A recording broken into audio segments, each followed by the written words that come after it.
like to call the annual City of Tallahassee retreat to order. It is just a couple minutes after 10 o'clock, and it's good to see everybody.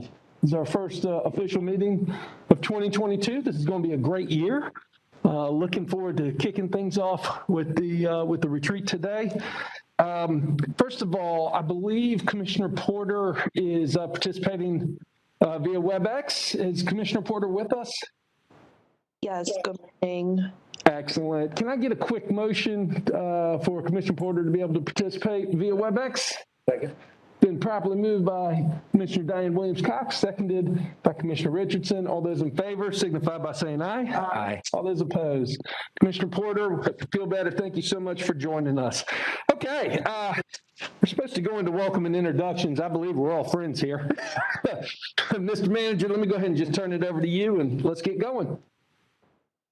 Thank you, Mr. Mayor. I'll just offer some brief introductory comments. We've got a full agenda for you today. We're very much looking forward to your feedback and discussion. As you know, we do this every year. We put forward a retreat for the commission to come together and talk about its priorities and provide direction for the future. I'd be remiss if I didn't thank all of those that set up this meeting. As you know, we adjusted from one location because we recognized that we probably needed to take more advantage of a virtual setting still. We're still in that mode, and so we've been able to fall back to this facility, the electric logistics facility. It served us well, and I appreciate everybody pulling together and making that happen. Today's agenda largely is rooted in an annual update of the strategic plan that the City Commission adopted in 2019. And as you know, the strategic plan sets forth your priorities. There's 7 priority areas that are overarching to everything that we do. And that cascades into 27 goals and 133 targets and initiatives.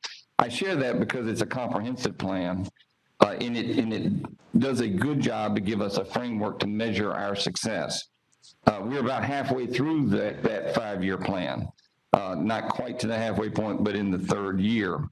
The priority areas, I think, for everyone's benefit are good to know are economic development, impact on poverty, organizational effectiveness, public infrastructure, public safety, public trust, and quality of life.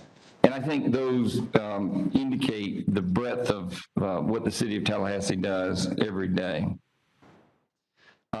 Today, we will also, as we go through a comprehensive update of the strategic plan of where we find ourselves relative to your priorities, we will highlight the Southside Action Plan, which was discussed this time last year. In fact, the name was updated, new energy was provided to it. We've made a lot of progress, and so we've included that in your agenda to highlight where we stand today.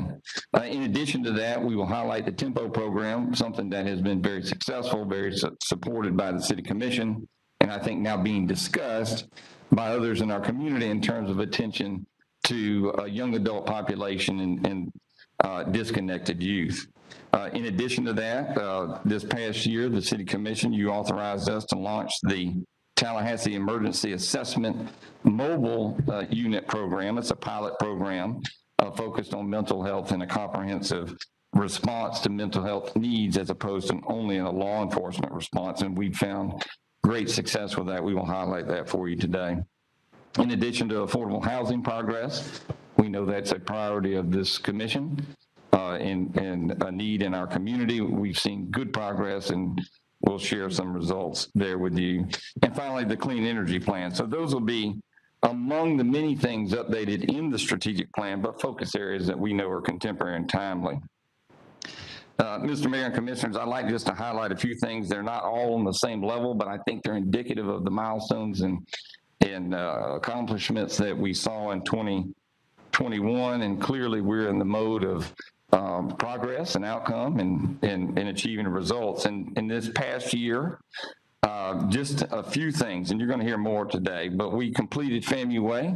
I know we're all very proud of that. We were all there. That was a big, major milestone in our community and a long time coming. In addition to that, we renamed Gamble Street as Robert and Trudy Perkins Way, another very, very significant milestone. We demolished the former Northwood Mall. That is done, it's demolished, it's ready for redevelopment. Replaced 7.7 miles of aging water pipes. Again, I mentioned created the Tallahassee Emergency Assessment Mobile Unit. We saw more than $800 million of private project investment, a real expansion of our economy by the private sector, which included the Amazon facility, which broke ground last fall.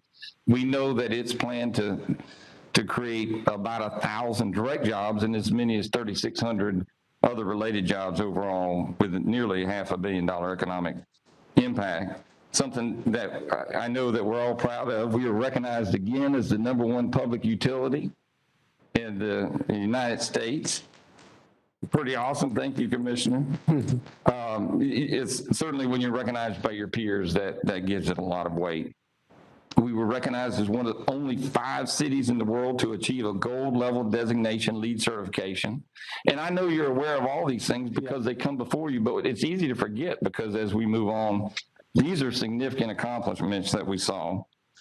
We were just recognized in the Barron's investor periodical for innovation at our airport. And I quote, it reads, "Mayors and city commissioners have often taken the lead on innovation.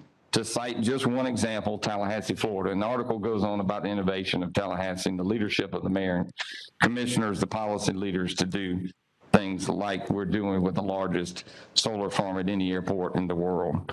Our fleet was recognized as one of the top fleets in the United States. We moved 1 park closer to our 100 park goal of our 5-year plan with the creation of the Greater Bond Linear Park. So that was an accomplishment that we all celebrated. And we've achieved exponential growth in the number of permitted affordable housing units. You'll hear more about that later, but a remarkable growth in the number of units coming online that are designated as affordable. We added 300 new tempo participants. You're going to hear more about that as well, a real focus in our community, all the while maintaining a superior bond rating and keeping the lowest millage rate or property tax rate of the 25 largest cities. And so we've done it in a fiscally responsible way, and honestly, I've just scratched the surface. I wrote these notes for myself thinking I wanted to highlight major accomplishments or milestones that fit squarely into your priority areas. You're going to get a full update, as you can see from the agenda. We'll start with the Southside Action Plan today, and then we've scheduled public input for 1 p.m. We've noticed that, so the public is aware of it to provide input, and then, of course, followed by commission discussion. Mayor and Commissioners, we're looking forward to your feedback throughout the presentation. We're encouraging that. These are helpful for us to make sure we understand the direction. But it's our pleasure to be here, Mr. Mayor, and I appreciate the opportunity to share just a brief outline. That's great. Let's take a pause real quick. Colleagues, any opening comments? Commissioner Diane Williams-Cox? Thank you, Mr. Mayor. Is this on? Okay. I want to just say thank you to the city manager and staff for reminding us of some of the things that have happened here in our city. And I'm looking forward to a very robust report out and update for the retreat. I'm excited as to where we've been, and I'm more excited about where we're going. So thank you all for what you've done to get us here and for what you will do to keep us moving. Thank you. Thank you. Commissioner Matlow. Thank you, Mr. Mayor, and good morning, everybody. Welcome to 2022. We all made it.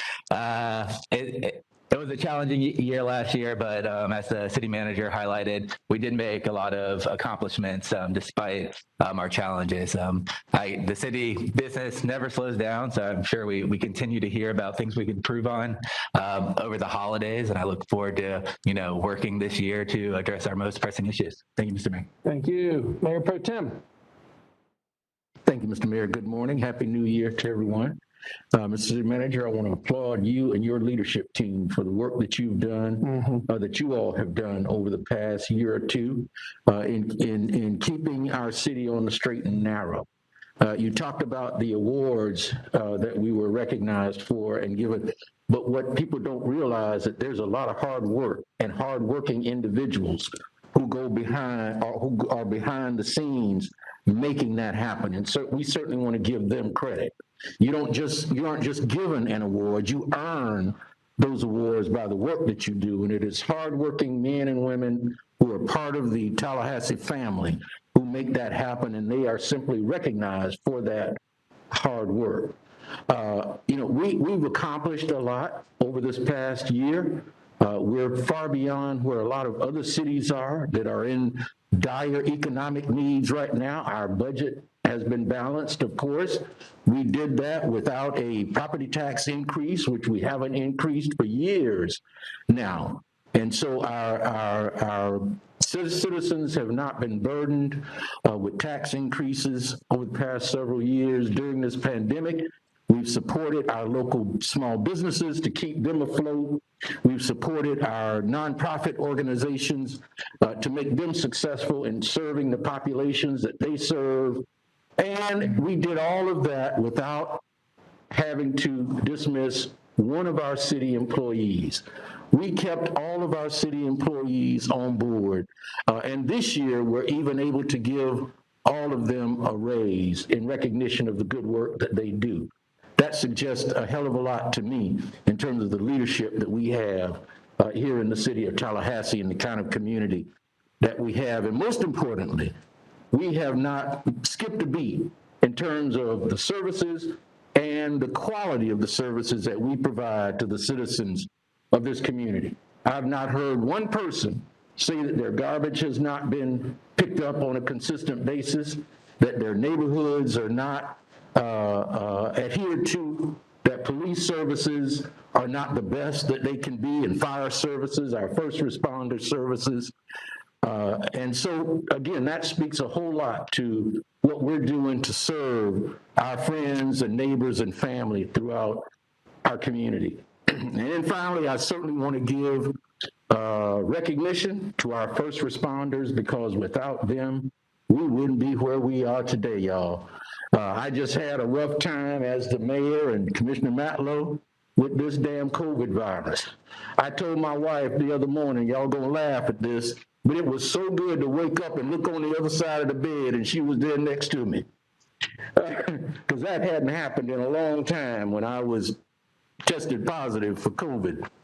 And so we owe so much to our first responders and the work that they do on a daily basis to keep our community safe and healthy. And so we certainly want to give them all the thanks that they are due for the efforts that they put forward and putting themselves in harm's way to keep us and our families safe.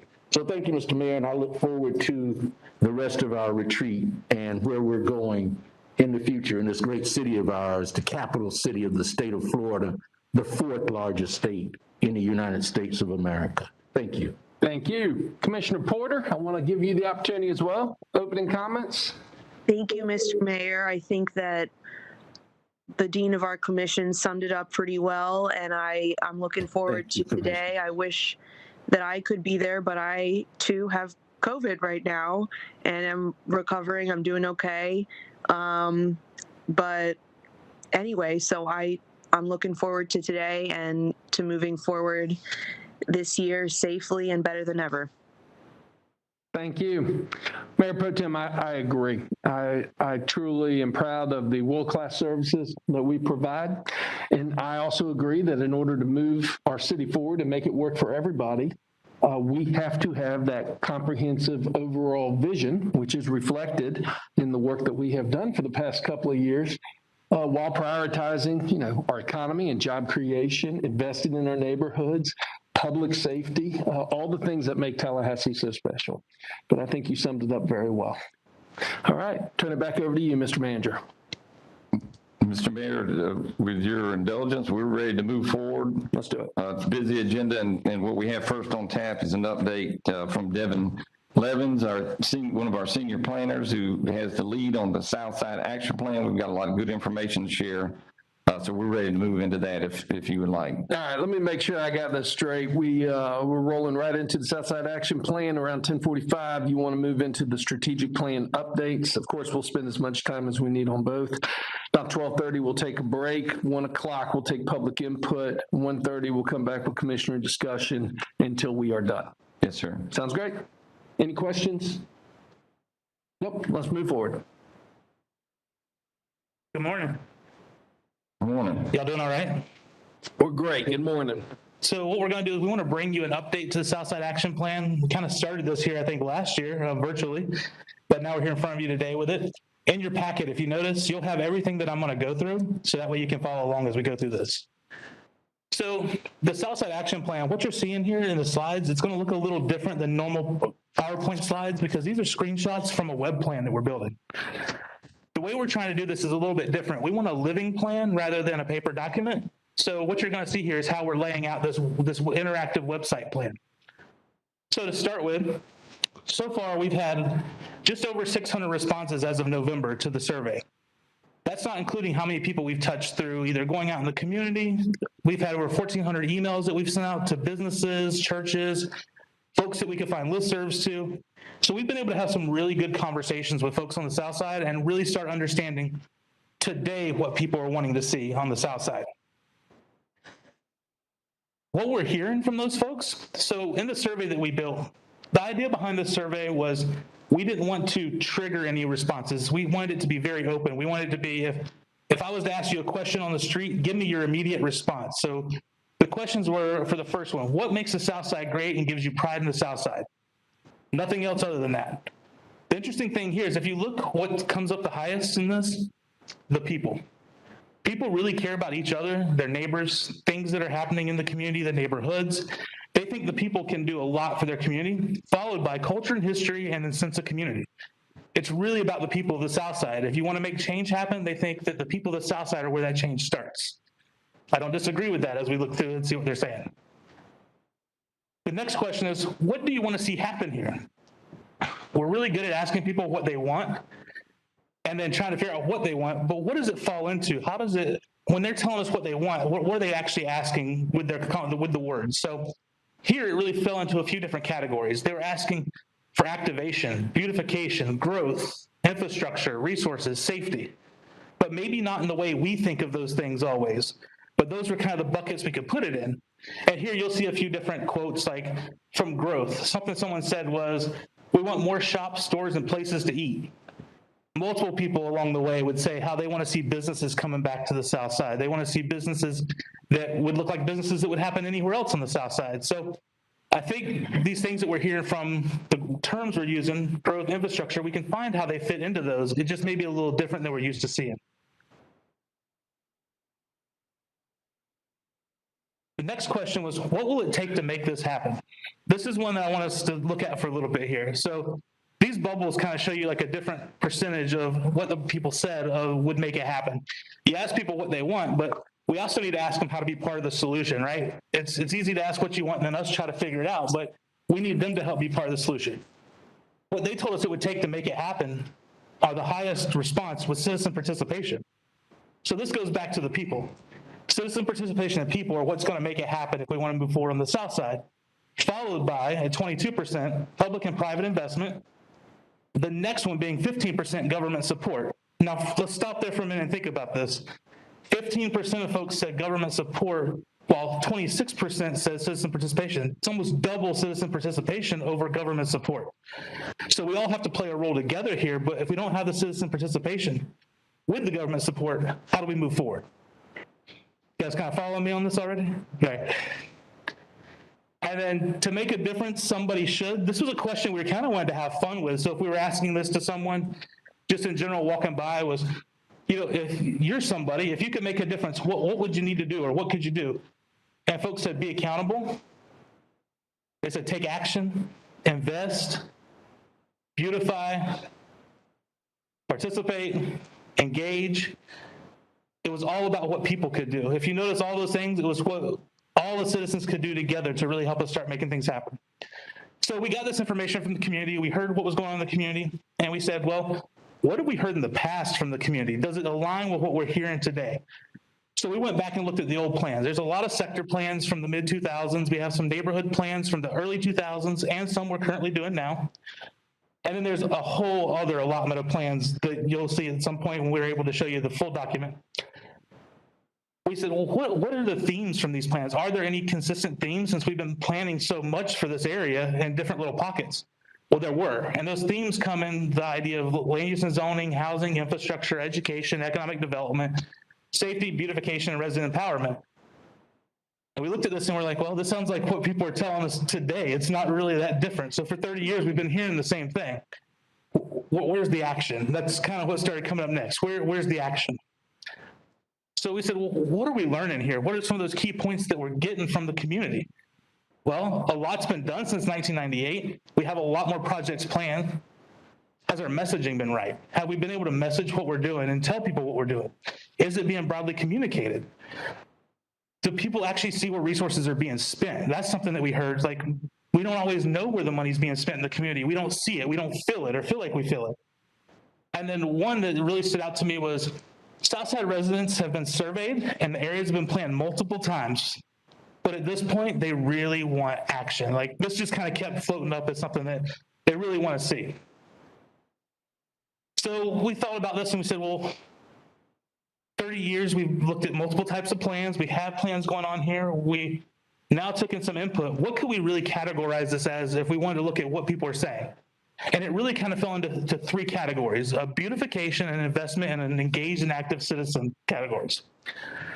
So what does beautification mean? I think everybody probably has like a different idea when you say beautification, but from what we heard was folks just wanted a place that they felt looked good, that was compatible or comparable to any other part of Tallahassee. You know, edging sidewalks, that could be something that really bumps you up there and makes you look like anyone else. Just clean up the sidewalks, some pressure washing, some painting, facade improvements. I mean, it can be very small or it could go up to be more expensive. Investment. You guys probably think infrastructure when I say investment, right? Well, we got to think like a citizen here. Investment for them might not just be infrastructure. It could be investment in the people of the community, investment in the neighborhoods, small investment on the ground, entry features coming into their neighborhood, something that gives them pride or more pride within their community. So investment starts to take a little bit of a different look. And engaged and active citizens. We have a lot of folks that are actively engaged in the community, but they're kind of engaged in different ways or in different pockets. And how do we get those folks to be engaged together and get them surrounding a project that they feel part of, that's tangible to them, that they can move forward? So after we thought about those things, we're like, okay, this is a lot. We're starting to get into like, we're understanding what folks are saying. We've understood what we've done in the past. We're trying to fit it into some categories here, but what are we actually doing? What have we done? Let's now take a step back and say, what have we as the city, the community, folks done? So we wanted to look at this through like three lenses: a relief lens, a rehab lens, and a development lens. Relief would be, what are we doing to meet those immediate needs of the community? Rehab being, what are we doing to meet the short-term needs of the community? And then development being, what are we doing to meet those long-term needs? So if you think about this, relief is something that would, for lack of a better term, stop the bleeding. If somebody needed shelter, somebody needs food, those things that a lot of nonprofits do, the city and the county both have a lot of programs for those. Those things we have that are going. Let's jump to development real quick. We jump over there. Those are your bigger projects, your investment projects. Those are more capital improvement style, your blueprint projects, private development. We can see those, right? Like, those are things that we can actually see on the ground. Well, then in the middle are those community trust projects. The rehab is where you build your community trust. Those are the projects, again, they're those facade improvements, the things that the people get involved in that they can point to, because success for them is being able to say, this happened in my community, this happened in my community, we're doing this in our community. It's not as much as the big number. The big number kind of confuses them, but when they can point to the project and say, these are the projects that we did in our neighborhood, it gives that sense of pride. So thinking about this a little bit deeper, we do a pretty good job on the relief side, working with those nonprofits through our different programs we have. We do a really good job on the development side, but those small, quick, scalable projects to build capacity in the community, those are the ones that we've started doing, but we need to bring those up to the level of these other things we're doing, but not slow down the other two in the process of doing it. We want to get these three kind of on the same playing field. So think about it from a citizen's point. If I'm a citizen in this perspective, I may not be in an area where I need relief, so I'm not getting it. I don't feel that, right? Because I'm not actually getting the relief. But I may be playing a role in going to a meeting about a big development, and I've been involved in that development, so a roadway project. That roadway project takes place. We're involved in all the meetings up front. Then it goes kind of quiet for about a year because it's in the planning and design phase. And then when that project comes back up, they feel like during that time that they were there, that maybe they didn't hear about it, they didn't know what was going on, and then next thing you know, it's breaking ground. And now they're back here, what's happening in my community? Why is this happening in my community? Because there was nothing in the in-between for them to be working on, to see what we're doing in other places, and to build that trust to know that we're moving along with them. This just takes some time to get there. So working the rehab side, we think that's the way that if we want to really build trust in the community and get things moving forward, that's where we want to really start focusing some energy, is to get that portion up to the level of the others, but not slow anything down on the other two. An example of what a rehab project might look like, we've been trying to do some of these along the way through the Southside Action Plan and while we've been developing these materials. One of them over in Appalachia Ridge, we had a lot of garbage that had been placed in the lot. I think a lot of you guys had a phone call about that. I know there were some pictures that came through. Working with the city manager and some of his team, we had folks go out, clear that lot. That's a before and after. You could see it. It didn't take much time. We did it in a couple of days once we got rolling. Very quick project. What we want to do is be able to fill up this map with projects that are ongoing like that and keep it rolling so that folks can always see something's happening in the South Side and that we are invested in doing things in the South Side. So with that, the next steps that we have is this Friday, we're going to close the initial survey. We now have the responses from the survey, so if anyone still has anything they want to provide us, they have till this Friday to provide that. We'll be working with the comprehensive planning team to identify policy recommendations to bring back to the commission. We're looking to go live in the next couple of weeks with the draft Southside Action Plan web plan so that we can start soliciting community feedback and review on what we've done so far. And then we want to continue identifying and implementing these rehab type projects during this process and carry those forward after this is approved. And with that, before I turn it over, I just want to thank the team that I've been working with. They're all on WebEx today, but we have Laurel Harbin, who's here with us from the team. Olu Ekarinde is one of our folks that's on the team. We have Jenna Duncan, Ed Young, and Hannah Modello. These folks have all worked really hard over the last year to really knock this out, and I think they've done a great job. And then the other thing that we have is this new web plan. We've been working with departments across the city to be able to do this, but one that we haven't really acknowledged is the TLC GIS.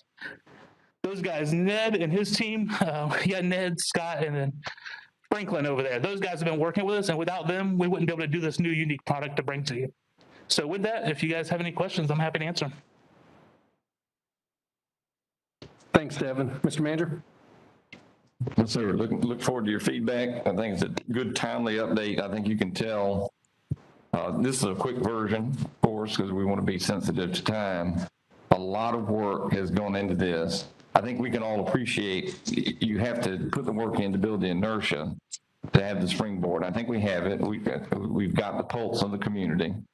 As Devin indicated, we want frequent wins too. We don't want to wait for we know hundreds of millions of dollars are programmed for investment in the South Side. We know that in combination with the city's capital budget, the blueprint budget, more than $250 million is programmed in blueprint.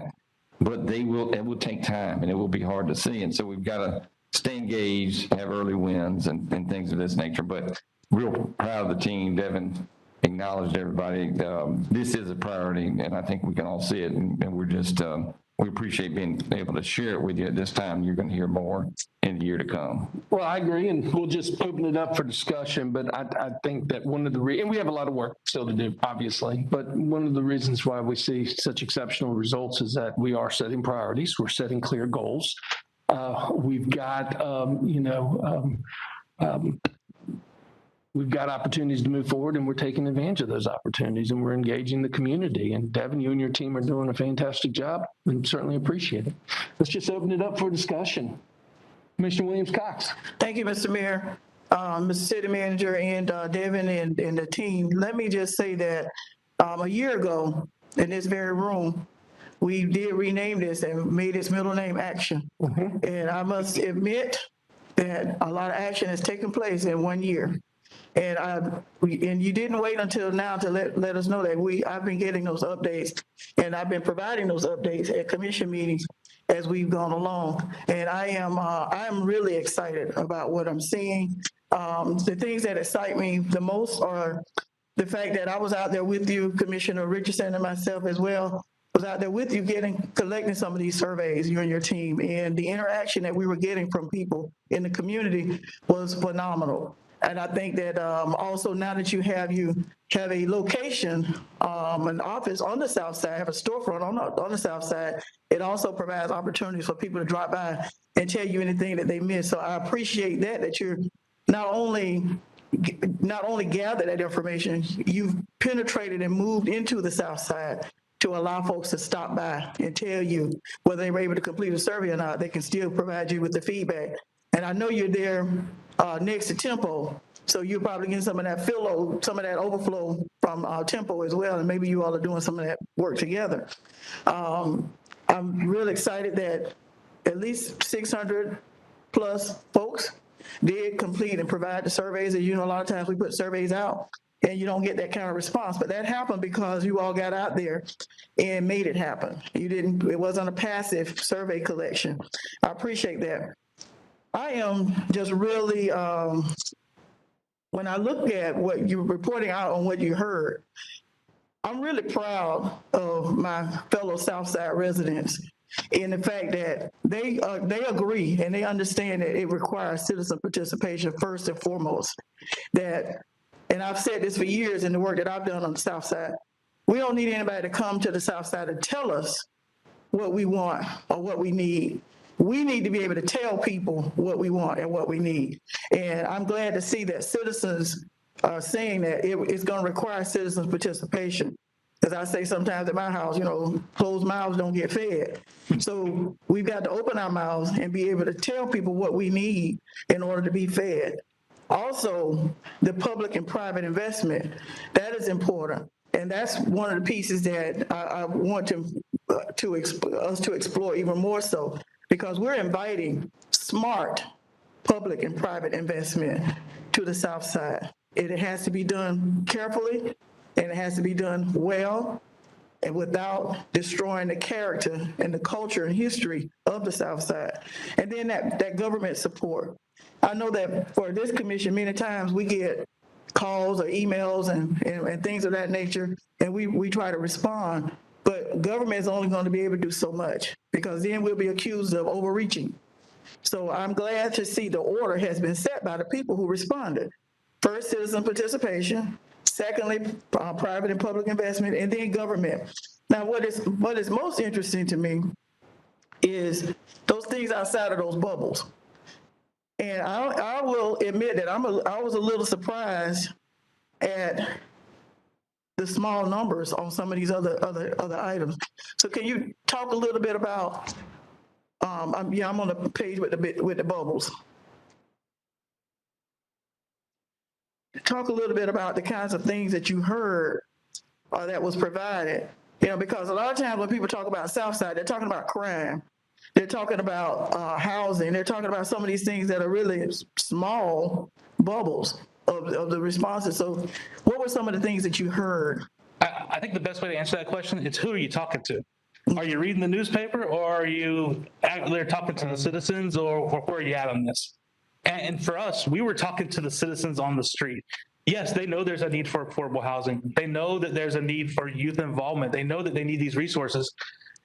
Those resources are out there, but they just need to know where to go get them. That's more the thing. It's like, we hear about them, we know they're there, but what is it going to take to do this are going to be the citizens' participation, asking questions, getting government to support that, the public-private investment. So we're hearing all these things, but I think it goes to show, too, that infrastructure is probably being taken care of to a pretty good level, right?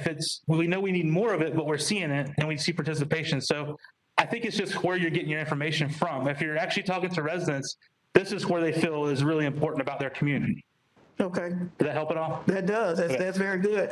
And I want to encourage our media to join us in this effort and produce positive storylines and things about what's happening on the South Side, and not just let what lead and paint certain sectors of our city in a certain way. So I encourage the media, yes, directly, because you are responsible for getting the story out there for the people who are receiving it from you. And we want to make sure that it's a good message that is crafted regarding that.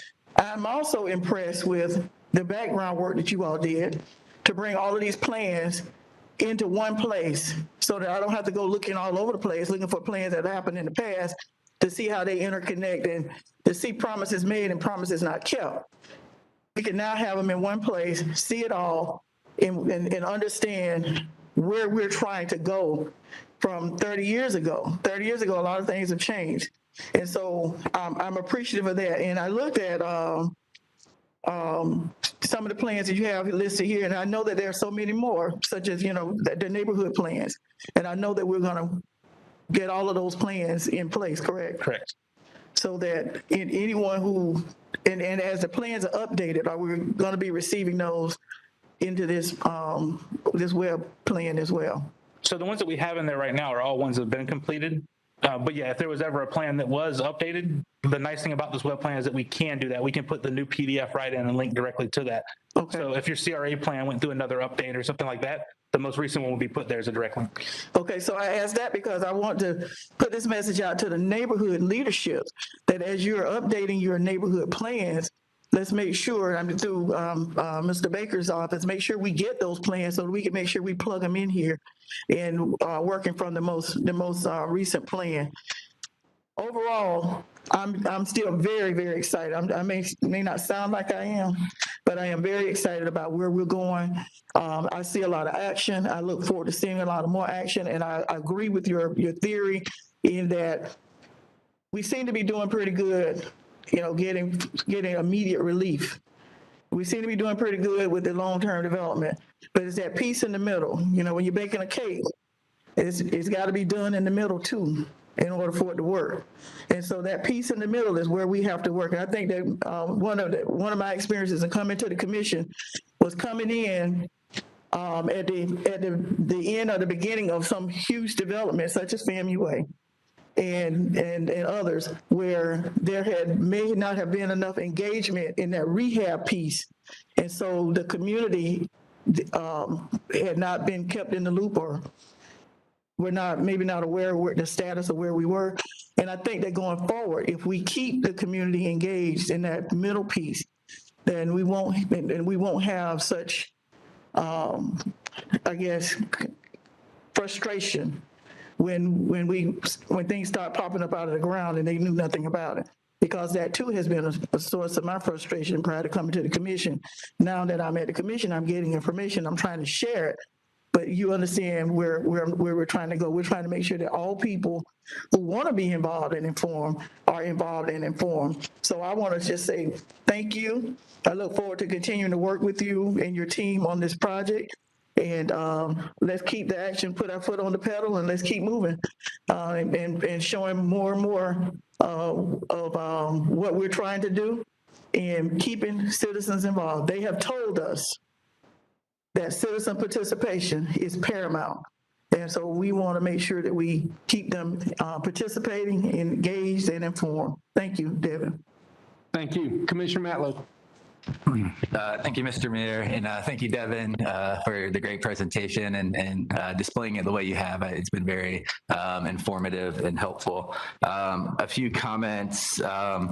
Broadly, I do think citizen participation is key, but I also recognize that we've had plans for 30 years and people have participated over the years. And a lot of times when they don't see those tangible results that they're looking for, they tend to check out and don't want to participate anymore because they don't feel like things are being delivered.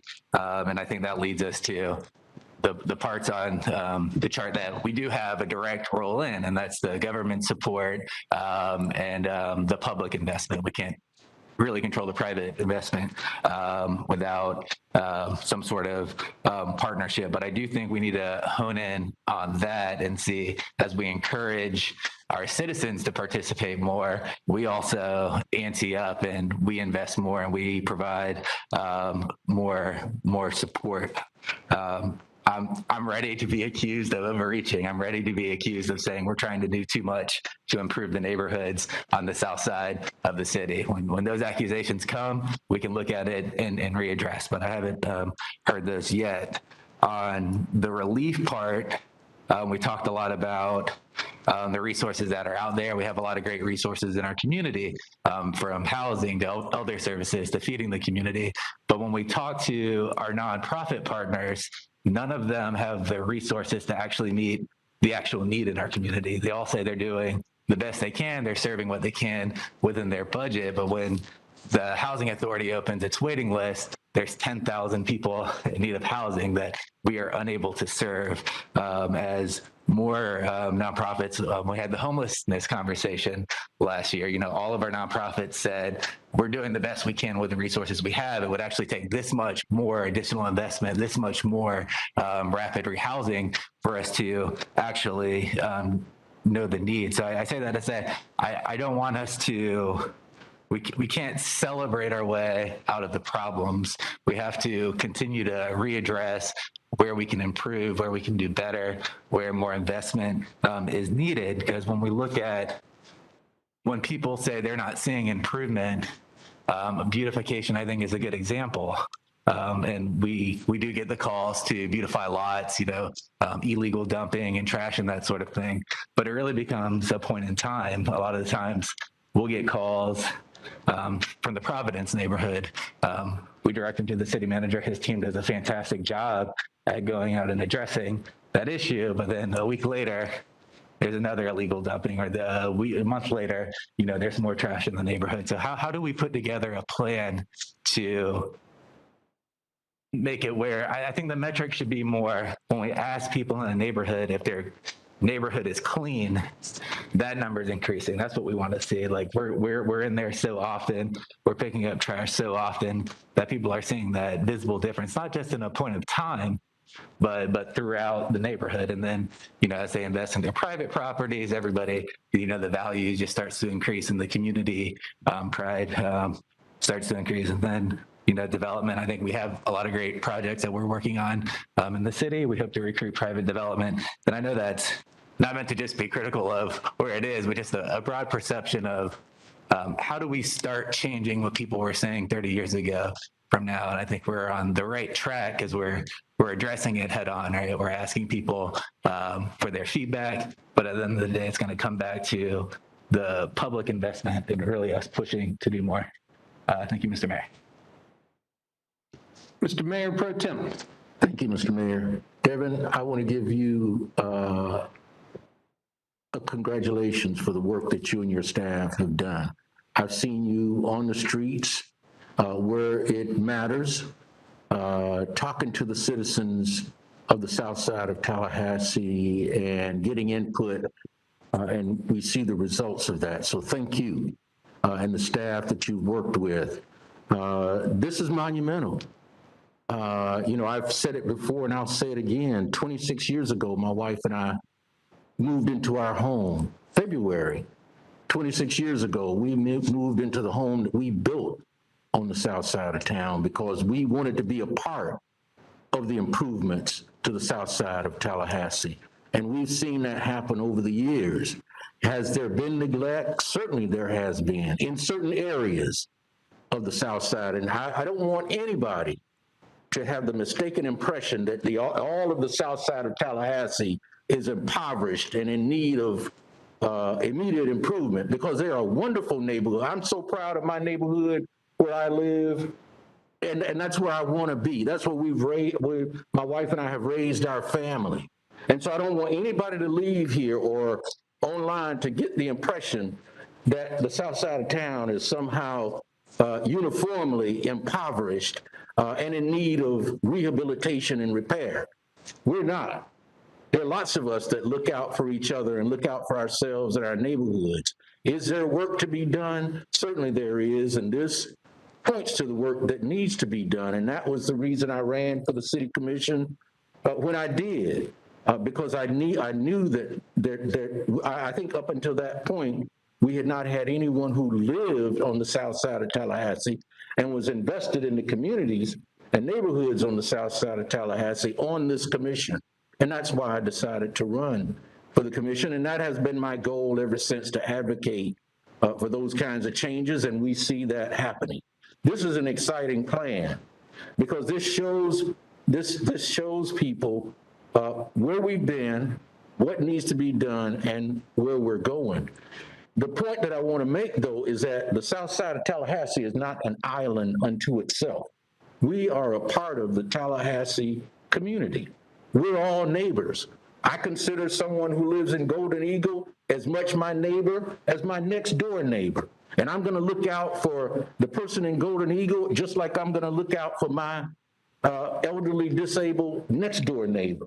And I would hope that all of us would take that perspective, regardless of where we live in the city of Tallahassee, that we are all neighbors and we need to look out for each other and be involved in making these kinds of things happen, the private investment, the infrastructure improvements. We got to have the infrastructure improvements in order for there to be housing and commercial development on the south side of town. We see that coming.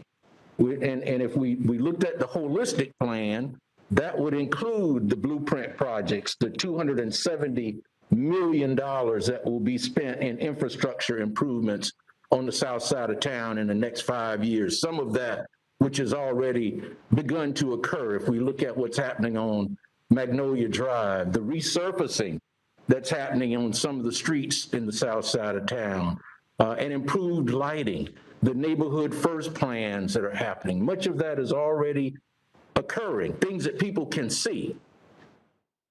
I'm real interested in the citizen participation and involvement part of this, because I'm gonna tell you, as I ride through neighborhoods on the south side of town, there's a lot that can be done that people can do who live there. You talk about the trash pickup, I see mounds of trash, and the city comes in and picks it up. The next day, that mound of trash and furniture and other debris is right back in the same spot. Those are things that we can do for ourselves. And that's what I want to see happen, is that the residents of the neighborhoods take that kind of pride in their neighborhoods. And when they see things like that happening, of course, they call and the city is going to respond. But in a lot of instances, we have to do that for ourselves. We can't go on personal property and clean up personal property. People have to do that for themselves. And we've got to encourage that and be a partner in making that happen. And so, you know, those are the kinds of things that I think we need to be working on. In a lot of our neighborhoods, we know that the vast majority of people who live in some of those neighborhoods are renters. We ought to be about encouraging home ownership, be it single family or multifamily home ownership in those neighborhoods, because when you own your home, you tend to take more pride in its maintenance and upkeep. And so that's one of the things that we need to be working on as well. But even those people who are renting, we need to encourage them to take pride in where they live, and not only their residence, but in their neighborhood, because it's where they live. And you want a higher quality of life based on those kinds of attributes. And so those are some of the things that we certainly need to be working on as well.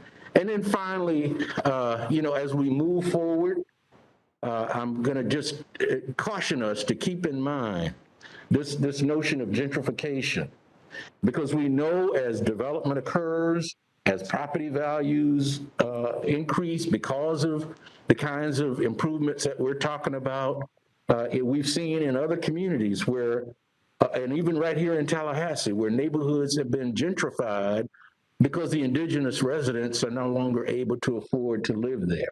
So as we move forward with these kinds of improvements, we need to make sure that we don't gentrify those neighborhoods that have been traditionally the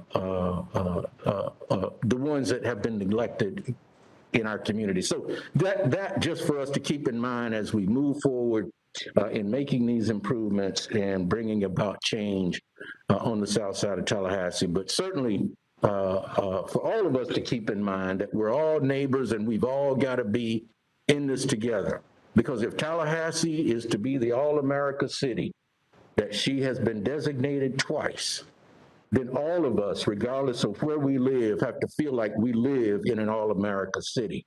And that's going to take all of us working together. So if you live in Killarn, if you live in Golden Eagle, take as much responsibility for those that live in Providence or the Jake Gaither community as you would your own neighborhood, because we're all in this together, and that's the kind of cooperation and involvement that I want to encourage as well. Thank you, Mr. Mayor. Thank you. Commissioner Porter, recognized for comments. Thank you, Mr. Mayor. Devin, thank you so much for you and your team's work in this presentation. I know that it's been a long time coming. I have a few questions. You mentioned some of the next steps, and I was wondering, with the team, the consulting firm that you're working with, I believe you mentioned, is there going to be collaboration between that sort of report or those recommendations and the sort of the land use and mobility stuff that we're working on as a planning department as a whole? Commissioner Porter, thanks for the question. The team that's been working for the Southside Action Plan, we are all staff in-house. We are not consultants. We don't have a consultant for that. I think what you're referring to is some of the comp plan work that's being done through the comp planning team. But yes, if the last slide that I put there, that we will be working with our comp planning team for any policies that are coming through to be able to work that through RD and then the comp planning team. Okay, thank you. That's all for me. All righty, thank you, Commissioner Porter. Mr. Manager. Mr. Mayor, if I could add to that too, I think Commissioner Porter and the rest of the commission, I think it's important to note that Devin and other members of other departments are connected together. You'll hear an update on the clean energy plan later today. While that may seem totally separate and apart, there's collaboration happening there. So Devin and his counterparts and other folks are coordinating their, sharing information. I think that's an important point, Commissioner Porter, that you raised. How do we pull together the full strength and breadth of the city? Devin and his team are staff. They know who does what. And I think through that full collaboration, we'll find lots of success. But that's happening as we speak and in areas that you might not expect it to be happening. And Mr. Mayor, could I also just share, I should have said this, there's some handout information at the front door with our year in review, but also a handout that lists the amount of investment just selectively that we have programmed in our community. And a part of that speaks directly to the Southside Action Plan. There's $381 million of investment programmed in the Southside Action Plan area. It's in a handout at the door, and it's also available online at talgov.com. I should have shared that at the beginning. Sure. Thank you. Excellent. All right, any other comments on the Southside Action Plan? Mr. Manager, let's move on, Devin. Thanks, Devin. All right, thank you, Mayor. We're gonna move seamlessly to the total update using the strategic plan as our guide, and we'll break out and highlight some of those topics I shared earlier. Christian Doolin, our Director of Strategic Innovation, is going to walk us through this. He and his team are intimately involved in the strategic plan himself, and I appreciate their work on this, so I'll hand it to him.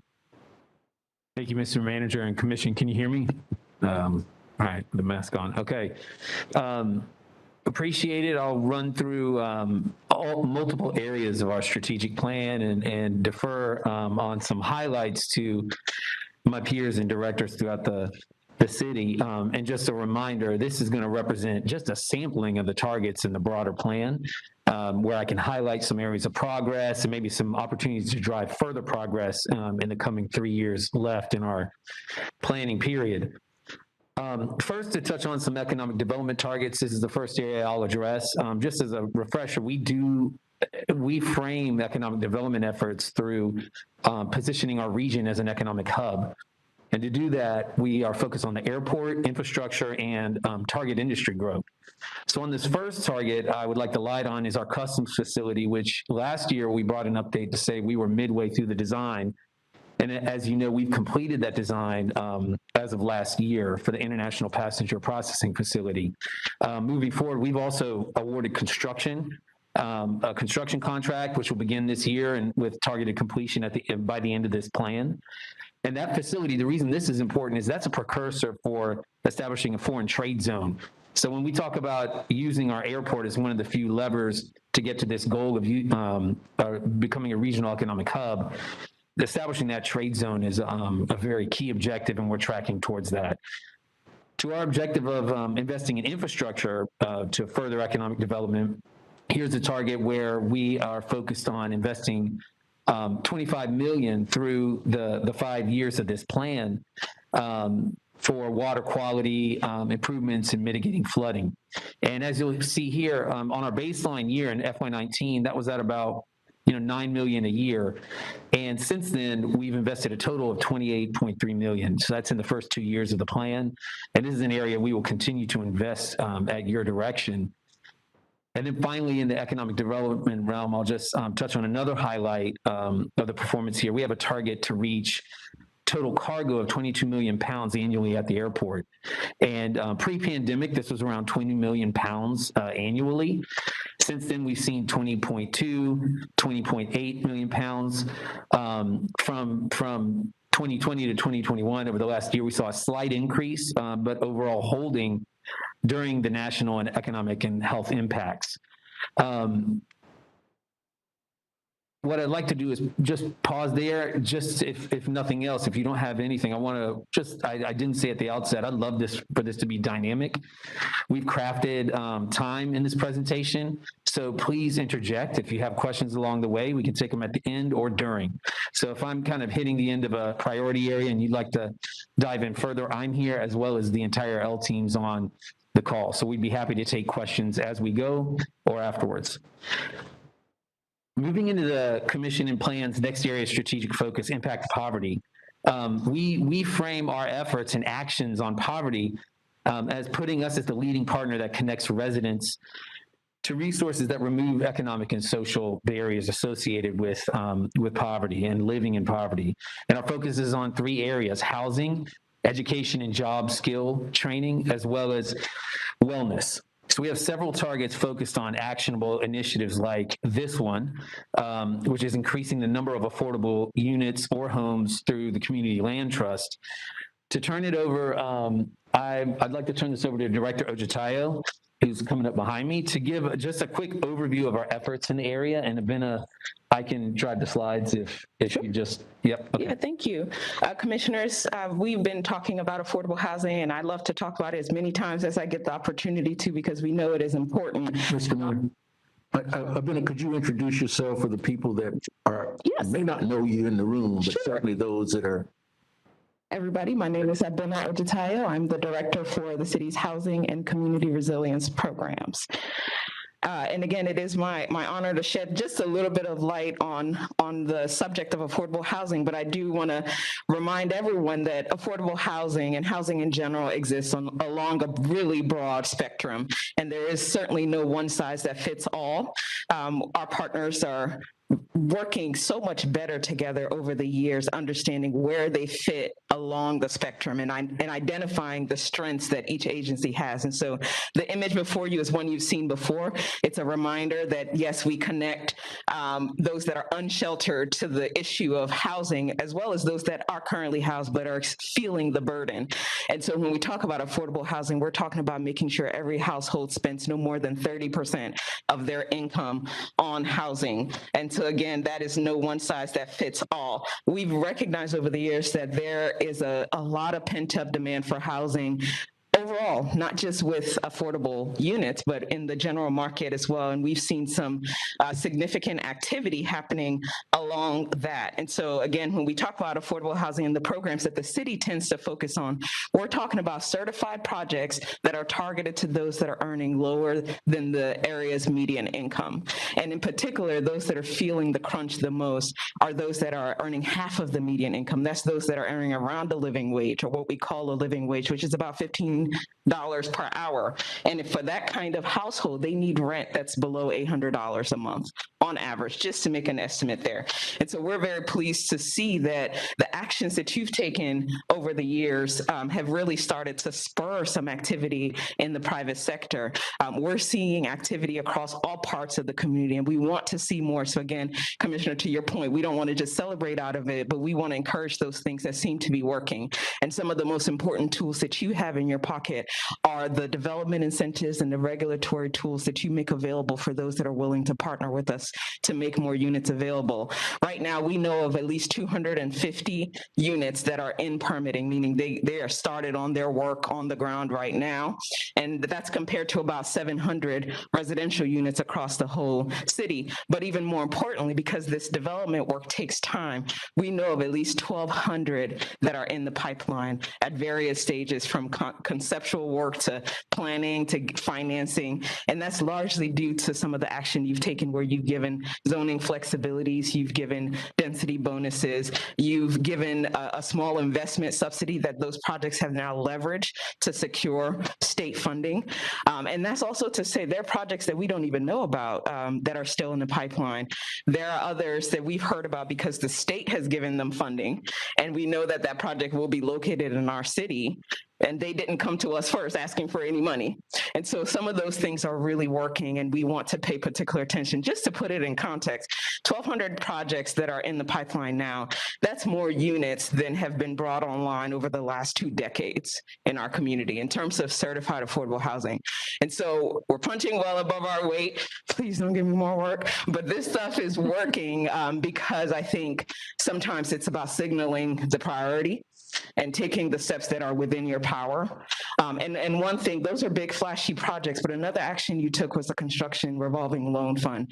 And that really has just sparked an interest with small scale developers, those that are in our neighborhoods that are able to do 1, 2 units at a time, but they see and have access to capital that will enable them to do some really good work. So thank you. I'll end my Director Ojatayo, since this is interactive. Please. Okay. Since you indicated there are about 1,200 in the pipeline, some that I want to identify for those who may not have been tuned in when we did these actions at the commission, just to identify just a few of those. I know Winewood is one of them, and help me remember, that's a private owner. Yes, that's a private owner that's converting a commercial unit. In fact, that's not even exactly counted there because there's still a lot of work. One caveat I would say is this development takes time. Yeah. And so we know the ones that are on the ground, those 1,200 are securing financing. There's one on on Ridge Road on the south side. They just secured funding actually just a couple of weeks ago from the state. We know about the Magnolia project that the CRA invested in. Mm-hmm. Of course, we know about the Orange Avenue redevelopment that's actually going to double the units that existed when they're done. And so there are that many mixes. There's some on Jackson Bluff, actually, on the way here. So it is a mix of those kind of large scale projects that some people have heard of and others that really have not been as public as others have. And the Old Days Inn on Appalachia Parkway as well? That's right. The conversion for a hotel. Mm-hmm. From a hotel to studios. Yeah, right. That's also not included in there. And so part of what we want to be conservative on are those that are as ready to go as possible. But yeah, we've heard from developers that are interested in converting hotels to studios because of the ordinance that the commission has put in place to enable that to happen. Right, and I wanted to draw attention to those because those are things that we see as we're driving around, and want folks to know that that's what's going on there. It's not a new hotel that's going to be built. It's actually hotels or other multifamily housing that's going to be converted for affordable housing inventory. So that's why I wanted to just draw attention to that. Thank you. Thank you. Mr. Mayor.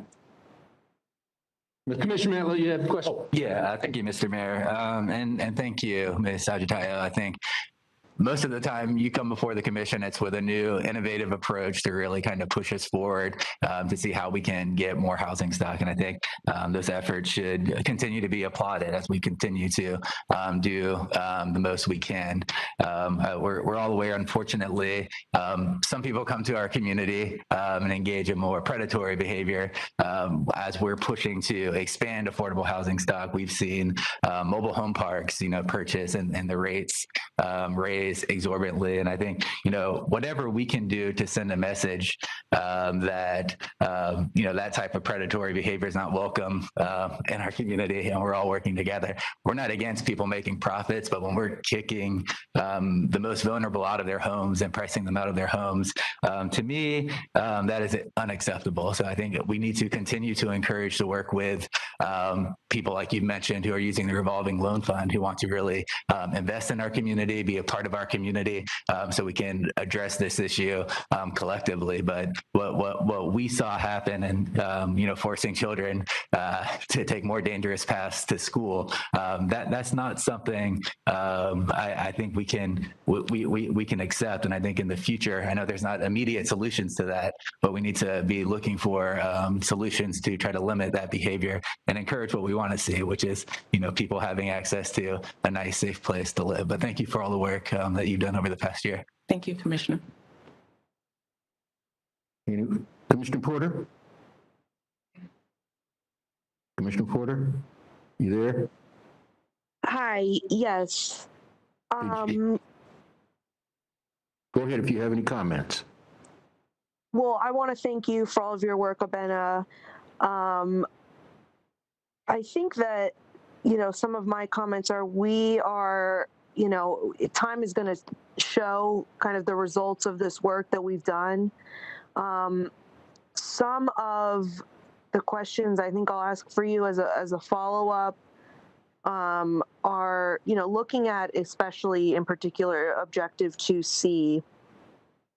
And do we have a list of, I'm not there in person, obviously, of sort of, for the target numbers, specifically what our outcomes are, like the specific numbers, like number one, number of new affordable homes or rental units built through the Community Land Trust, target 35. Do we have these numbers specifically per year and where we're at currently? Sorry, Commissioner, I do not have those objectives in front of me, so I'll let Christian chime in. But yes, for example, the Community Land Trust, the target is 35 units by 2024, the span of the strategic plan. But of course, we would go beyond that and continue to work that strategy. For conversion of vacant units, I believe we have a target of that to around 400 units. And that is, any vacant unit we can find and any partner that's willing to work with us to convert that into rentals. We would love to make progress on that and even exceed that if we can. So yes, we have some metrics attached to those objectives. The idea is to work through them through the strategic plan timeline, but of course to continue beyond that. Okay, thank you. Commissioner Porter, is that we have on our dashboard updated all of these metrics. So I'm highlighting just a sampling, but for example, so number of new homes built as a result of inclusionary housing programs, target 60. In 2019, we were at 3, a year ago 7, and now 17. So that's kind of a cumulative run up. We have the Habitat homes as a target that have been increasing. We've added 4 over the last 2 years, and 3 or 4, and then number of down payment assistance grants awarded that create pathways to home ownerships. 125 grants is the target over 5 years, and we've added about 70 to 80 over the past 2 years. So all of those kind of year by year has been plotted, shared, and put up on the dashboard, and it is up to date through FY 2021 in terms of the metrics and the targets that are being recorded online. Okay, thank you. And is the dashboard is public facing, is that correct? Yes, it is. That'd be like a core, it was the direction of the commission to start, and it is kind of a core leading practice that, we go through the certification and credentialing through the ICMA each year, and then move from achievement to distinction. We're working to get to excellence, but we're one of the leading ones in the country. So absolutely, we share all of this, and then for each chart, you can click on it and get the data yourself, so you can kind of track it and take it further if you'd like. Do we have a sort of side-by-side for like a PDF, something that's not a dashboard? I mean, I think the dashboard is great, but for someone who wants to look at the strategic plan and see, because in our materials today, there's a lot of inputs, and the inputs are great, but it's not clear sort of all of the outcomes and metrics directly. If you're just looking at like objective 2C, our target is this is exactly where we are. Do we have that available just like on a PDF? Right now, it's available through the dashboard in the form it exists. So that would be metric by metric, and then the collective area. It's noted at the beginning of the plan what all the targets are in one place, but not as you're describing now, where everything is kind of just in one chart. It's all there online and available through the dashboard. Okay, thank you. Christian, Yes, ma'am. if I can ask, Ms. Williams-Cox. where could you just give the citation of where the dashboard is for those who are listening who might want to go out and take a look at it? And I know it's hard if you create PDFs, it's hard to keep the information dynamic, and the reason to keep it the way it is so you can keep the data updated and refreshed.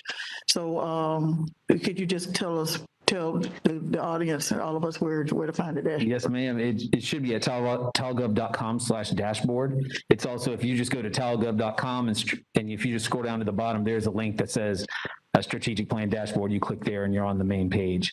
And you're absolutely right. We update this throughout the year, at least twice a year, and if not more, as directors elevate where the programs are having impact and the latest data occurs. And so that is another reason why it is structured the way it is. And if anyone needs assistance in being able to see it or get information from it, they can contact your office. Absolutely. Both I make it, and the team will make it very easy. And then naturally, all the directors have always been available as well whenever we've had to connect for further detail. Okay, thank you. Mr. Mayor, if I could just take this opportunity, because I think it's a great point, and Christian's already shared the form factor of the presentation. Christian, I don't know in your slide deck if it's easy to access, could be any one of the targets, but how it is, there you go, perfect. This is the way it looks on the dashboard. So there's the historical information, there's the goal, our target, in this case 30%, and where we're at. So it's fluid, it's dynamic, it's adjusted not just once a year, but as we move along. And so of the 133 targets and initiatives, they're all there. And it's shown exactly the way you can see on your screen. For the public, I think they can see it on our stream or those participating via WebEx. And so that's the form factor that the dashboard takes. And it's really wide and complex. And we use this as much internally as we do externally, because these are the goals and the metrics that we're talking to the departments about. How are you progressing or, in proceeding? So I just wanted everybody to see kind of how it looks and feels on the website. Thank you. Mayor Pro Tem. Thank you, Mr. Mayor. First of all, I want to commend you for the work that you have done. You came on board as our resilience officer, and shortly thereafter, when Michael Parker retired, you took on this job, as far as I know, without much background in housing, but you've done a phenomenal job, you and your staff, and to get us to where we are today in addressing this monumental issue in not only our community, but communities throughout the state of Florida and indeed our country. So thank you for what you've done to this point. Just a couple of things. Thank you, Mr. Sims. That deserves a hand clap. But a couple of things I wanted to point out. One is, we talked about the partnership with Habitat for Humanity, but we also have the partnership with the Tallahassee Lenders Consortium, whose board I happen to serve on, representing the commission. And so those have been important partnerships in terms of us being able to address the housing needs in our community. And so I wanted to recognize them for that. And you were absolutely correct when you said that there are units in this community that have come up that we knew nothing about. There's an affordable housing complex on the northeast side of town. I was invited to come out a couple of years ago. I never knew it existed until I went out there and visited. But it was federally funded, and it was something that, of course, we knew nothing about because we weren't a part of that. So a lot of that is happening in the community. We've made changes to our inclusionary housing ordinance, which I think will contribute even more so to the slide that you had up showing where the housing is in the community, because what we don't want all of the low-income housing concentrated in one or two areas of town. We want it spread out because we want diverse populations throughout our community. And so that was one of the reasons we made changes to our inclusionary housing ordinance and are looking for other areas around the community to provide the range of housing from low income to upper end, if you will. And so we're looking at that as well. And so this is, again, like I said, this is a monumental issue throughout our state and nation. But I think, as Christian mentioned, we're one of the leaders in addressing this issue. And I think will be an example for other municipalities and counties throughout our state to follow. Do we have more work to do? Certainly we do. And we're going to, Commissioner Matlow, make opportunities available for those persons that are coming out of, I guess it's Sunshine Estates, Mobile Home Park, those that will be in need of housing. As you all know, and that's why we're fighting so fiercely to maintain home rule. Because the state legislature year after year chips away at our ability to govern our local communities, cities and counties and school boards, because that power has been usurped from us to regulate mobile home parks. But what we can do is make sure that we have opportunities available for our neighbors who are adversely affected by the kinds of actions that this unconscionable landlord has taken and imposed upon neighbors in that mobile home complex. We can work with them in terms of getting the kind of financial assistance that they need and help them if they need to move out of the complex, finding housing that will be appropriate for them that they can afford. And so again, Ben, I want to thank you for the work that you do and the leadership that you have provided, you and your staff, in addressing this issue in our community. Thank you, Mr. Mayor. Thank you. Abena? There's a really tired team behind me that is very excited, though, and feeling the impact of the work that they're doing. And we all feel very honored, but it does take a lot of partners. And we're just grateful that you've elevated the message and allowed and invited them to be part of our work. Thank you. Thank you. Don't go too far. She'll be coming back with another innovative way that we're driving forward on other priorities. So moving into other areas of the impact of poverty and actions we're taking. Christian, can I break in? Yes, one more ma'am. time? Let me thank you, Mr. Mayor. Let me thank our facilities management staff. You notice how we're coming up, cleaning up behind one another? Thank you so very much for the work that you all are doing to keep us safe in this facility. I know sometimes we don't stop to say that, but I just noticed it. Thank you for what you're doing. Yes, ma'am. Thank you, Perry. So moving into other areas under impact of poverty where we're driving some impacts, we look to support education, obviously job training readiness initiatives. So I'd like to highlight a couple of tempo metrics today and ask Dr. Thomas to come up to give a little bit of a further deep dive. The first one I'd like to show here is a reduction. As you know, we set a target to reduce our population of roughly 7,000 individuals who are disconnected by 30%. In 2019, Kimball had around roughly 700 participants engaged in the program, and that's grown to 1,565 participants today. That's more than 22% reduction in disconnected youth in our community over 2 years.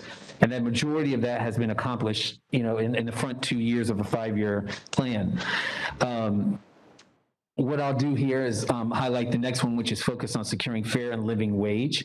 And you'll see here we began at a lower baseline, and we're now at 70 participants out of a target of 100 that have found gainful employment at a fair living wage. So I'm going to turn this over to Dr. Thomas, and would you mind if I drive the slides, or would you like to click? Okay. And to give him a little bit more detail about his efforts and how they fit into our goals on the impact of poverty. Good morning, Mayor Pro Tem, Commissioners, everyone in their respective places. I'm Kimball Thomas, Director of Community Services, houses the Tempo and TIFLA programs, and also we do community outreach and homelessness, and that's one single person, Mr. Delmas Barber. As you look at our strategic plan goals, we have engaged over 1,600 disconnected youth in our community. I'll briefly touch points on the impact of poverty and public safety as your commissioner priorities. If you'll look, we'll look at the number of GED graduates by cohorts, numbers enrolled in college and technical schools, and our workforce results. And then we'll talk about those public safety, recidivism rates, and also restorative justice initiatives. You can see our number of cohorts per year. We've increased those who have been obtaining GEDs. We're very excited about that. We're giving them more one-on-ones, having more collaboration with our Leon County School partner and adult and community ed. And you see that we've driven that, double it from the previous cohort year from 3 to 4. They're enrolled in higher ed right now as we speak. They're enrolling in the Lively and TCC. Some have even gone on to Florida State and Florida A&M as we speak. And so also with participations in higher ed, as you can see from the legislative funding that we received last year, and that goes to the Department of Juvenile Justice, we have 50 participants as we speak right now who are enrolled at Lively, TCC, and the North Florida College of Cosmetology. It is an absolute game changer in our program. Workforce results. This is a direct impact on poverty. Of the 70 participants, as Kristen mentioned already, 20 are employed by the City of Tallahassee. So I want to thank my colleagues and peers. They have jobs that become available. Those jobs fit their needs, not my department needs, but their needs. What we do is make sure that we pre-screen applicants based on their assessments, their inventory, their skill sets. We do pre-screening, look at the job, align it with those. We do mock interviews with our applicants to make sure that they're prepared as possibly can be. They go and interview for these jobs, and they're the ones that go through the qualification piece. So I want to thank my peers for putting jobs out there for them. 6 employed through the Ajax Disadvantaged Workers Agreement. When you went by the old Northwood Center, you saw the demolition that was taking place. It was Tempo participants who were part of the conveyor belt sorting recyclable and non-recyclable items. 2 employed right now with Danfoss Manufacturers. This is with our partnership with TCC. Very proud of that. 2 will be employed. I know CRT with Magnolia Oaks Project, 2 will be employed there. We have 5 to be employed by Career Source Construction Jobs beginning this year when that goes vertical, and 35 in other local entities across the region. Public safety, and I just want to mention this quite quickly to you. I know you're very much aware of the anatomy of a homicide by the Leon County Sheriff Department. And so one of the flashpoints of data in that report was how well are 18 and 24-year-old black males doing in this arena. We immediately looked at our data, and I can tell you of the 265 black males that are in Tempo right now, 93 had previous offenses. None of those have reoffended. 23 have gotten GEDs through our program. 33 are enrolled in technical college to get certification. So we are very much aware of those kind of reports, and we always look at how we're performing in those areas. We have for restorative justice initiatives this year, the educational overlay with the state attorney's office, Second Judicial Circuit. This is a sentencing guideline piece with them that Tempo participants who are 16 to 17-year-olds who come before them will join the Tempo program, and work on their GEDs part of their sentencing guidelines. We have a new initiative with Public Defender Yuri's office, the court diversion in the Second Circuit. These will be, again, our Tempo participants. These will be guidelines with respect to them completing not only their educational components, but also community service hours. And of course, the crescendo of it all, because this would not happen without good case management, building relationships. We have a strategic plan, 10% or less recidivism rate. We're at 0. And that takes constant good case management to make that happen and building those strong relationships. We've got some upcoming initiatives that I certainly want to tell you about. These have already been awarded and funded. And I can't let the cat out the bag because we're not the lead partner on it, but I want to tell you, we have a reentry grant that we're going to be the anchor partner to impact over 100 formerly incarcerated participants, whether you were in jail 1 day or 1 year. This is going to be huge to give them job training opportunities, and also a credential attainment grant that's going to impact Black, Indigenous people, and people of color population that's going to help with credential attainment across the state and help that initiative, the Sale to 60 initiative by Governor DeSantis. We're very excited. You'll be hearing about these in a few weeks, and we were chosen as anchor partners in these grants and awards. I'm here to answer any questions you may have. Excellent, wonderful. Commissioner Williams-Cox. No question. Tempo is getting the job done. I've had some conversations, and I've shared this with you, had some conversations about some other things that are happening in our community. And you're showing that, you and your team are showing that it's not just talk. And you're doing the work. You're walking it like you're talking it. And it's happening. And I am very impressed with the work that is being done and the work that we look forward to doing and looking for more community-wide support. I did have brief text conversation with the sheriff about the anatomy of report. And I know that he has had conversation with you as well. Correct. And I've also included a school board chair in the conversation as well, that Tempo, while it may not be a silver bullet and it may not be the only thing, but it is a homegrown solution that could be a part of a bigger solution to help us figure this thing out. And you've shown in your data, and because you're former principal at Rickards High School and former principal at East Gadsden, you have great experience with the population that's being talked about. And so we know that with your leadership and with your team, we're gonna get to this. And 1,500, and we can't go far without saying that for a long time, you did this by yourself. To the point that I think they had to get a car with Tempo on it so they would know that you were out there doing work and not, legitimate work and not some other kind of work. And so I'm glad that through the leadership of the city manager and deputy city manager, we were able to build a team around you. And so you have just gone on. And I will say that I was very, very proud to participate or be there for the graduation ceremony of the Tempo participants last year. There were a number of firsts. There was a first couple that came through the program. There were the first Native American. Native American, that's came correct. through the program, and plenty others who everyone had a destination in mind. They were no longer disconnected. They were on their way to success. And the fact that nobody has returned to the trouble that they came from is just applause. We can't applaud this enough. I want to encourage those who are listening in the general community to join us in this effort to help make Tempo all that it can be to help resolve some of our issues.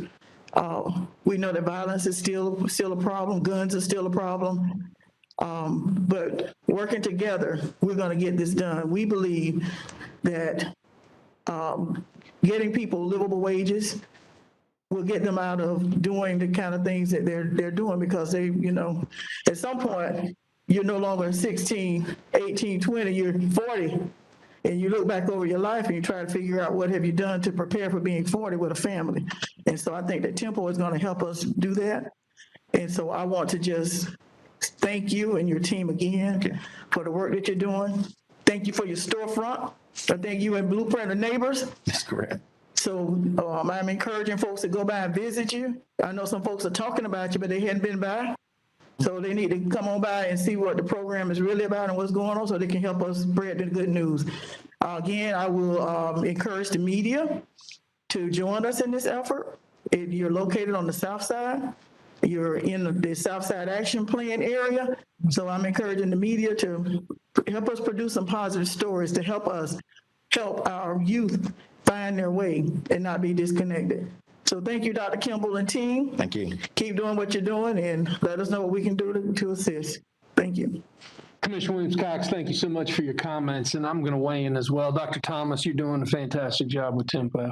As we sit here and we look at violent crime and the gun violence that's taking place in our community, and we look at solutions, Commissioner Williams-Cox is correct. It's not the silver bullet. It's not going to solve all of our ills by itself. But I do strongly believe that the Tempo program is probably the greatest program that we have going for our community right now when it comes to disaffected youth and really reaching out. You're doing a great job. And I want you to know that I fully support the program, and I am interested in having conversations with my colleagues about how we strengthen your program and rapidly expand your program as we are trying to find other solutions to the violent crime in our community. I also realize that there is a price tag associated with rapid expansion. I also realize that we're going to have some stronger financial commitment. I think one of the smartest moves that we have made in the past 18 months is the creation of the foundation. That does allow the private sector to financially contribute and roll up their sleeves and to get involved as well. So whatever we need to do to better educate the public on the foundation, whether it's a massive PR campaign to get people involved, also knowing that there is a commitment from this body through governmental dollars as well, I want you to know that I stand with you and I look forward to that conversation. Thank you, sir. Sure.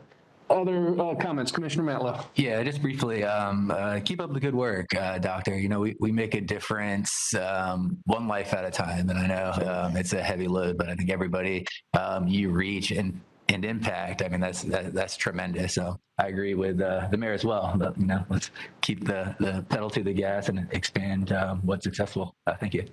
Thank you. Great. Commissioner Porter, I want to make sure that we always pause and give you the opportunity to weigh in as well. Thank you, and thank you, Dr. Thomas. Great work, and I agree with the mayor's comments. I would love to see us look into expanding and supporting you more. I do have just one quick question. What is, how do y'all define recidivism within Tempo? The national norming definition is usually over a 5-year period of those who haven't reoffended since the time they were released. And we just look from the time that we get a participant in our program that they have not offended. Okay, thank you. Yes. Excellent. Mayor Pro Tem? Thank you, Mr. Mayor, and I will be brief this time. I just want to thank Dr. Thomas again. I've had a long professional association with Dr. Thomas from our days at East Gadsden High School and our personal friendship. And just remember the early days of Tempo when it was just about Dr. Thomas being out there on the streets, going from one part of our community to the other, recruiting young men for the Tempo program. And look where we are today. I think it's a model for success.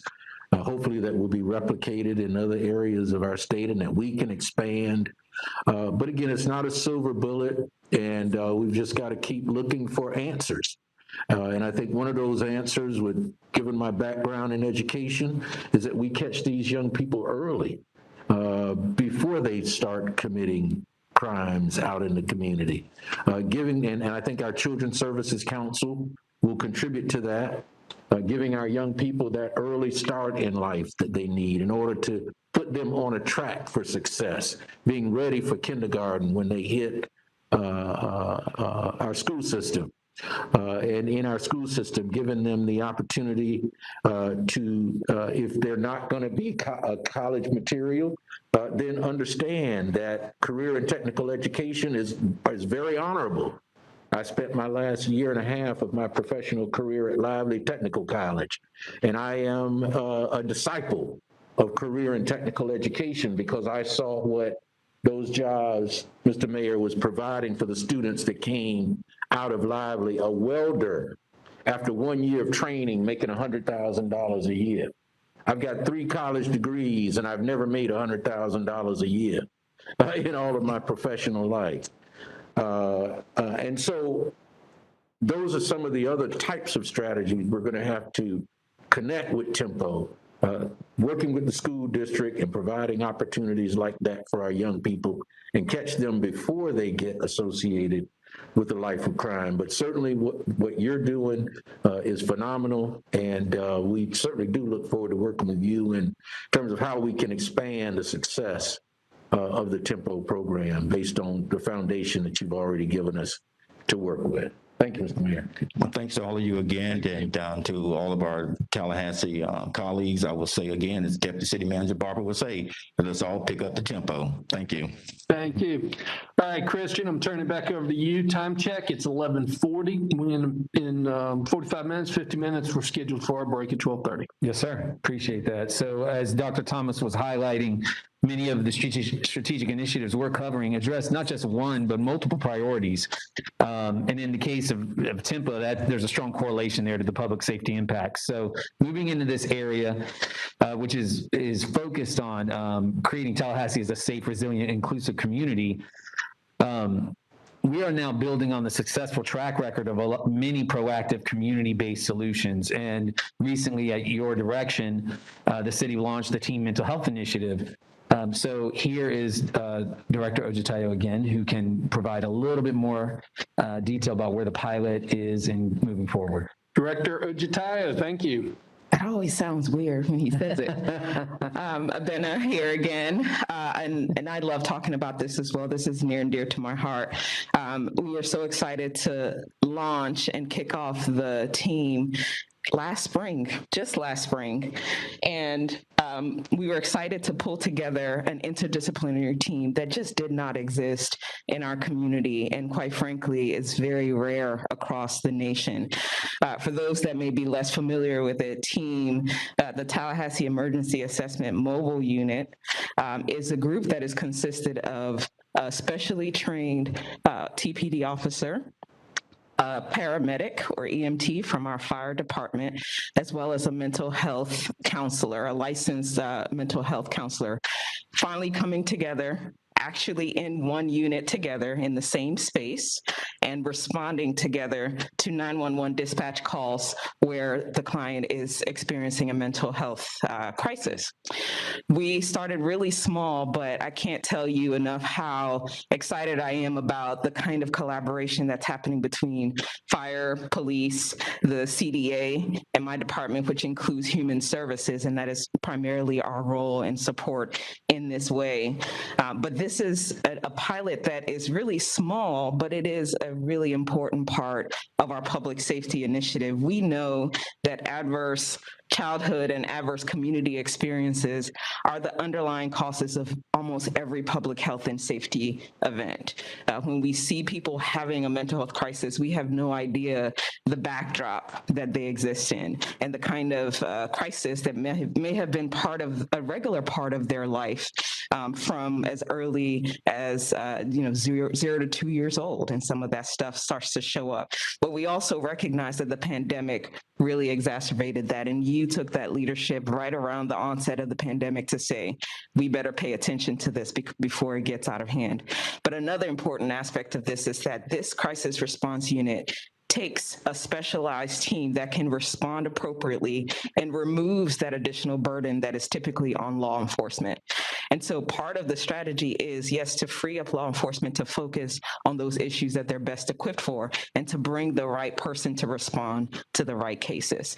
It is a learning experience. It is a pilot in every sense of the word, but we have seen some incredible results from the first day when many of you were at the press release when they were officially launched. Within an hour, they were responding to a call. And over the past less than a year, they've responded to over 700 calls for assistance. And part of what you see before you is just a high-level breakdown. We have our team going out and doing direct outreach to clients experiencing this that are calling either 911 or the non-emergency line. We have the team counseling on site and sticking with the patient as long as they need it. We've had patients that have voluntarily and involuntarily been big-racted so they can be taken for further assistance in a mental health facility, and so much more, right? And so this is just a sampling of that. It really has been a game changer. Just last fall, the Department of Justice awarded $250,000 to help the city expand that pilot for the next 2 years. We've also seen the kind of impact our activities have on other agencies in the communities who are now also elevating mental health work. We've seen the Sheriff's Department also plan and launch a similar mental health initiative where they're incorporating more counselors within their response. And so this is just exciting. It is just the beginning again, just one pilot, one team that's handling this, but we know that demand is going to continue to grow. And if you would indulge me, I wanted to invite up Officer Britt, who is part of the frontline team that is doing this work. He's very excited, maybe a little nervous, but excited to share with you a little bit more about some of what he's seen on the ground.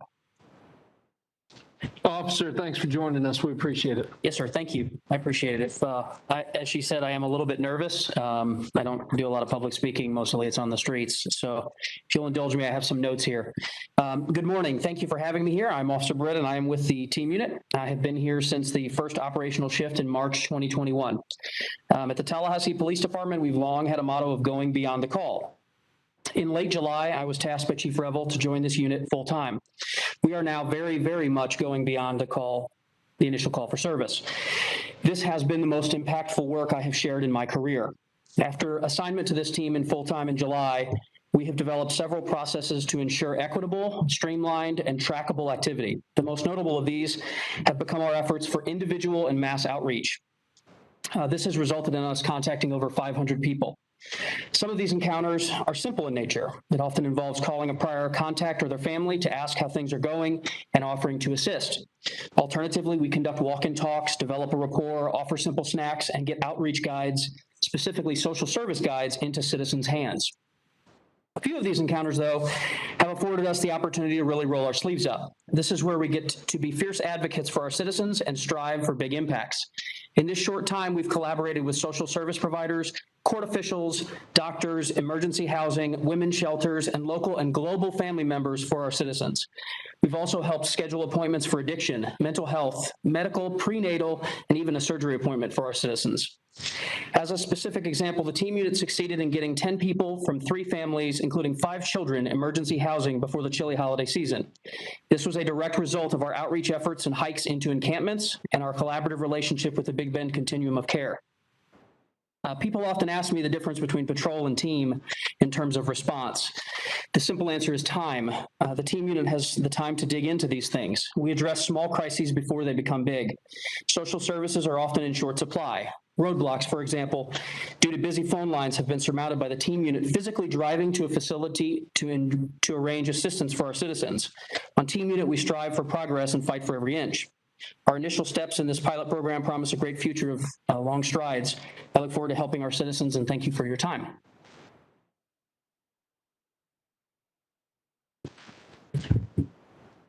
Well, now, hold on there. Officer Britt, don't go too far. You did awesome. Thank you very much. And those are his words.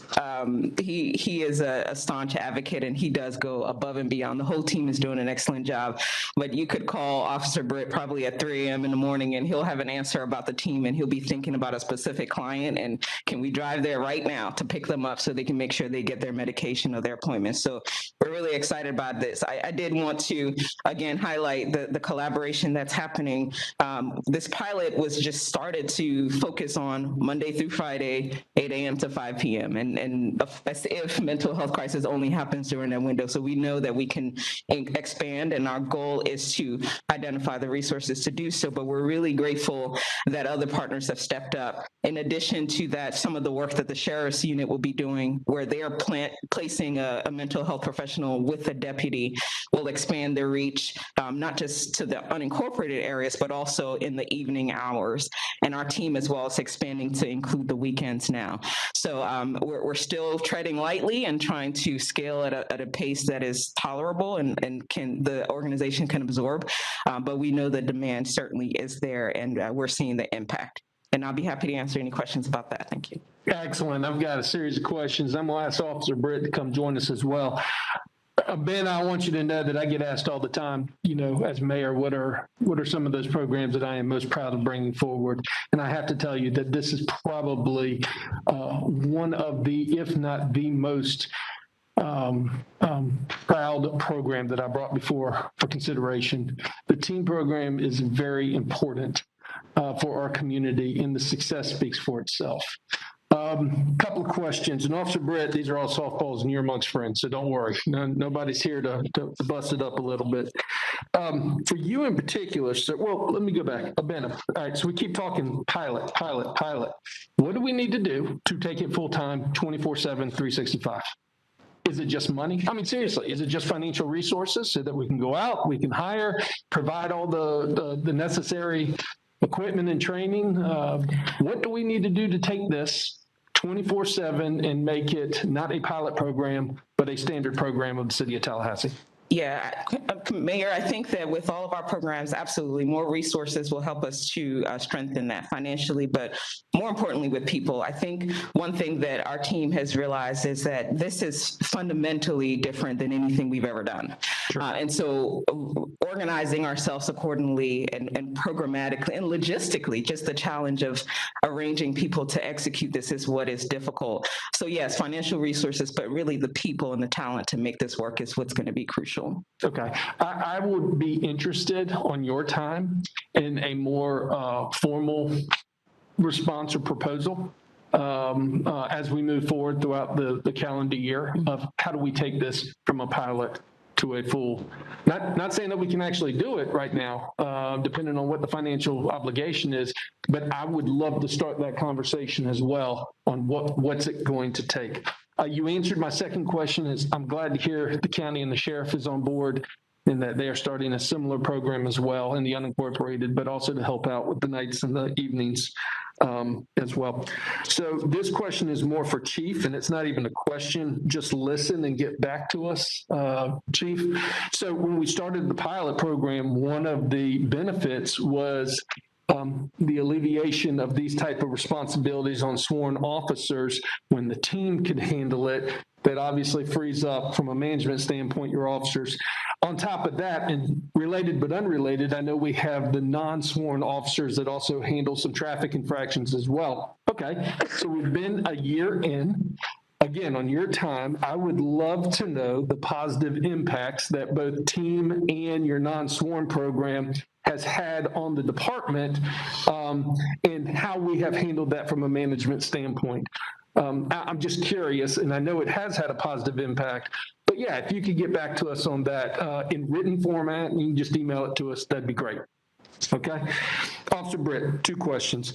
First of all, what do you need from us? Right now, snapshot, what do you need from us to continue the success of the pilot program? Would you mind microphone? You have our unwavering support. Appreciate that. And I am your greatest ally on this program. Well, thank you, sir. The answer is that the city leadership that I've been afforded and to work with and in partnership with has given me everything that I've asked for. There is literally, I've not been told no. I've been told, how can we get this? That's great. So logistically and equipment wise, I think that we're working very well. It's just the same struggle that we're facing with around the United States right now, which is staffing. We've got to pick. It's not just a matter of putting anybody into this unit or any officer or any counselor or anyone. You have to get someone who's willing to do this. And what we're facing on the team unit is that it's difficult to acquire those personnel resources that understand that we're going to be getting out and we're going to be doing hikes and we're getting it out into unusual, sometimes uncomfortable environments and helping people at their very worst. and trying to get them, elevated. And so it just takes the right kind of people. And that's what we're facing right now in dealing with as personnel. Okay, just keep us posted. Yes, sir. Officer Britt, when people ask us, and I'm sure you get asked all the time, why do you do what you do as a public servant? And then you tell stories about how the team unit was able to find a family with kids, housing in a more comfortable structure before the holidays. Job well done. Thank you, sir. Absolutely, job well done. Last question deals with specifically those in our community that are experiencing homelessness.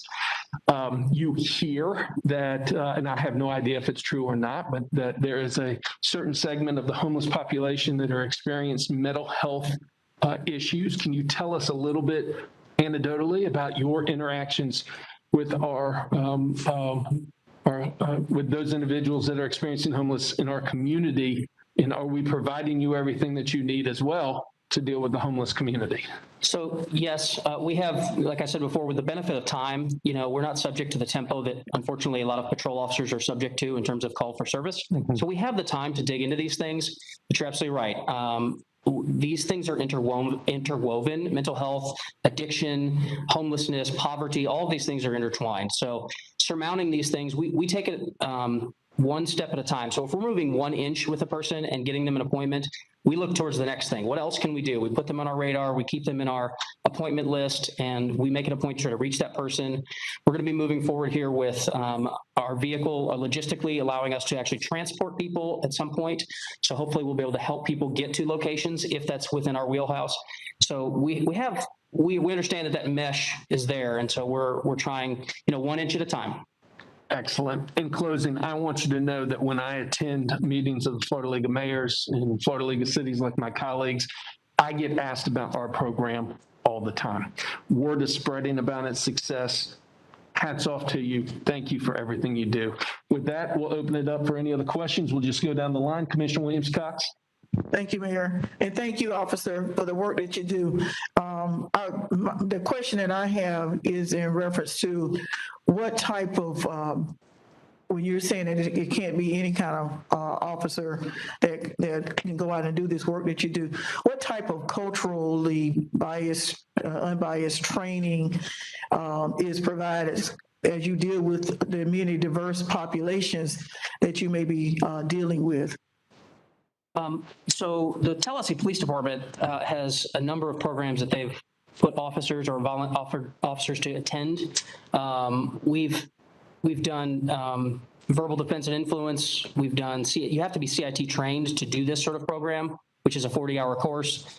We're looking obviously at expanding the number of CIT officers that we can get and acquire to bring out into this field. And, it's just a matter of personal flexibility. You have to be flexible in being able to get along and understand that this is not an officer person in encounter. This is two human beings having a conversation and trying to get them the resources that they need.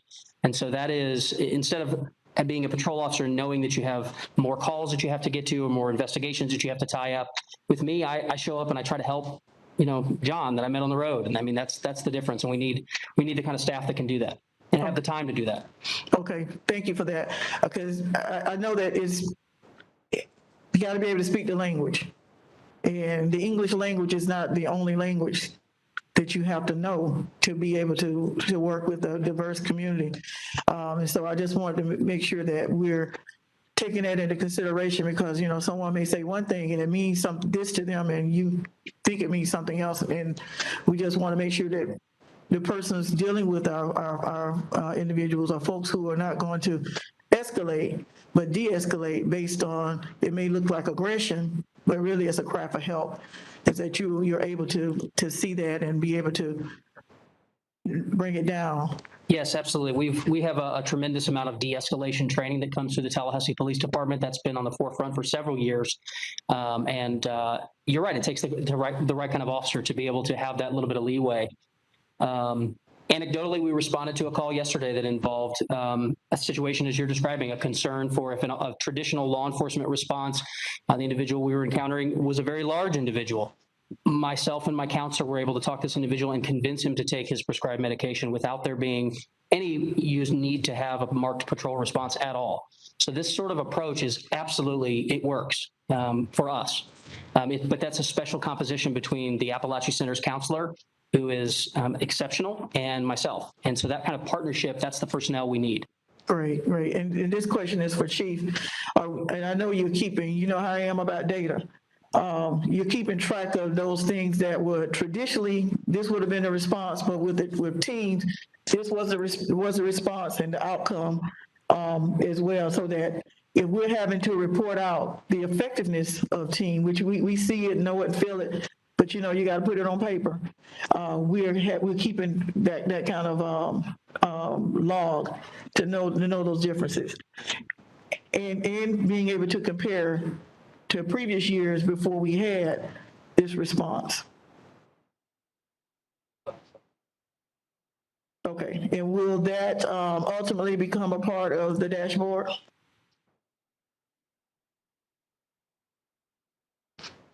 Okay, I think that it's going to become important. I know we're still in a pilot, but I think it's going to be important that it becomes a part of the dashboard as well, because it tells our story, and we've got to tell the story.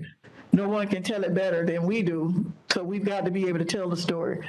So thank you. Thank you for all what you do, and I hope I don't have to call you, but if I do, just come on, check on me. Anytime. All right, thanks.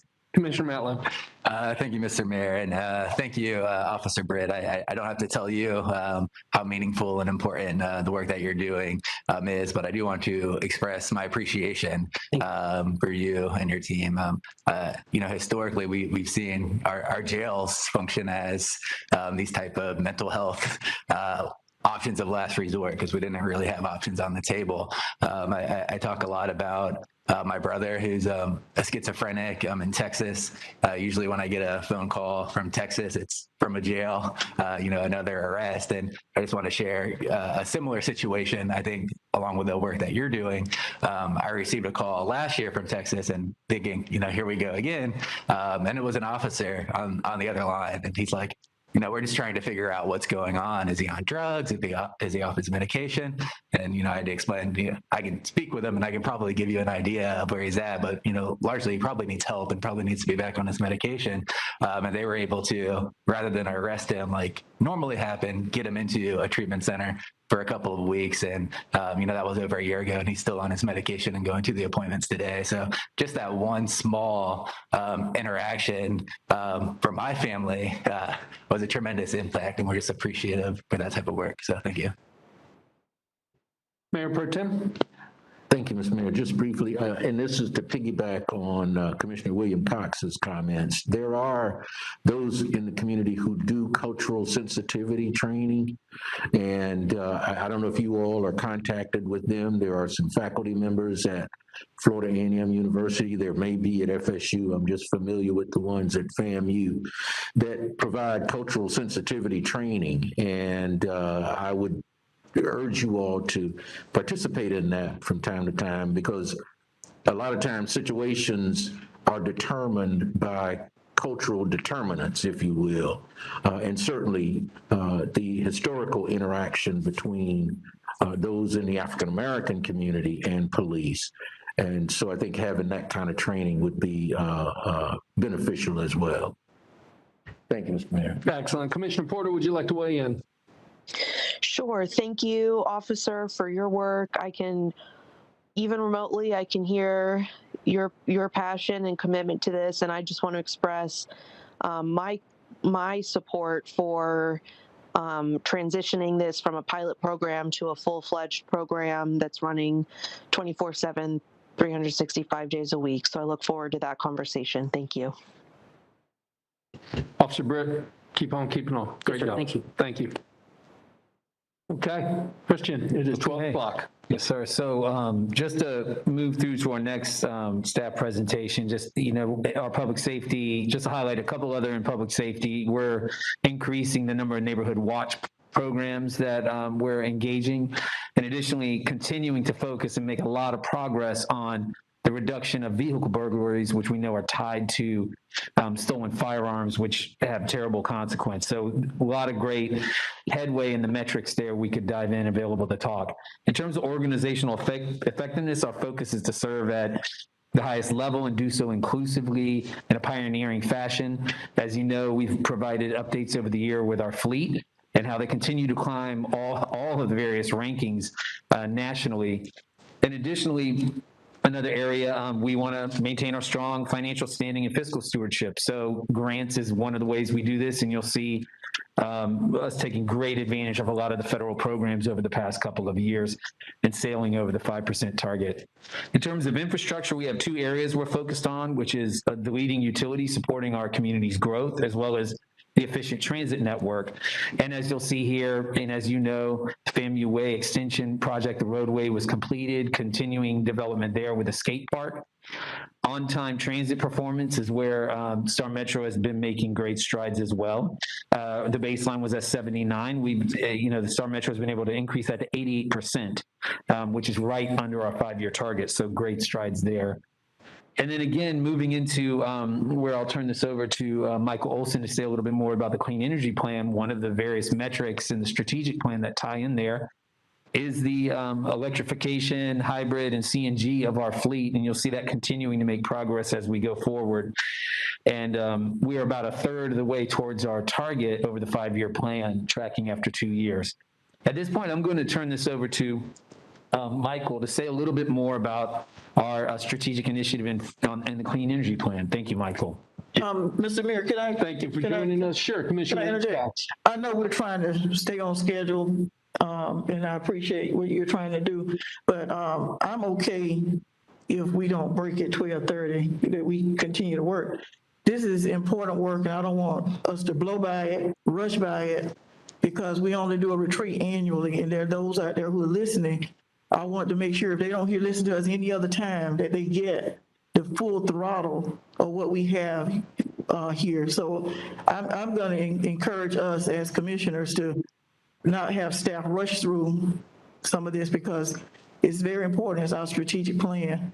And I want our community to understand what it is that we're trying to do. And especially, I know we talk about infrastructure a lot, but when we get to the quality of life, I really want us to weigh in on that, because that's important to people in our community. So I just want to say, I'm happy to forego the 12:30 break for myself if that becomes an issue. Thank you. Well, I appreciate that, Commissioner Williams-Cox. No, let me be very clear. We will spend as much time as we need on every single aspect of city government during this retreat, and we can stay till 5, 6, 7, 8 o'clock tonight if you want.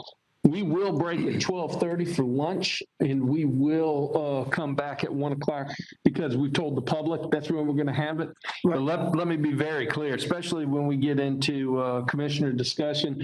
We could bring back any item. We could bring back any staff person. We can redo any briefing. We can spend as much time as anybody wants on any particular issue. Okay. We're not going to go anywhere until we are all satisfied that we've had a great retreat. All right. Thank you. Yes, ma'am. Absolutely. Good to see you. Thank you, Mayor, Commissioners. And with that, I'll still plan to keep my comments brief, maybe tee up some subjects that we can explore, whether before break or later today. And good afternoon. I'm Michael Olson. I'm manager of Clean Energy and Resource Planning group within our electric and gas utility. Just time for a quick update. The target in the strategic plan is to deliver the Clean Energy Plan by 2024. The key takeaway of my comments is that we hope to deliver that this year in 2022. And likely you'll see me come before you multiple times this upcoming year. So this will be a conversation that takes on some momentum as we move forward. I tend to want to start with a look at the planning effort, but I'm going to reverse the script a little bit and kind of build on a comment, Commissioner, you mentioned with the South Side Plan earlier, and indicate that within the Clean Energy Plan, there has been action while we go through this larger planning effort. As Christian alluded to within fleet, we're developing or we're building out an electric vehicle fleet. Tomorrow, fleet team is meeting with engineers and designers to build out charging depot that will facilitate expansion of our Star Metro service. We're looking to expand EV charging infrastructure for the public, both traditional chargers as well as our fast charging electric vehicle stations. On the renewable energy front, you may have heard news recently that FSU recently increased their subscription in our Tallahassee solar program. It may come to no surprise as well that we're seeing markedly increased number of rooftop solar applications come through our customer operations. So clean energy efforts are happening. The action is there. On the planning front, at the core or driving the planning has been our technical studies. And I know we've been at it a bit over a year, but this is hugely important and highly complex. We're trying to understand how our system will operate in every moment of the year under evolving scenarios as we begin to bring in even more renewable energy, as we try to understand the realm of energy efficiency, energy storage, you know, the changing landscape and all the assumptions that drive that.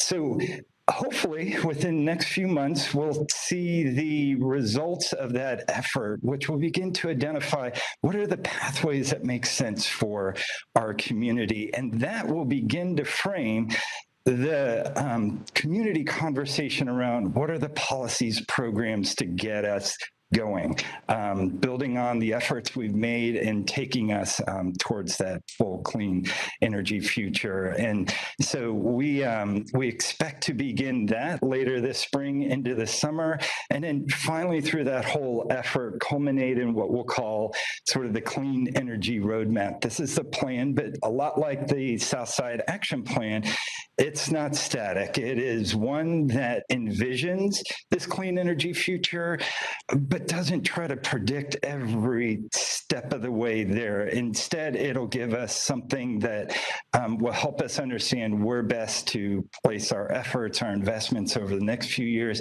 and we'll continue to revisit and massage that roadmap. My last comment really gets to the core of this illustration here, and that is the public engagement throughout, whether it's participation in our existing programs, our Energy Smart Plus, our Tallahassee Solar and all, or within the planning effort. To date, we haven't actually gotten to the core of those conversations. You know, how are we going to do this in an equitable, affordable, expeditious manner? That falls under that policy and program considerations phase that's coming up. But we haven't waited either. We have been essentially priming the conversation within the community. Most recently, just finished another round of public engagement where we hosted a series of stakeholder charrettes, bringing in business leaders, other community leaders to help us out in various items that help shape this planning effort. We've talked with neighborhood leaders.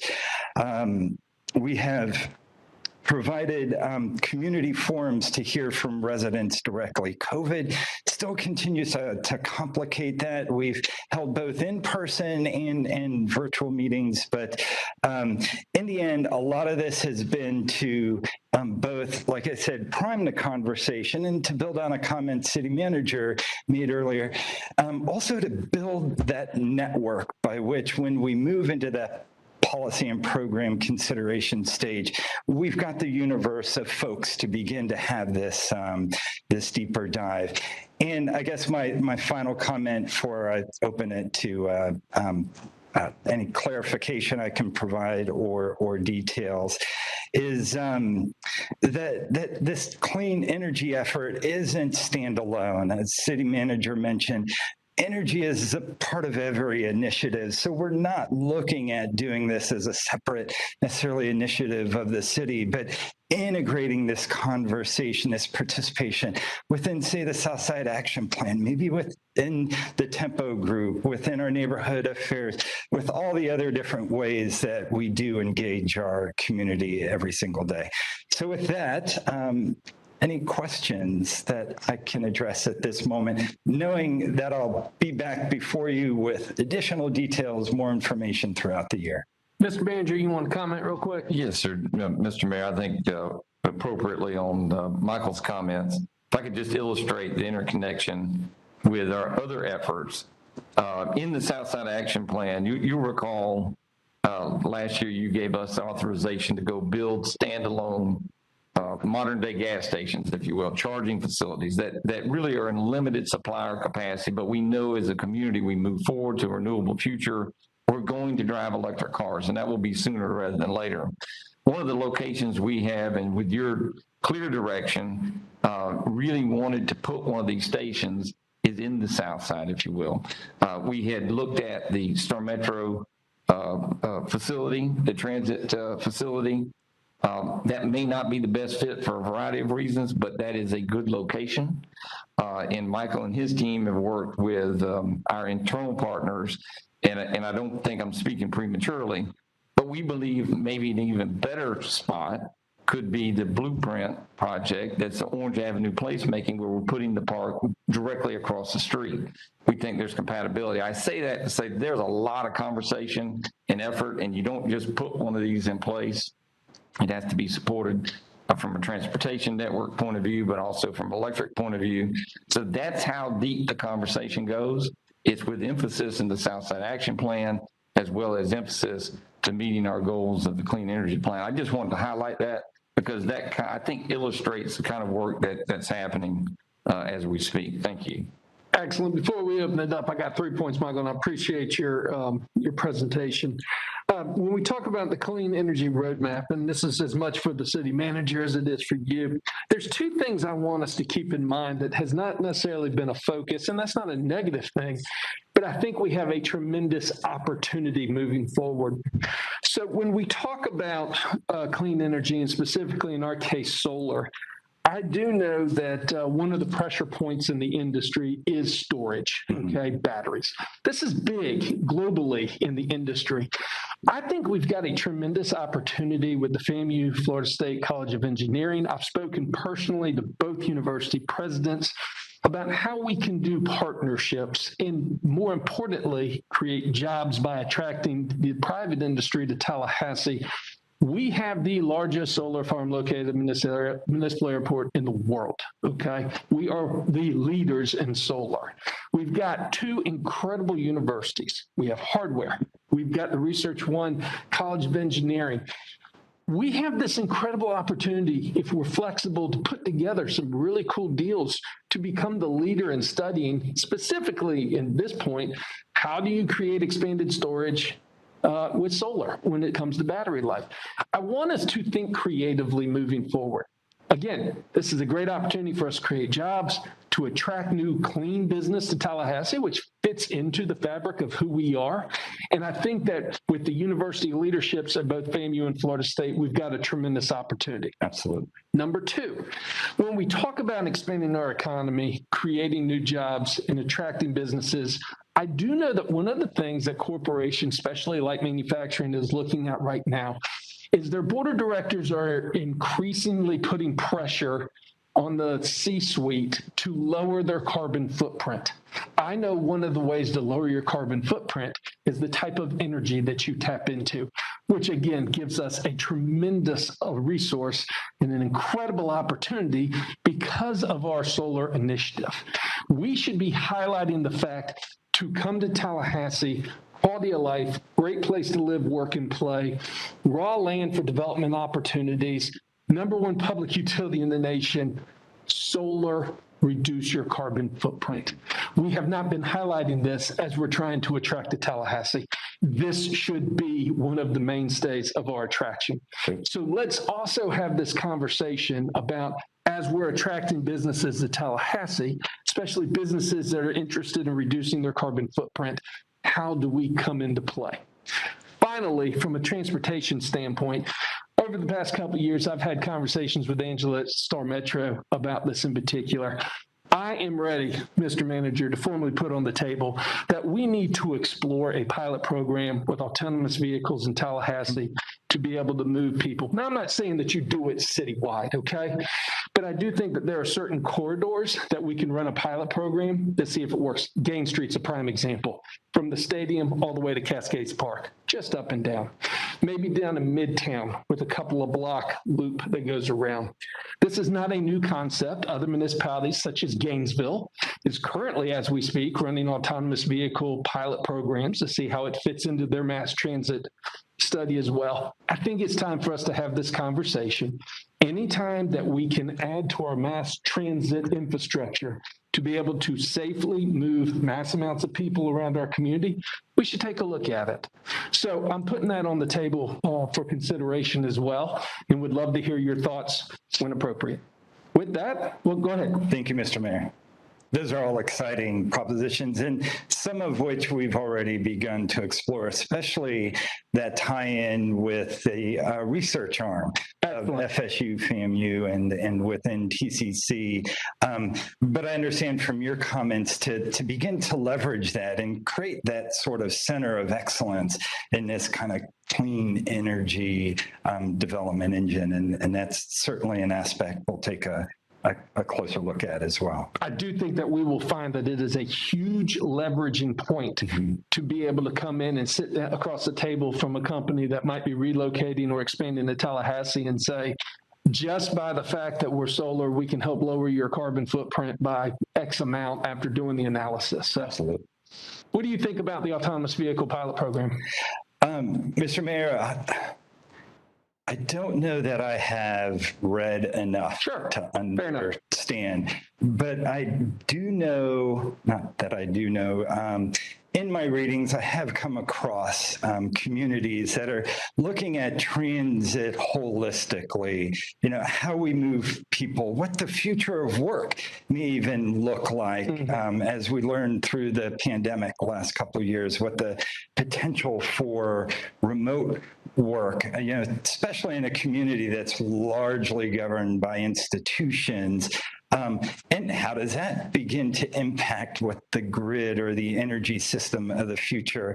So kind of touching on something Devin mentioned earlier, even within the energy context, we're looking at sort of comprehensive community planning. So autonomous vehicles, I think, certainly have a role in that. I'm not well read to know, but I do know other communities that are looking at all of this from that energy perspective are starting to recognize how do you deal with that final mile, which is, I think, what autonomous vehicles look at.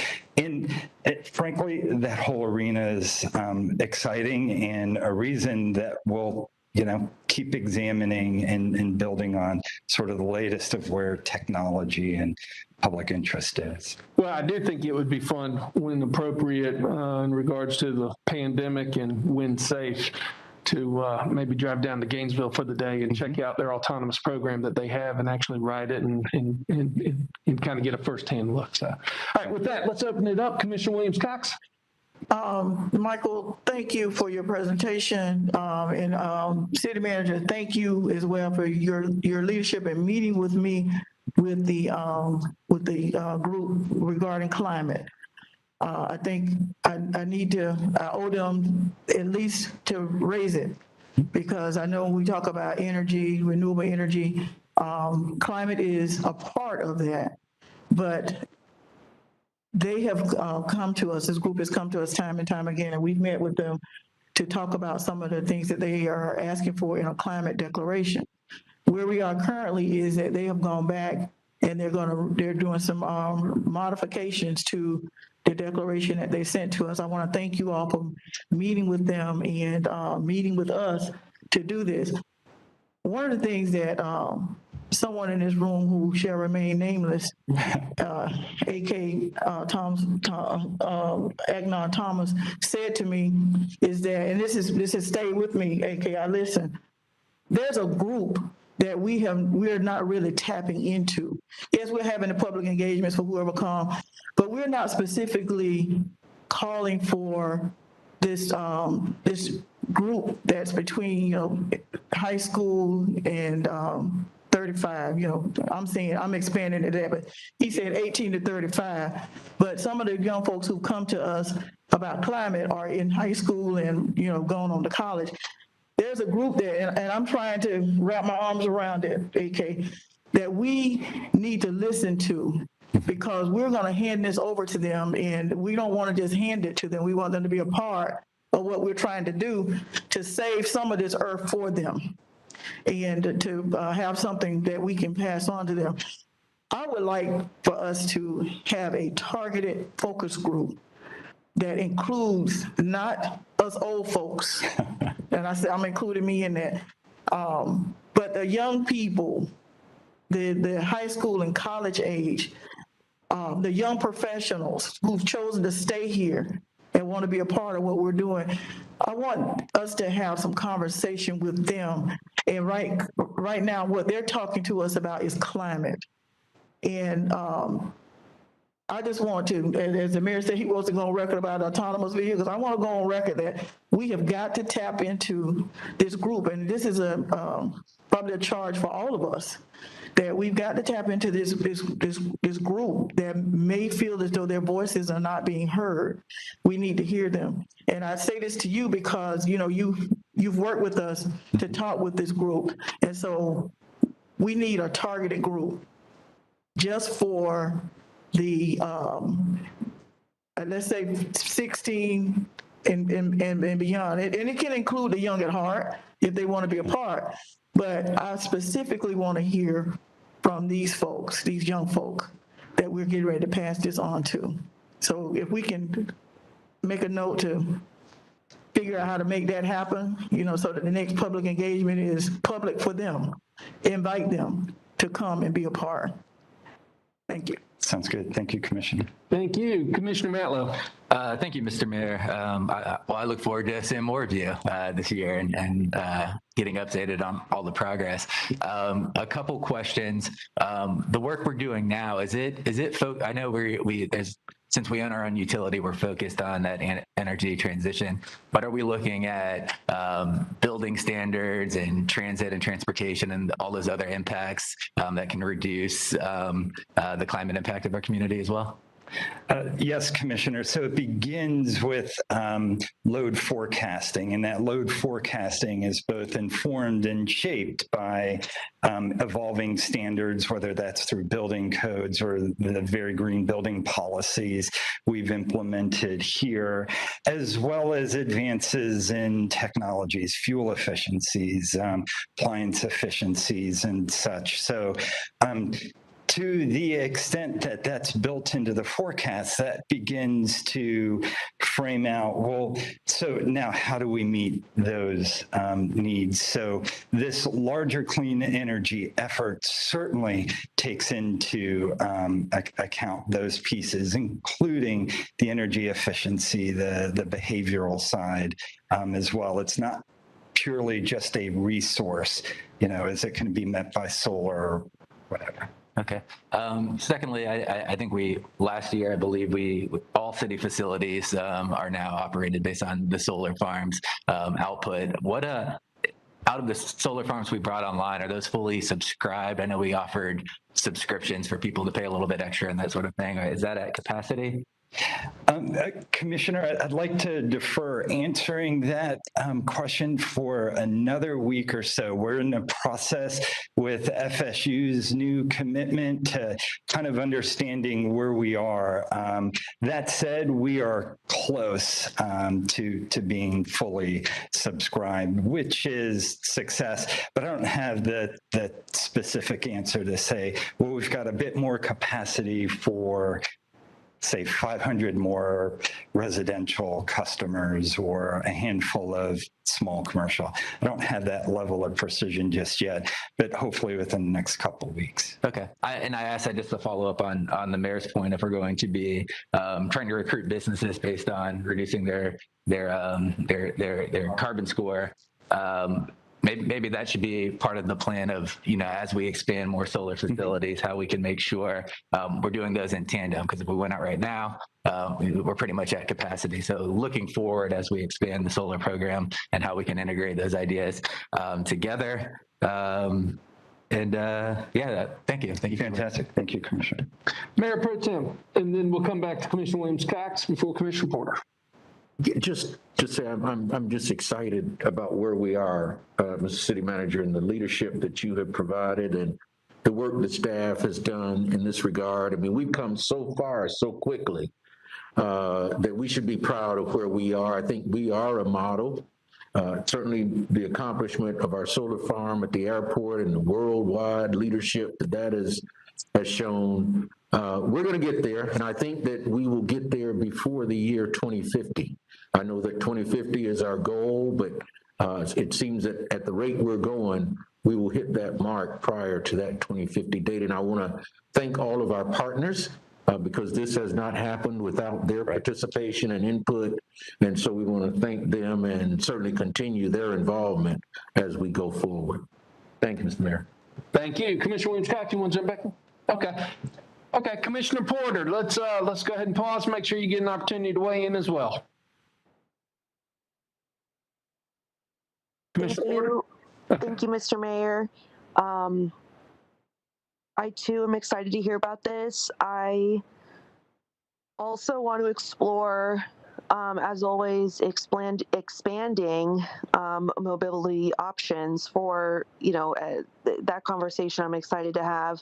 I have some follow-up questions, but they're a little bit too detailed for right now, so I might ask those at another time. But thank you for your hard work. Thank you, Commissioner. Excellent, thank you. Appreciate it, Michael. Okay. Thank you, Mr. Mayor. If I could get the slides back up, just to bring this in for landing, and thank you, Commissioner Williams-Cox. I'd be happy to spend as much time here as we had, which wasn't actually that much. My goal here has just been kind of light on a small portion of the targets, and naturally we can dive in on anything. So in the City of Quality's life efforts, we're really focused on creativity, inclusivity. That's in our vision statement for the city and the strategic plan, and how our spaces can promote culture.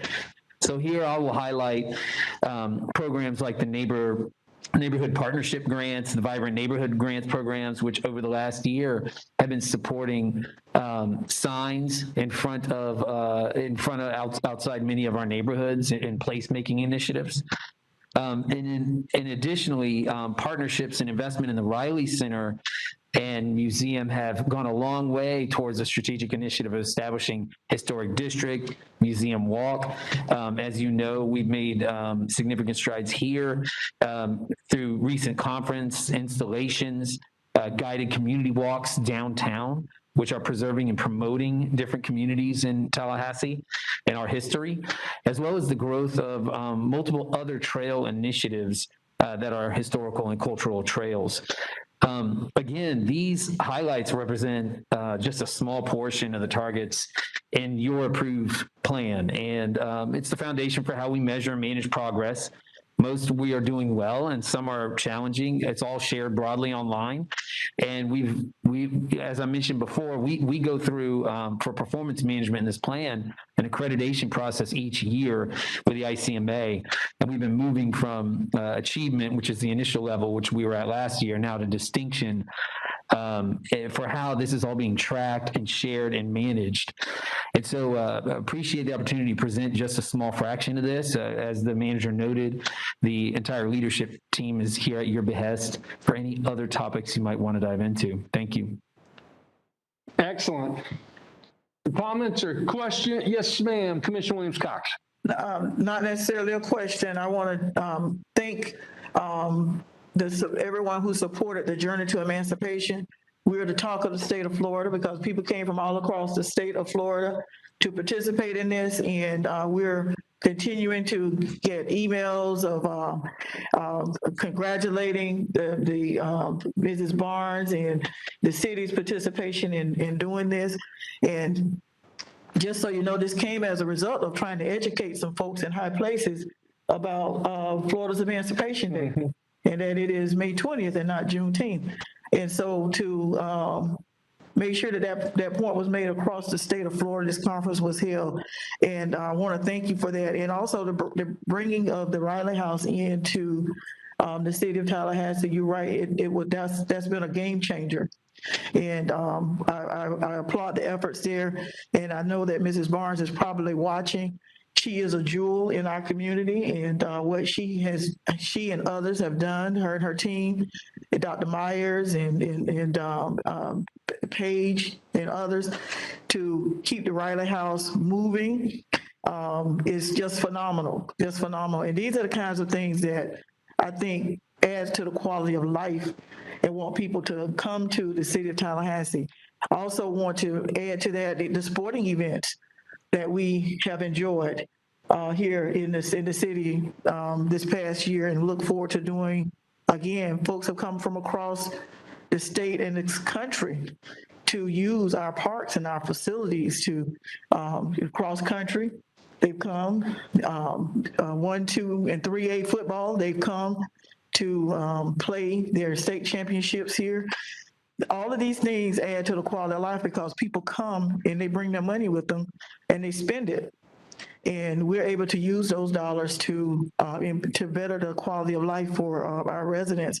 I think that also down at the neighborhood level, some of the things that we're doing to improve the quality of life at the micro level, and it goes back to what we were talking about in the Southside Action Plan, citizens' participation. Citizens will participate if they believe they're going to get something out of it. And the quality of life speaks to that. We want to make sure that all residents feel valued here in the city of Tallahassee. And I know the county, I don't want to speak for them, but I know they want to make sure that citizens feel valued at the county, throughout the whole county. So the more we do to be inclusive, to engage, and to make sure we listen to one another and do our best to live as neighbors, as we have been prescribed to do by the big guy up high, I think it just will continue to improve the quality of life that this All-America, twice named All-America City, can do. But it's going to take all of us. We can't just look at what's not happening. We've got to look at what is happening and find the gaps, and let's do something to fill in the gaps. We can't always be positive, but we can't always be negative either. We just got to deal with what we have, make it better, and know that it's not about me. It's not about you. It's about all of us, because we're all in this together. And we need to act like we know that we're all in this together and stop pointing fingers, and let's put our hands to the plow and make things happen and make life better for all residents, those who are here now and for those who are to come. Thank you. Thank you. Okay, so we're going to take a break in just a second, and we'll be back at 1 o'clock for public input. What I'd like to ask colleagues in the spirit of Commissioner Williams-Cox's comments earlier. So I know that we'll have a robust conversation. We'll talk about everything that was presented this morning. There's other stuff that we'll talk about as well. Is there anything that was not presented this morning that you would like staff, and we're just giving them a heads up right now in a couple of minutes to prepare, that after we get done with public comment, before we go into our discussion, is there anything that you would like a brief presentation on to bring you up to speed? Commissioner Williams-Cox, is there anything that you have not heard yet from staff that you do want presented this afternoon? And I know that this is our retreat that's driven by our strategic plan, but if I can go back to the quality of life again, there's been some discussion in our community about the Performing Arts Center.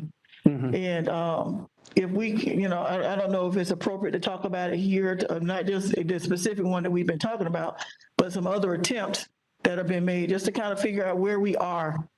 What are the thoughts about this Performing Arts Center and what could be?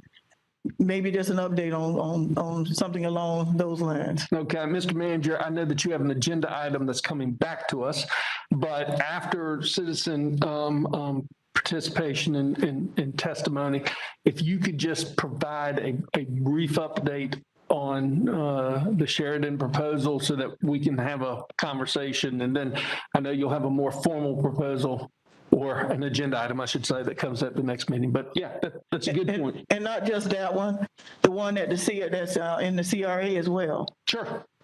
Oh, of course.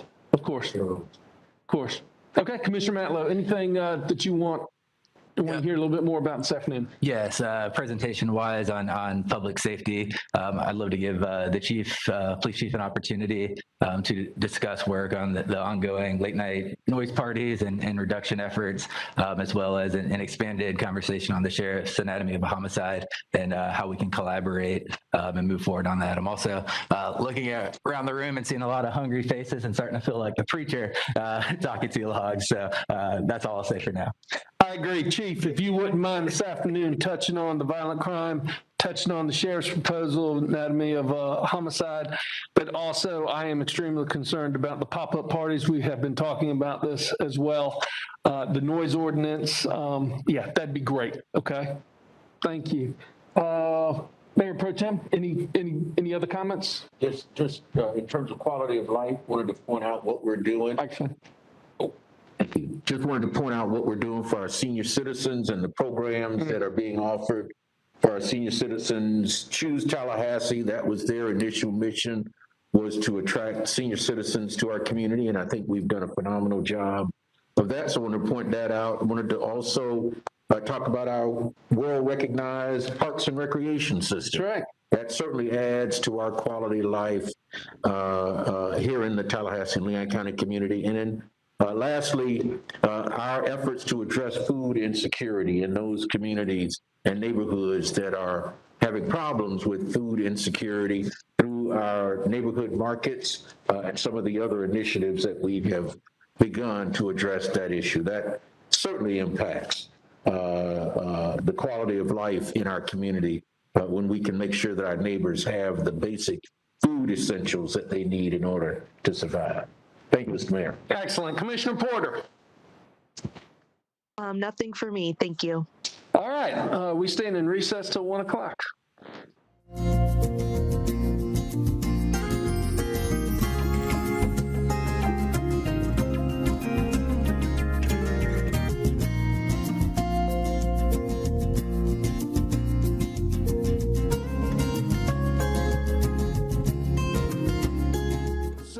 Call the meeting back into order. Workshop. Hope everybody had an opportunity to take a quick break. It is 1:03. We are going to hear from the public at this point. We got plenty of time. We're looking forward to hearing from everybody. Mr. Clerk, walk us through our public comment this afternoon, please. Thank you, Mayor. We will hear from individuals who have filled out a speaker card here in the meeting room, and we have 3 of those individuals at this point. If there's someone who wishes to speak and has not filled out a card, they can do so right here behind me, and we will add you to our list. We do have 1 person who registered to speak virtually. At the last check, that person had not connected, but we'll take them last when we get there. And with each speaker, we'll have 3 minutes. I'll give you a heads up at about 2.5 minutes, and we'll just take them in order. Excellent. All right. Our first speaker will be Donna Cotterell, speaking on the Southside Action Plan. Cotterell, thank you for joining us. Your name and address for the record, please. And Mr. Clerk, if you'll walk us through the light system that we have there. Oh, Got it. the light it'll be green, it'll turn yellow when you have 30 seconds left, and it'll turn red at the end of your 3 minutes. If you just be sure to speak clearly in the mic, that way the folks on virtual connections with WebEx can hear you. Usually the people in the room can hear speakers better than those connected. So thank you very much. Yes, sir. Thank you. So one, I want to say thank you all. Was I supposed to say my name and address? Donna Cotterell, live in the South Side, grateful to be here. And I just want to say thank you all for this tremendous panel today. I mean, there was a lot of really good information. And I want to lift up like folks like Abena and Mr. Thomas, who are in the community doing the work. So thank you for that. And I was also saying to one of my colleagues, I feel a shift. I feel a change. Commissioner Porter had said it's been a long time coming, but that change is coming in terms of the South Side. And we could go on and on about negative stuff, but I'm positive today, and I'm praying that we can go forward with some real plans that can be implemented in the very near future And I want to say also the Riley Center is a wonderful place to start because we know there's a lot of history there. But here in this capital city, we have so many artists, and some of y'all know I'm an artist, that we could lift up, that could make this capital city even greater. We have people like Angela Austin, who danced with the Dance Theater of Harlem for 25 years, FSU professor now. A lot of you know Jabale Zoller, who was given the MacArthur Foundation Fellowship. She's right here in Tallahassee. George Clinton, right? I don't need to say anything more. T-Pain, Cannonball Adderley, Ray Charles. These artists are people we should be celebrating and lifting up. And as one who just opened a performing arts center, I'm hoping that we have a theater district in Tallahassee that rivals no other. Because as a capital city, we've talked about, we don't have a performing arts center here yet. But let's lift up the folks that we know and we recognize are right out of our own backyard. The Tallahassee bus boycott, lunch counter sit-ins, you go to Montgomery, Alabama, you can go to the museum, you can see that history among historic buildings. Right here in Tallahassee, we had a lunch counter sit-in. We had the bus boycott. But when I went to look for that monument, I couldn't find it, no signage. So please let us make sure that when we have something that we want the public to see, that we can get good signage so that it's visible. You're at 30 seconds. 30 seconds, okay. The airport supply and demand. So if we have that really rich historical capital city, then they'll be begging us to build a bigger airport because folks will be coming from all over the country to see it. And the hotel conversion and multifamily housing, excellent. I say expand tempo. The mental health crisis piece was amazing. But let's pay the professionals what they're worth. When it comes to mental health, we can do a lot better than say $16 an hour. You're at 3 minutes. The Appalachian Center had $11 an hour jobs for people who have college degrees. So let's pay people what they're worth. Thank you. Thank you. Mr. Clerk, our next speaker. Our next speaker is Lavina Johnson, followed by Delilah Pierre.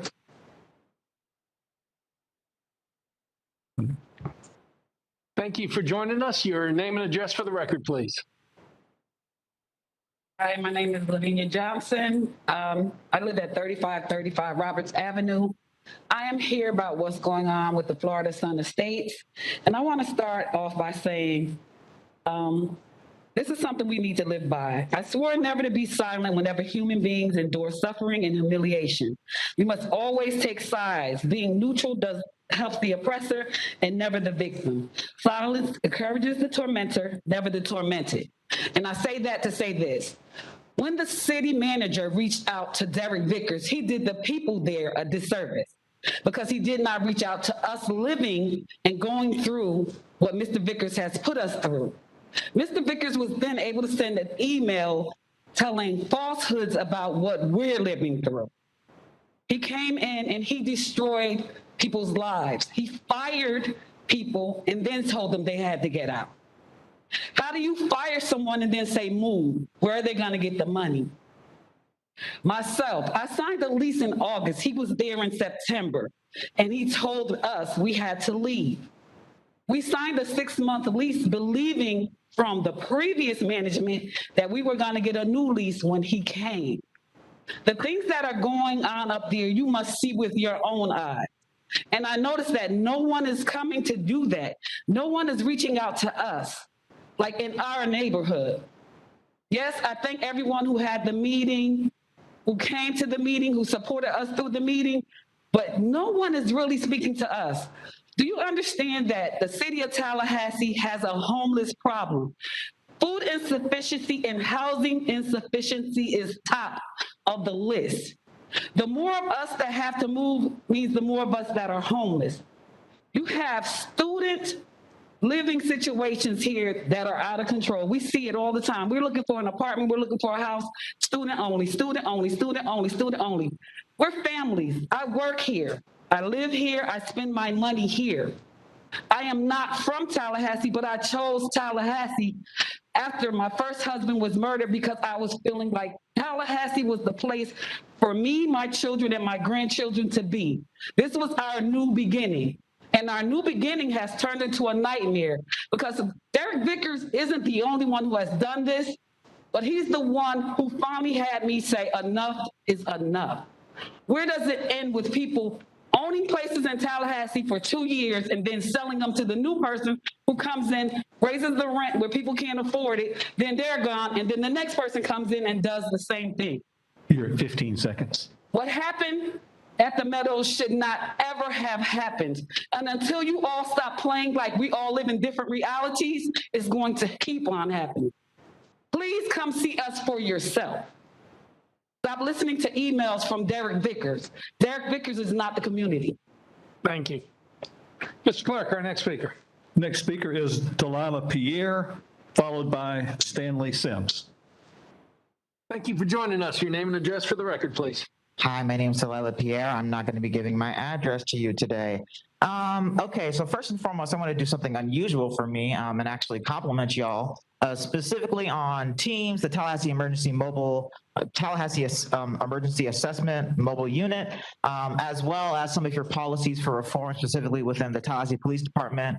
One thing the person I am, was really pleased to hear is that TBD officers are being trained to handle basically working and contacting transgender people. That's really wonderful to hear. I hope we can avoid the kind of situation that happened with Tony McDade from happening again. And I'm really thankful that that policy is being, something that's at least on the agenda, but we really want to see these things implemented. And I really suggest some kind of survey or town hall. So people who have had access, working class people who have seen the team's mobile unit, and working class people who are seeing these reforms are making sure they're really being completed and brought out. And the Tallahassee Community Action Committee is, of course, absolutely willing to be involved in that and do some work in the creation of that. I also wanted to specifically talk next about the Department of Justice potential investigation into Lawrence Revel. I think especially City Commissioners Diane Williams-Cox, John Daly, and Curtis Richardson should issue a public apology for gaslighting our community and telling us specifically that Lawrence Revel had no bias in his own department, when the Department of Justice itself is pointing out how Lawrence Revel is discriminating against one of the employees in his own Tallahassee Police Department. This man is going to a conference of anti-gay, anti-trans people and speaking there, trying to proselytize to his own community members, trying to proselytize to his own police officers. And we're supposed to believe that he wasn't doing anything to his fellow police officers, that he wasn't treating them differently because of their sexual orientation. Well, now we know that there's proof of it, and I hope this investigation goes through and is followed through. And y'all, the ones of you who are responsible, who didn't, reprimand Revel for his conduct, need to admit your fault and start to reprimand Revel now. He needs to get out of office. He does not need to be in office. He is very obviously compromised and does not follow the policies of inclusion and diversity that Tallahassee says it wants.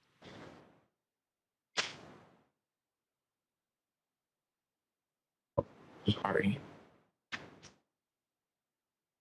You're right at 30 seconds.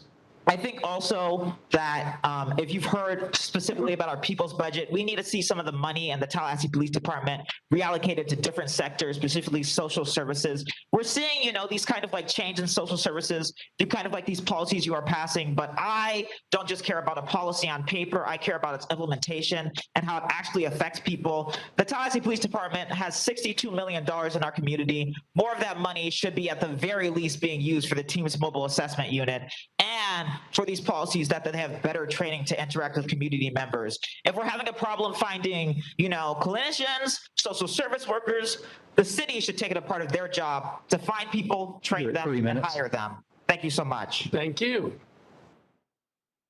Mr. Clerk, our next speaker, please. Next is Stanley Sims, followed by Leslie Harris.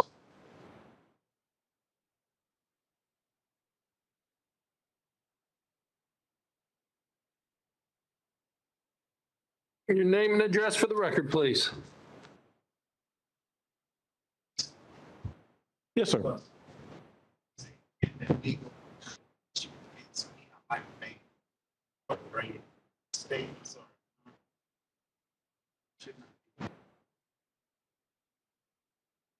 Stanley Sims. My wife still lets me come. 1320 Avondale Way. If you would step up just a little bit closer to the mic so your voice can be picked up.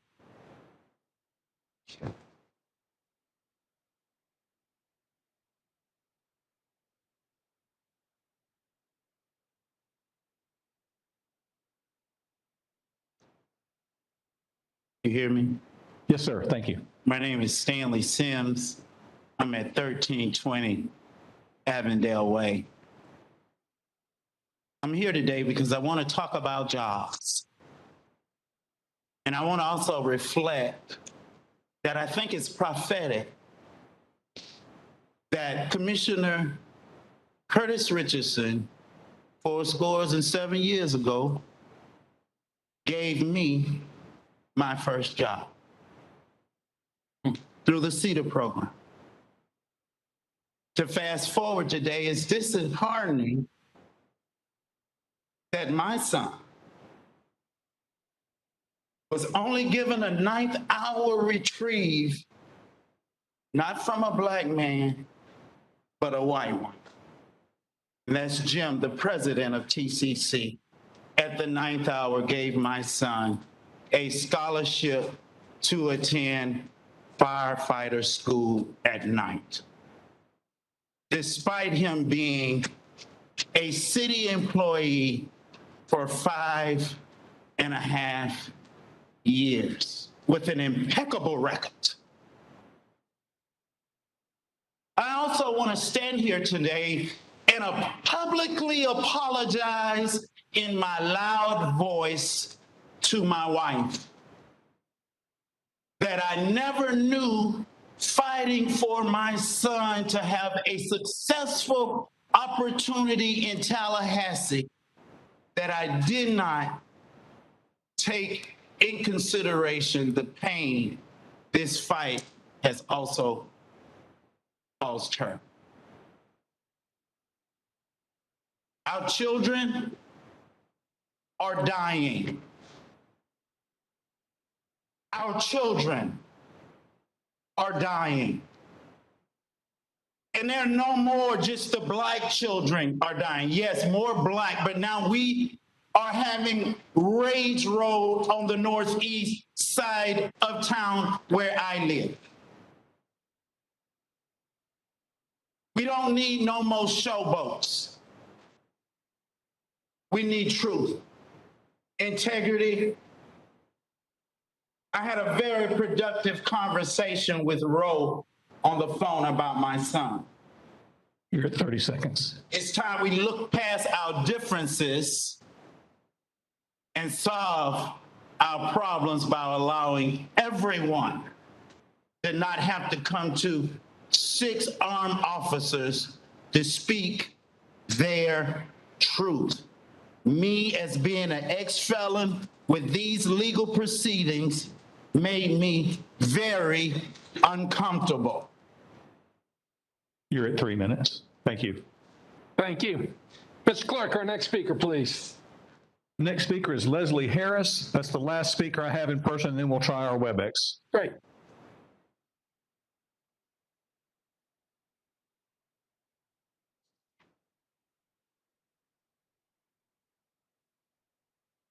Your name and address for the record, please, sir. It's Leslie Harris. I live at 2022 Hillsborough Street in the Providence neighborhood. First, I'm kind of speaking off the cuff, so I hope my comments are clear. First and foremost, I commend your Southside Action Plan staff for what I perceive to be as very committed and sincere in their efforts to implement this plan. And that's just from my brief engagement with the staff that I engaged. And it's my sincere hope that commitment and sincerity permeates this entire effort throughout the process, because I think that's a key, that will be a key to the success of this plan. So that's the most important comment I want to make.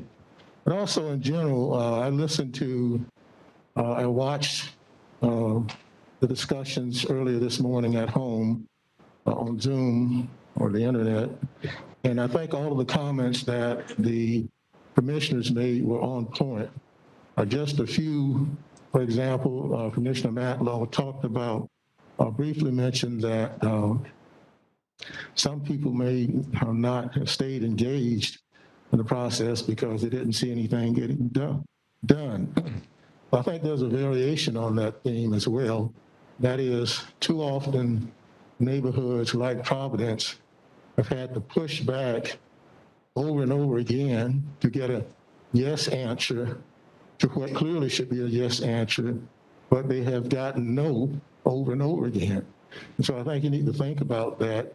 I don't think neighborhoods should expect you to rubber stamp what they're doing, but we do expect you to be objective when you're deliberating on issues. And then I think all of Commissioner Richardson's comments are on point. One I want to mention is this concern about gentrification. That is a huge concern about us when it comes to this Alton Airport Gateway Road. And we've mentioned it over and over and over again. And part of the solution to that is to use this project as an opportunity to address our affordable housing concerns. So I think as you all move forward with the Southside Action Plan, think about all the comments that you all made individually, because I think they are very much on point. Thank you very much. Excellent. Thank you. Mr. Clerk, our next speaker. Mayor, that's the last speaker we have in person, and I will see if Perry Ponder connected via WebEx. I don't think, like I said, that he had earlier, but Perry Ponder. Good afternoon. Perry Ponder has not yet connected to the WebEx. Okay. Then we have no further speakers, Mayor. Excellent. Anybody else here in person that'd like to speak? Didn't get a chance to fill out the card. Anybody else? All right, Mr. Manager, turn it back over to you. Mr. Mayor, if you would like, there's a couple items that were mentioned before the break. We could address those in the order they were brought up. There was a request for an update on the performing arts, not just what was discussed at your last commission meeting for the Northwood potential, but also the TLH arts. It's a program for Railroad Square. Assistant City Manager Tedder is most informed about those. Those are two entirely separate things, but I think we could certainly provide an update. If we could start with the, Wayne, if we could start with the update on the Northwood proposal, kind of where we are. I know we plan to bring an agenda item, and then address the milestones of the TLH arts proposal. Yes, sir, Mr. Manager.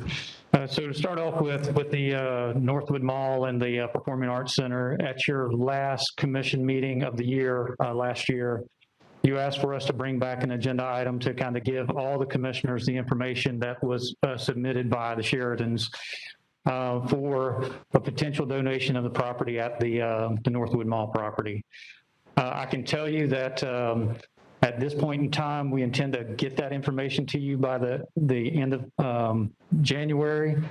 There's also some efforts regarding the site planning for the TPD headquarters at Northwood Mall. As you all are aware of, we have a community meeting scheduled for the 20th of next week. That is when we're going to solicit information from the community, comments from the community about the location of the police headquarters site, as well as future ideas and opportunities for utilization of the property. There would be an opportunity for the public to communicate to staff regarding using property out at the airport, at the Northwood Mall site for a performing arts center, as well as all the other uses that you have articulated over the past, whether it's housing, whether it's green space, I think commercial opportunities, things like that. We are already on our online. We have a comment section for this project. People have already started filling in comments regarding the utilization of the site as well. So that's in progress. We fully intend to bring back an agenda item at the end of this month regarding the community input from this public meeting next Thursday. The second item regarding TLH Arts, you also recall when I was responsible for the CRA from a staff level position, we had utilization of $1.8 million from TDC money, and you all directed staff to work with TLH Arts to come up with some agreements to utilize property that is in Railroad Square for the Performing Arts Center. There were some aggressive deadlines that you gave us. Y'all were all interested in trying to move this project, spend the money, put it back in the community as quick as possible. So we indicated about a 3-month time period for staff to work with TLH Arts to get that agreements, get the agreements that we needed back in hand. That time has since passed. I can tell you I've had personal phone conversations with Mr. Kiker before Christmas and said either we need to move forward or we need to stop the negotiations. And I need some feedback from you regarding some of the easement language that we provided to him already. I asked for those comments before the last Friday, so first week of the January. I did not get any comments back at this point. Followed up with another conversation with him, I believe yesterday or the day before, asking, hey, we've got to have something, something has to move with this item. He did promise me some feedback, no specific times, but I did suggest to Mr. Cox where this process kind of is going through the CRA process is maybe at least at the next CRA board meeting to have an update item for you all to have discussion. So if there is active movement, then you'd have the ability to direct staff in a policy direction to continue that discussion.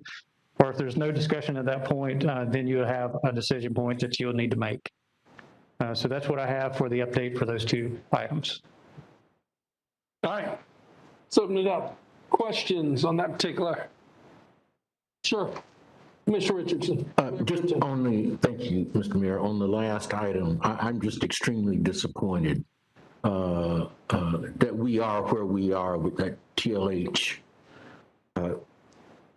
center proposal, or where we aren't, because I certainly expected that by now we would be much farther along than where we are, and the fact that we haven't gotten the kind of response that we should have gotten, you know, and this will be something that we'll discuss, I'm sure, in our next CRA meeting, but given what we went through to get them to where they could get the funding from the CRA, and then their now lack of responsiveness on moving this thing forward, I'm just extremely disappointed.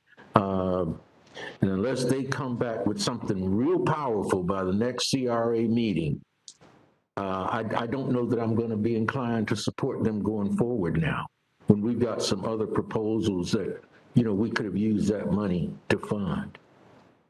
Thank you, Mr. Mayor. Thank you. Commissioner Williams-Cox. Thank you, Mr. Mayor. And thank you, City Manager and Assistant City Manager, for the update. Has the county been kept informed of this, or where we are? To some extent, I have kept my counterpart over at the county involved. Have not given an update since the first of the year, though. Because part of that issue is the county's decision, as well as the CRA board. And I think that at some point we need to have a go, no go, and put the taxpayers' money back into circulation in some type of community project. And I'm hoping that by the next CRA board meeting that there is some progress to report there. But also, what has happened with the building that was donated? That was, I won't say it was donated, it was said to be donated to the city. My understanding from a conversation with Mr. Kiker was that he was working to have the building donated to him or to the TLH Foundation, so that then that foundation could work through all the agreements necessary for their own the management operation of the facility. So I cannot give you an update where that is at all. That's something that's going to have to come directly from Mr. Kiker. Okay, so for anyone who just tuned in and missed the past 3 years, this money has been out there for 3 years, and there's been some things that occurred. I mean, it's been there before we came to the commission. Mayor Pro Tem was there. And so 3 years, then we had a discussion about it last year.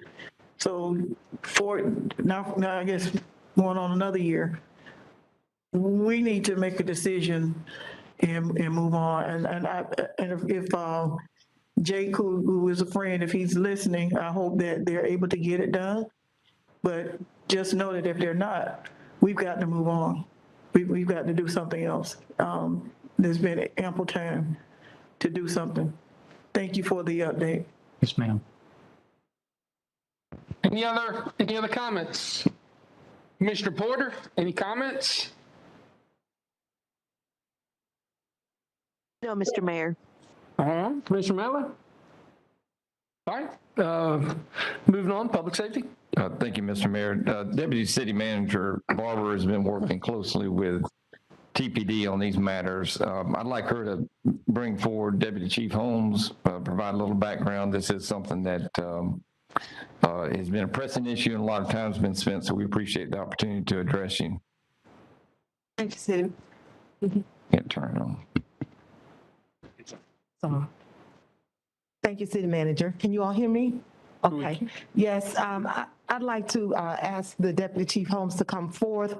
This is an issue that, just as you all have heard from the public, we've all heard from them as well. And I actually am a person who like to actually put my eyes and my hands on things when I hear about them. So I've done the ride-alongs and I've been to some of these, well, actually I've been to all of them, the trouble spots in our community where we have this gathering in parking lots, sometimes when businesses are still open and other times after those businesses have closed. And in all cases with full knowledge and in some cases agreement from the property owners. But it is very problematic for our neighborhoods. And I've been working with DC Homes primarily and with the city attorney's office to look at options that we may have to strengthen our ordinance to address these issues, and particularly how we might be able to hold property owners more accountable for really being a nuisance in their communities. And I've made very close friendships with some of the neighbors who've been impacted, even receiving text messages all throughout the night when the citizen is unable to sleep and she's having issues. I've told her, if you contact me, I'll make direct contact with the field. So I've received these text messages and calls. Therefore, Deputy Chief Holmes has also received them at 2, 3, 4 o'clock in the morning. So it is unacceptable. It is not who we are as a community. It's an issue that we certainly need to address. And I'd like for DC Homes to tell you what they are able to do now and how they are addressing these issues, and then the work we're doing to bring forth an ordinance for your consideration that we can strengthen so that we can do more about addressing these issues in our community. Deputy Chief Holmes, thank you so much for joining us. We appreciate it. Yes, sir. As mentioned, my name is Maurice Holmes. I'm Deputy Chief, Tallahassee Police Department. So I prepared some talking points where I want to walk everyone through how we got to where we are, and also bring you up to date on what we have done and what we're going to do in the near future. And hopefully we can come up with and derive a long-range plan on how we're going to address this issue. So this crowd gathering started in the summer of 2020 when the businesses and nightclubs closed due to COVID. These gatherings, or what we name pop-up parties, they attracted thousands of people. And that has led to a number of issues in our community, to include but not limited to fights, assaults of different varieties, sex offenses, illegal drug usage and distribution, shootings, and homicides. What made us really horn in on this problem, because it was becoming epidemic, was a homicide that happened at a location that was at Orange Avenue and Spring Hill Road, in which a large crowd had gathered and had been gathering, and a shooting took place, and officers were right there across the street, responded, and the crowd was so vigilant, I'll say, that they didn't even allow the officers in to assess the victim or identify the shooter. So we ended up having to call all the resources in Tallahassee and Leon County to this location just to get to the victim and to provide treatment. That citizen is deceased. The Tallahassee Police Department at that time, we realized we had a major issue. So we came up with a crowd control task force. Now, and we started on October the 8th, 2020. And it's still in effect today. The operation started out as a collaboration with the Leon County Sheriff's Office, Tallahassee Fire Department, the Florida State Police Department, FAMU Police Department, which never were able to provide us any resources. But since the football season of last year, 2021, the Tallahassee Police Department has had to staff this operation on our own. The Sheriff's Office pulled out. They had to provide focus on football games, etc.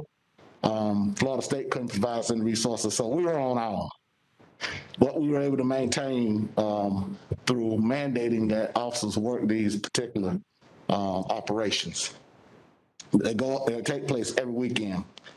So we've operated on our own since August of 2021. Operation focused on identifying problematic locations throughout the city. And the goal was to disperse these crowds as safe and as soon as possible. Locations that we have identified as problematic since this whole crowd control / noise issue started, which affect the quality of life of citizens in our city and surrounding areas. And you can see them on the map. They're not focused in one area. They're pretty much across the city. And now keep in mind, our task force is about 8 officers and supervisors. And they're tasked with going to these different locations to disperse crowds. By the time they get to these locations, the crowds are already gathered. So one location is 809 Railroad Avenue, GBO. We just had a homicide at a location, shooting, this past weekend. 2020 West Pensacola Street, Bajas.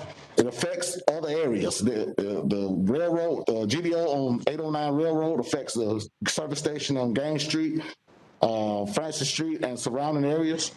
Bajas, we had an issue with that location where they shut Pensacola Street down. The crowd was so large, and it shut the whole street down.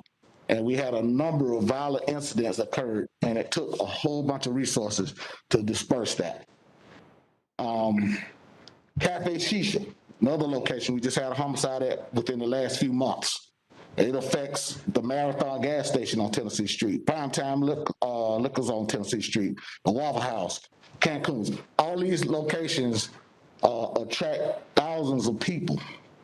And keep in mind, our task force is only 8 officers and supervisors at best.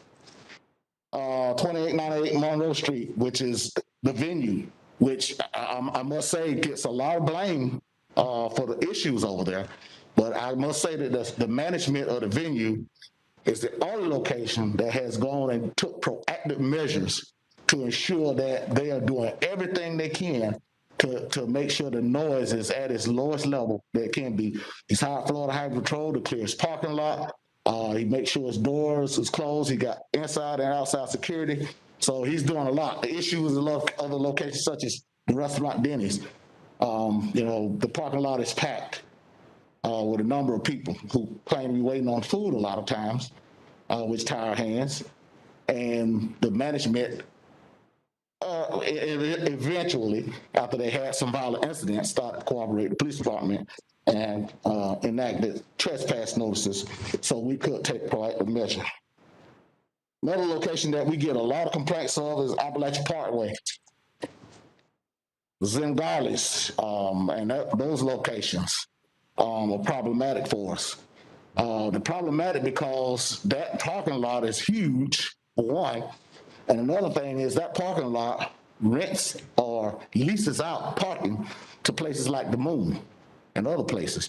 So we put a program in place of using barricades for the subdivision that's behind Denny's, where we're blocking the streets off so the people in the cars with the loud music can't drive through that subdivision. And it's helped us tremendously. And I think Ms. Barber can attest, our phone calls at 3 o'clock in the morning ceased once we put that program in place. But we can't do that on the Parkway due to other things such as leasing. So what do we need to do? What do we need to do as a short-term and long-term solution? One of the things we are doing at the police department and working with City Legal, we're in the process of creating a new and effective noise ordinance. We need that bad. So we're in the process of creating this noise ordinance, which will allow law enforcement to be more proactive in enforcing these nuisance noise violations. This noise ordinance is currently on the desk of Lou Novell at City Legal, and its completion is imminent, and it'll be presented to the commission for a vote at some point here in the near future. And the current noise ordinance we have is ineffective, and it's ineffective in dealing with our current day issue that we have with this noise. And it lacks giving officers, police officers, law enforcement, the authority to make a proactive or discretionary decision to address these violators. In essence, how we like to say it, keep it simple, the ordinance has no teeth. An officer cannot be a complainant on our current noise ordinance. And, the complaints coming from our community are coming at a rapid pace. The idea of an officer can't be a complainant on a violation, to put it in a normal text.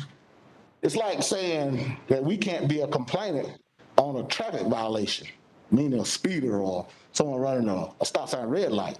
We can't be a complainant. If we can't be a complainant, we can't enforce that law. Or we're being a affiant on warrant. If we're not allowed to be a affiant, we can't very well make an arrest on someone.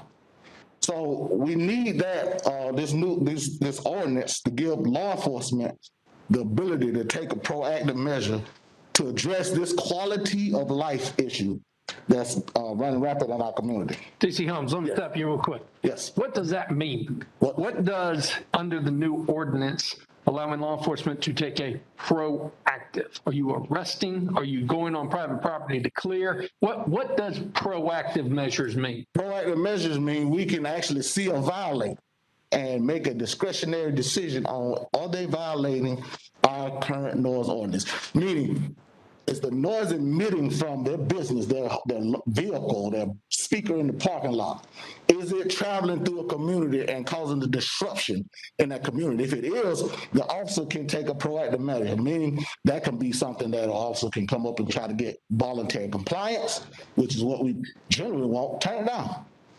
Or if they don't, we're giving us the authority to take the next step to issue maybe a citation, and if it persists, it increase from there, and maybe eventually an arrest if they refuse to comply.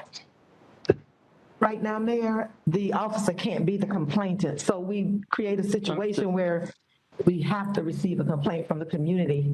And when I rode with DC Holmes, I was like, you can hear this. Why can't you address this, that this is too loud? We don't have the ability to do that right now in our ordinance. So just clearing that hurdle first will increase their ability to address those issues. Right.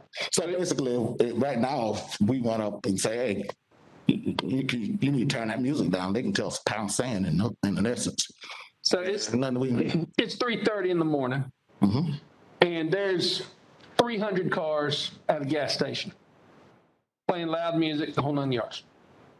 Right now, what do we do about that situation? Well, we will work with the business owners. If it's 300, and we work with a lot of the business owners. So we have these crowds gathered. We hope they have something we call trespass notices, trespass letters on file. So we'll be able to take a proactive measure. That's there. An example would be the Circle K on North Monroe.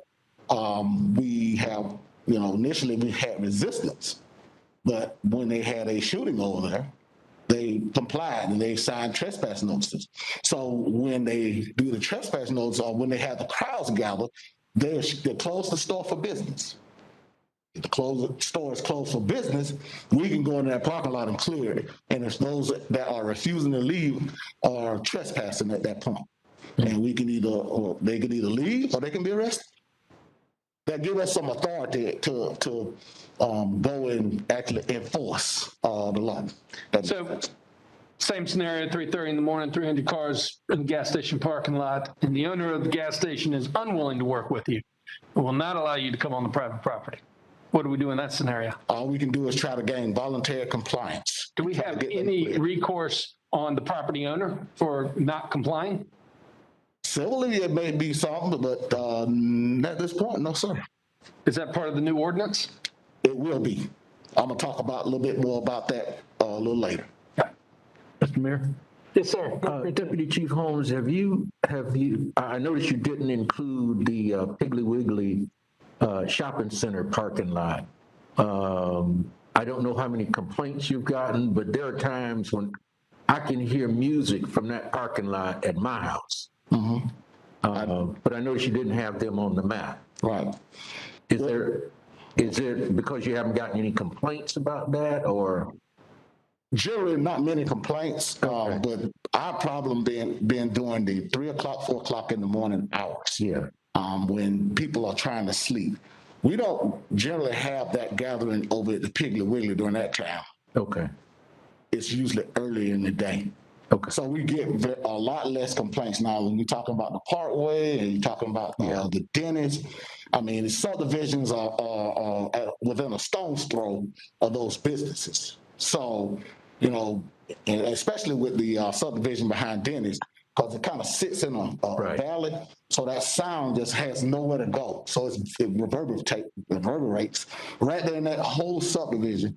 And, you know, you have some elderly people live over there, and they trying to sleep 2 o'clock, 3 o'clock in the morning, and they can't because they hear boom, boom, boom. Okay. So when Al Green said 3 o'clock in the morning. 3 o'clock in the morning. That ain't what we want. We want to sleep. I want to sleep. So, DC Holmes, are you finding that that we're just pushing the crowd away? All right, so you show up at North Monroe Street, you break it up. Are they just going to the next location? Yes, then you're chasing them. An hour later, you're same group, you're chasing them, and then breaking it up, and they're heading out to the Parkway? Is it just? Well, that's exactly what we're doing. We're either chasing them, or we have to go one at a time. Remember, we only have 8 and a supervisor at best. So, you know, we can't be at all the locations. We have split up, but we find that ineffective a lot of times. We have 3, especially when you have large crowds they gather on the Parkway. So we try to keep them together as best we can. And that's basically, yes, what we're doing, chasing. And a lot of times by the time the officers get there, to address the noise issue, as I like to say, the bullet is already downrange. The noise is already made. The people have already been awakened. The disruption and the frustration is already set in, and it takes time. You know, you just don't go and show up and boom, the parking lot's cleared. It takes us time to clear those lots. And, you know, at one point we were using sirens to go and clear. That became problematic as well, because that also was adding and contributing to the noise issue and waking people up. So the challenges have been ongoing. DC Holmes, I know that, as you said, resources are tight, you know, with the amount of officers that you have on. Is it time to think outside the box? Do we need to put together a task force, look at partnering up with maybe some state law enforcement agencies to bring in additional resources to help with it? This is a serious issue that all 5 of us continuously get called on. Yes. Sometimes people will pick up the phone, and I don't blame them, at 3 o'clock in the morning, and leave messages to let us know that they are up and that noise is going on. And we've got to get a handle on this situation. So, you know, do we look at some of the state law enforcement agencies that can come in and we can partner up? And you tell us what you need. Well, I want to go through the rest of this presentation. DC helps. Let me help focus this too, though, because Mr. Mayor, I appreciate you asking that. What we have found is that the effort is very inefficient, and it takes a great deal of resources. DC Holmes already commented that we partnered with Sheriff's Department, FSU. They're doing a great job, but it's a disproportionate use of resources with an ineffective tool. and that is our sound ordinance. They are working very purposefully so that we can bring forward to you, and we're looking for your kind of confirmation that seems appropriate, with an improved sound ordinance so they can be much more efficient with the resources. So you can, instead of taking 8 officers and a supervisor, plus whatever extra resources we have, can we disperse the crowds simply with a patrol officer because we have a better tool? That's where we're headed. And we're looking for your feedback and confirmation. Does that seem reasonable? We think it does. I mean, we've been living with this now for more than a year, and resources are precious. If we have better tools, I think we can enforce the law better, especially the intent of the law. So we feel it in DC Homes. I didn't want to cut you off on that, but that's, in DC, they're the experts. What tools they need, I think, is very reasonable, what they're asking for, and it would be our intention to bring it forward in terms of an ordinance recommendation. So what I'm hearing right now, and this could change, I get it, I can hold you to it, is that from a personnel standpoint, we're okay. We just need the appropriate noise ordinance in place to provide you with the necessary legal tools to be able to do what you need to do. Absolutely. It's not for me to answer, but I think I could safely answer this. We would rather use those resources on something else. Mm-hmm. They are not efficiently used on this purpose. And so while 8 officers and supervisor may not sound like a lot, there's not a whole lot more than that out in the middle of the night. We cover Tallahassee 24 hours a day, 7 days a week, and so you get stretched pretty thin. So I think the resources could be much better used. Ms. Jackson, we eagerly anticipate the new and improved sound ordinance proposal coming from your office as soon as we can. Thank you, Mayor. We have been working hand in hand with the police department to develop the ordinance. I think what we've seen is probably what you've seen with the tool we have. We have some areas where we really can't even get to the problem because it is a certain district in our code that prevents us from even acting. So what we're going to propose is that we have a single standard throughout the city, and it basically is based on what's called a clearly audible standard. It's a tool which allows the police officer to stand at a certain location at a certain distance away. If that sound is clearly audible, that officer can cite. And so that's what we're looking to move forward on. We are planning to bring it to you the first meeting in February in terms of an introduction. And we anticipate that will be a more effective tool for the officers to work with. We're also looking at penalties. Right now, it's the fine of about $150. And they recommend an increase of that fine to $250 for first offense, $500 for second offense. We're looking at whether or not we'll be able to impound vehicles, whether or not we'll be able to cite to the owner and operator as opposed to just the person that the sound is emanating from. So we're looking at a lot of things. We're going to bring it to you, the strongest ordinance we can bring. Excellent. I know you will, if possible. Let me state for the record, I would love for this to become the top priority and see if we can set a goal of bringing it for introduction at the January 28th meeting, possibly, instead of waiting for the February meeting. It's not ready. It's not ready. I understand. But I know that y'all will work hard to bring it to us ASAP. Mr. Mayor? Yes, ma'am. Commissioner Williams-Cox. I wanted to also ask Madam Attorney that as we do this, we need to inform the public on how this operates and how this works, because we don't need them confused about what is supposed to happen and what is not supposed to happen. So in anything that we do, we want to make sure that they're aware of how this thing operates. And the question I was going to ask, I think you're saying you're looking at, is what will be the penalty for the property owner or the store owner who allows this to happen in their place and space, because it's being done because it's being allowed. And if we can cut off who's allowing it, then we can probably get those folks to comply. Exactly. And I received an email, I received a video, and I think you all probably did as well, of what was happening up at the Appalachian Parkway location. And I didn't even know, there was nothing I could say, nothing. So I didn't. So Those are exactly the kinds of things we are researching right now in terms of our ability to legally go after. The connection we have to establish to go after the owner of the property, the lessee of the property. And of course, it would be directed specifically toward the offender with the noise. And if there's any, I'm hearing some hand tying by the state of what we as locals can do as we continue to fight to hold on to home rule. That needs to be shared with the public as well, because a lot of times I find that with the city of Tallahassee, we're kind of, I guess we're low hanging fruit. So folks swing at us. We have no authority to do what we're being asked to do.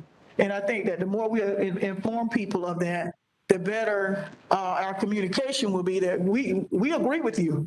But if we can't do anything without violating state law, then that's where we are. So talk to your legislators and get them to understand where you are, and let's move to state law, change state law. Thank you. Commissioner Matlow. Thank you, Mr. Mayor. First off, I just wanted the public to be aware of the tremendous effort the police department has put in over the last year to try to bring peace and quiet to our communities. We've all heard your complaints. We recognize the issues, and as stated, they're working as quickly as they can to bring it to a resolution so we have the tools in place to impact it. I also, for the commissioners, Commissioner Williams-Cox just mentioned the legislature. There's a very dangerous piece of legislation moving through the state right now that would give private companies the ability to sue cities for implementing ordinances just like this. If you're making money off of a loud parking lot party and our ordinance brings down your revenue from that, that would give that business the ability to sue our city to where we can't address issues like this. So I just wanted to make sure everyone's aware of that. So when we talk about pushing back against home rule, it's because we need the ability to address these things as they pop up. We don't know what it was. Every year it's something new, but when that ability is taken from us, it limits our ability to be responsive to our citizens, quiet our neighborhoods, and bring peace to our communities. Thank you, and thank you for your work. Thank you, sir. Mayor Pro Tem. Just to piggyback on Commissioner Matlow, one of the things I asked the mayor, I didn't bring it up during our initial discussion, but to have even a brief discussion on our legislative agenda for that very reason, Commissioner Matlow, knowing that bills like that have been introduced to further erode local controls and our ability to address issues like this, because you're absolutely right. If we impact their revenue by 15% or more by enforcing a more restrictive ordinance, then the city can be sued. And, we don't want to waste our revenue on frivolous suits like that. And so we have to negotiate a compromise, but we just don't want to even be put in that situation. So I hope that we can have some even brief discussion on what our city's legislative priorities will be, and then of course working with the League of Cities, because this is going to impact all municipalities across the state if it's not addressed. Great. Christian, would you mind putting that in the queue as well for discussion after TC Holmes's presentation in regards to our legislative agenda and where we are and what's going on and all that good stuff? Absolutely. And just on this one in particular, this is the Senate President's priority. And our team is already working with the League of Cities on this, and they're feeling positive about it, or cautiously positive about it in the House, but it is a tangible, real issue we're going to have to be engaged on through our association work constantly this session. DC Holmes, before you continue on with the presentation, let me check in with Commissioner Porter online, see if she has any comments of where we are right now. Thank you, Mr. Mayor. I don't have any comments other than to ditto what everyone else has said. I'm so glad that our police have been working on this. I know that I get the emails that everyone else gets. It's been a continuous problem. And as far as the attacks on home rule, I want to make very clear how egregious they are, and I'm going to do everything in my power to protect local rule, and I know that we're all on the same page as far as that goes. Thank you. DC Holmes, what was yours? I just want to bring it home. I mean, everybody's pretty much already expounded on what the rest of the presentation was. Thank you, Madam Attorney. I just want to finish with the city manager speaking on the resources that could be used somewhere else. We've spent a total, since this crowd control started, we've spent an estimated 792 hours patrolling these events. 66 weeks we've been at it, consistently battling this issue, and this with no teeth. The total estimates, just so to give you a nutshell, the total estimate cost of this crowd control operation since it started, just for the Tallahassee Police Department, is $266,280.96. 6,336 total hours that we provided resources just for crowd control and these noise ordinance issues, pop-up parties. So we have a major issue, as you know, and we're doing everything we can in all diligence to come up with a solution for it, both short-term, intermediate, and long-term. So, any other questions? Any other questions on the noise ordinance? Now, again, Madam Attorney, ball's in your court to bring us the new ordinance for consideration. All right. Thank you. Moving on, I believe there was interest in comment on the police department on the sheriff's proposal of the anatomy of a homicide. Chief? Let me ask Chief Revel, and you heard some of this earlier from Dr. Thomas in terms of tempo, and I'd love to hear the chief's thoughts about the report that the sheriff's department produced. I think for many of us, it was not a surprise. The conclusions were not surprising. I think it was more validating to what we thought we understood and what we've been attempting to address, and certainly would love the chief's comments on that, and then how that the interplay between tempo, which is a separate department, in the police department, as well as other areas of the city. And that's where we've tried to, achieve a force multiplier, if you will, not limited to police and taxing of patrol officers, but how do you address the root causes? Commissioner Richardson mentioned it earlier. How do we, in this case, what the anatomy of a homicide report tells us is that we have young adults that may be more prone to the violence, and that we need to engage before that violence happens. And so let me ask the chief for his comments, and then I think Dr. Thomas could probably even expound upon what we know from those individuals in tempo that we've engaged with and how that can be very productive. Thank you, sir, and good afternoon to all of you. My comments were going to be pretty much in line with what the manager just said. We obviously worked in collaboration with the Sheriff's Department. Obviously, 85% of the data is ours, so we knew that going in. The sheriff and I have talked about this at a couple of different presentations out in the community, and he's the first to admit that, there's really nothing new here. There's nothing in the report that we didn't know. The real issue is, what do we do with the information now that it's before us again, and how do we deal with that? So as we're looking at those type of issues, we knew this going in, and that's one of the reasons we do work so closely with Tempo. We know that what Dr. Thomas is doing over there is incredibly important, and I know that in order to get connected with the youth in our community, especially the young gentlemen, from that age group, 18 to 24, we really need to have direct contact. And, Jari Charlton is a great example of that, who came from the Tempo program. He's one of my community service technicians now. And Deputy Chief Holmes was just telling me how he is now talking about wanting to become a police officer, which is the ultimate goal of that program, to create that cycle. So we do so many things at the police department that are directly related to connecting with the youth in our community. We speak at, myself and Deputy Chief Holmes speaks at Stop the Violence initiatives that are going out, through the city. We've spoken at just about every school in town where we talk directly with the youth in our community about violence and the effect of violence. And there's, members of the community, that have come out of jail. There's members that are business entrepreneurs. There are assistant state attorneys that talk about, what happens if you get caught as a juvenile with a crime. It's not just a pat on the back like everybody thinks. So it's real conversations with our youth in the community. And I do believe it's having an impact. We continue to want to expand that, and we're doing Handle with Care now.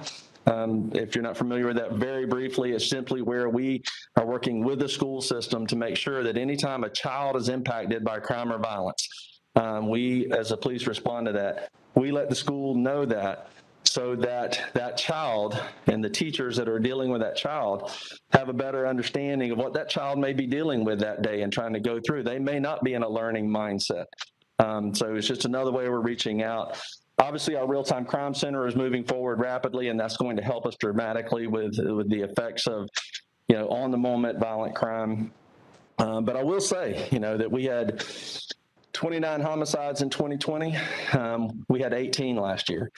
So the things that we're doing are having an impact. Violent crime is up across the country, and in some areas it's up here as well, but our overall crime is down. So I do believe that the things that we're doing, like with Dr. Thomas and Tempo program, and directly connecting with the members of our community, and especially the youth in our community, are having an impact. So I'll be happy to take any questions you have in that regard. Say that one more time, Chief. We had in 2020, we had 29 homicides. Now that counts because the way they're counted, that counts the 3 officer involved. So 26 separate, but that's homicides, felony homicides, and manslaughter. 29 in 2020, and then 18 last year, 2012. Okay. Chief, could you talk about your rate of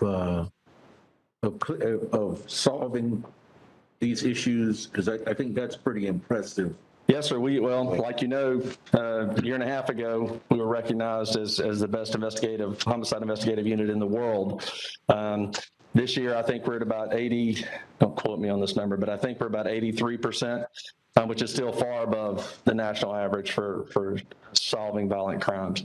Our investigative unit does a tremendous job, as do all of our officers, and I say that to you guys all the time. The work that we do is some of the best in the nation. And so clearance rate's about 82% on the violent crime, especially when it's related to homicides. Right. That doesn't include every assault and things, but specifically homicides. Sure. I knew that, and I wanted to give you the opportunity to address it so the public would hear that. Well, thank you. If you commit a crime in the city of Tallahassee, you will be caught. That's exactly right. 82%.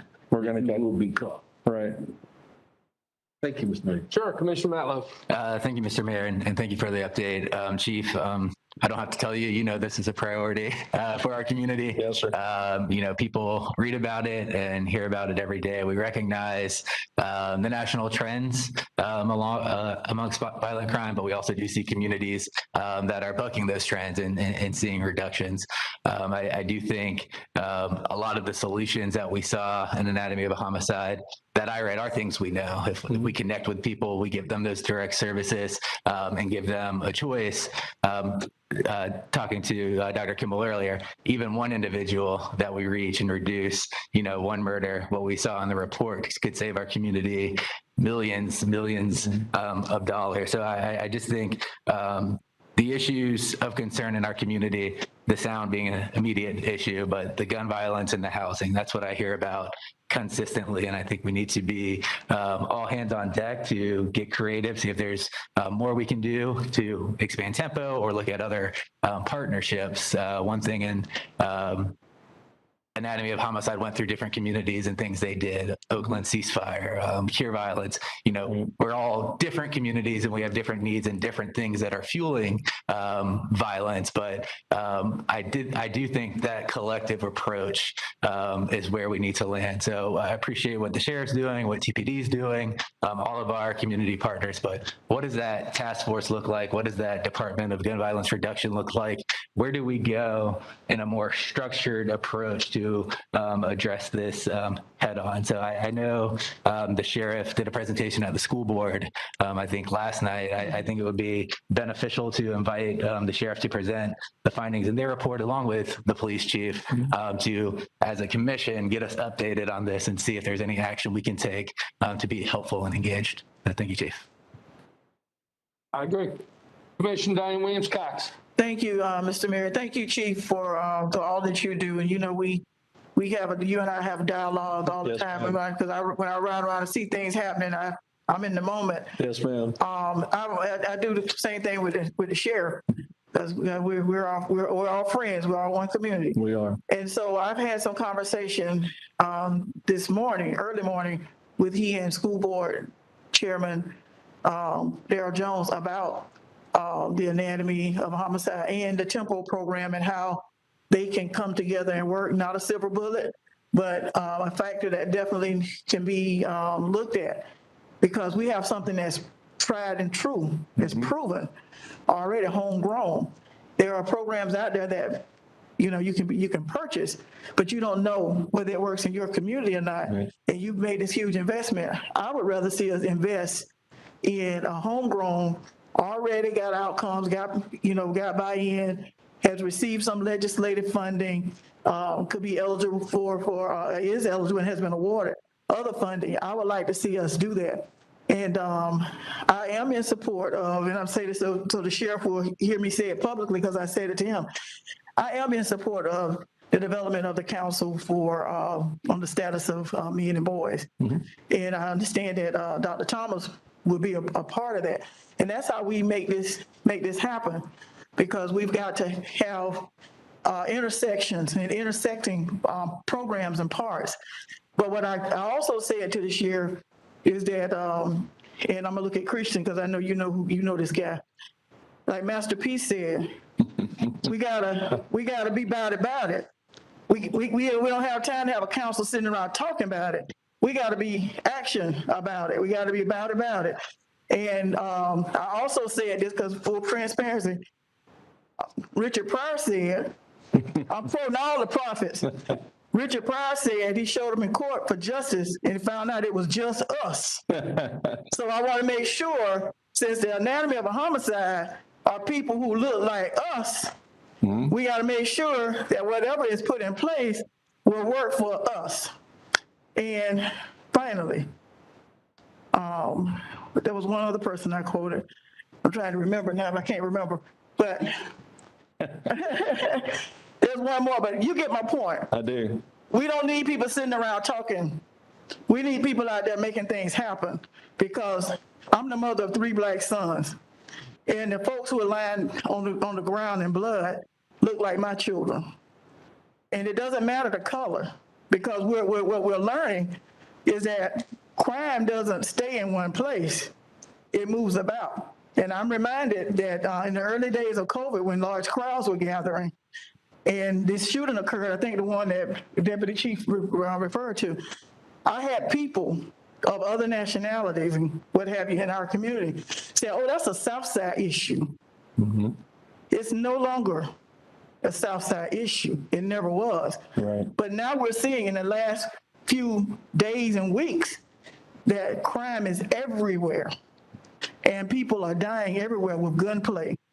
And people are being injured with gunplay and all of those things. So we've got to put our arms around it. The other thing I wanted to ask you is, I know you have a youth advisory council. And those are high schoolers, or what's the age group? They're in high school, 9th to 12th grade. Okay.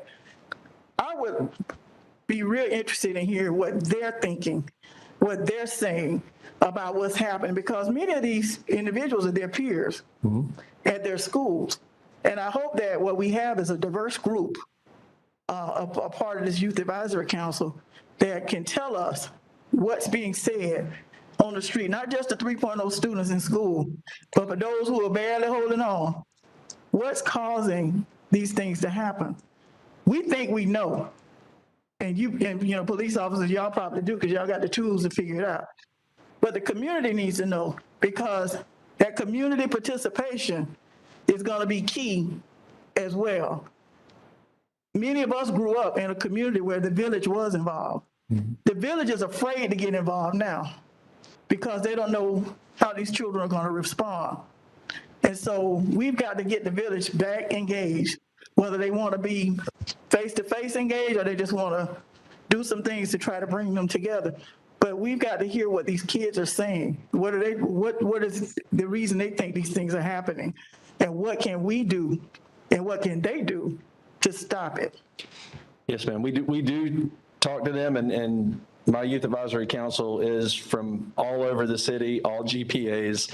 We made sure of that going in. What they tell us is not really a surprise to us. What they tell us is they want us to listen to what they have to say, and that they don't think we do for the most. And that's we as adults, we as the city, we as all of us. The second thing is they need opportunity. And that's truly, they believe that if there's more opportunity for the youth, then they're going to be less likely to be involved in things that they shouldn't be involved in. So they've been very vocal. They've been very active. I'm very proud of that council and what they're doing in our community. But yeah, that's the two things they say over and over again. We need you to sit down and listen to us, and we need opportunities. Thank you. Let me jump in real quick. Commissioner Williams-Cox, if you don't mind. Just out of curiosity, when they say opportunity, define opportunity. Are we talking job opportunity, recreation? It's both. It's job opportunities and recreational things for them to do. Yes, we have the most beautiful parks in the world, and Parks and Recs does a phenomenal job. We know the job that they do, but there's just bigger type events is usually what they're referring to. More entertainment type stuff is what they're kind of referring to. That there's not necessarily a cost associated with. Again, that's just what my group is saying. And there could be other groups saying other things, but it is jobs. It is affordable jobs where they can make a decent living and have opportunity to do that while going to school, and doing those type of things. And then for the kids that, don't have those opportunities, don't have cars to get around, things, to get to jobs and do all those things that, sometimes are taken for granted. Are there things that are going to keep them occupied? Are there things that are mentoring, counseling, those type of things as well? Just to, idle hands. It's truly what we're talking about. All right, let me keep following up, and I'm coming back to you, Commissioner Williams-Cox, if you don't mind. So have we engaged we have three great chambers here that represent the business community. Have we engaged the chambers and say, hey, I know we have at Tempo, and I know Tempo is doing a great job, but outside of Tempo, or do we have the chambers involved? I don't know. I talk with the chamber pretty regularly, but I don't have that.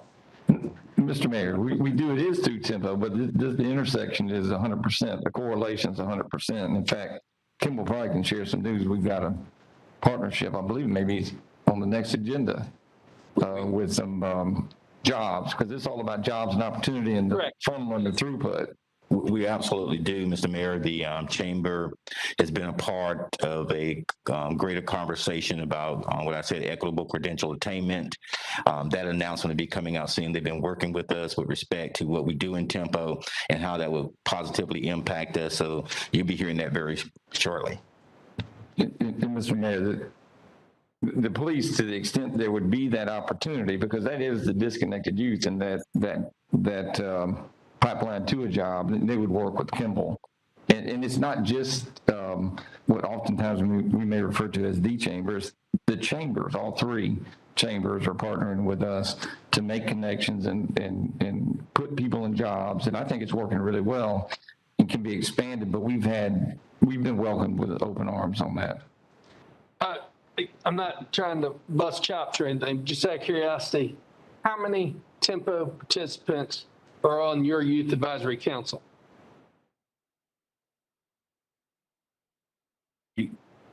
I don't know the answer to that. We accepted applications from all over the city.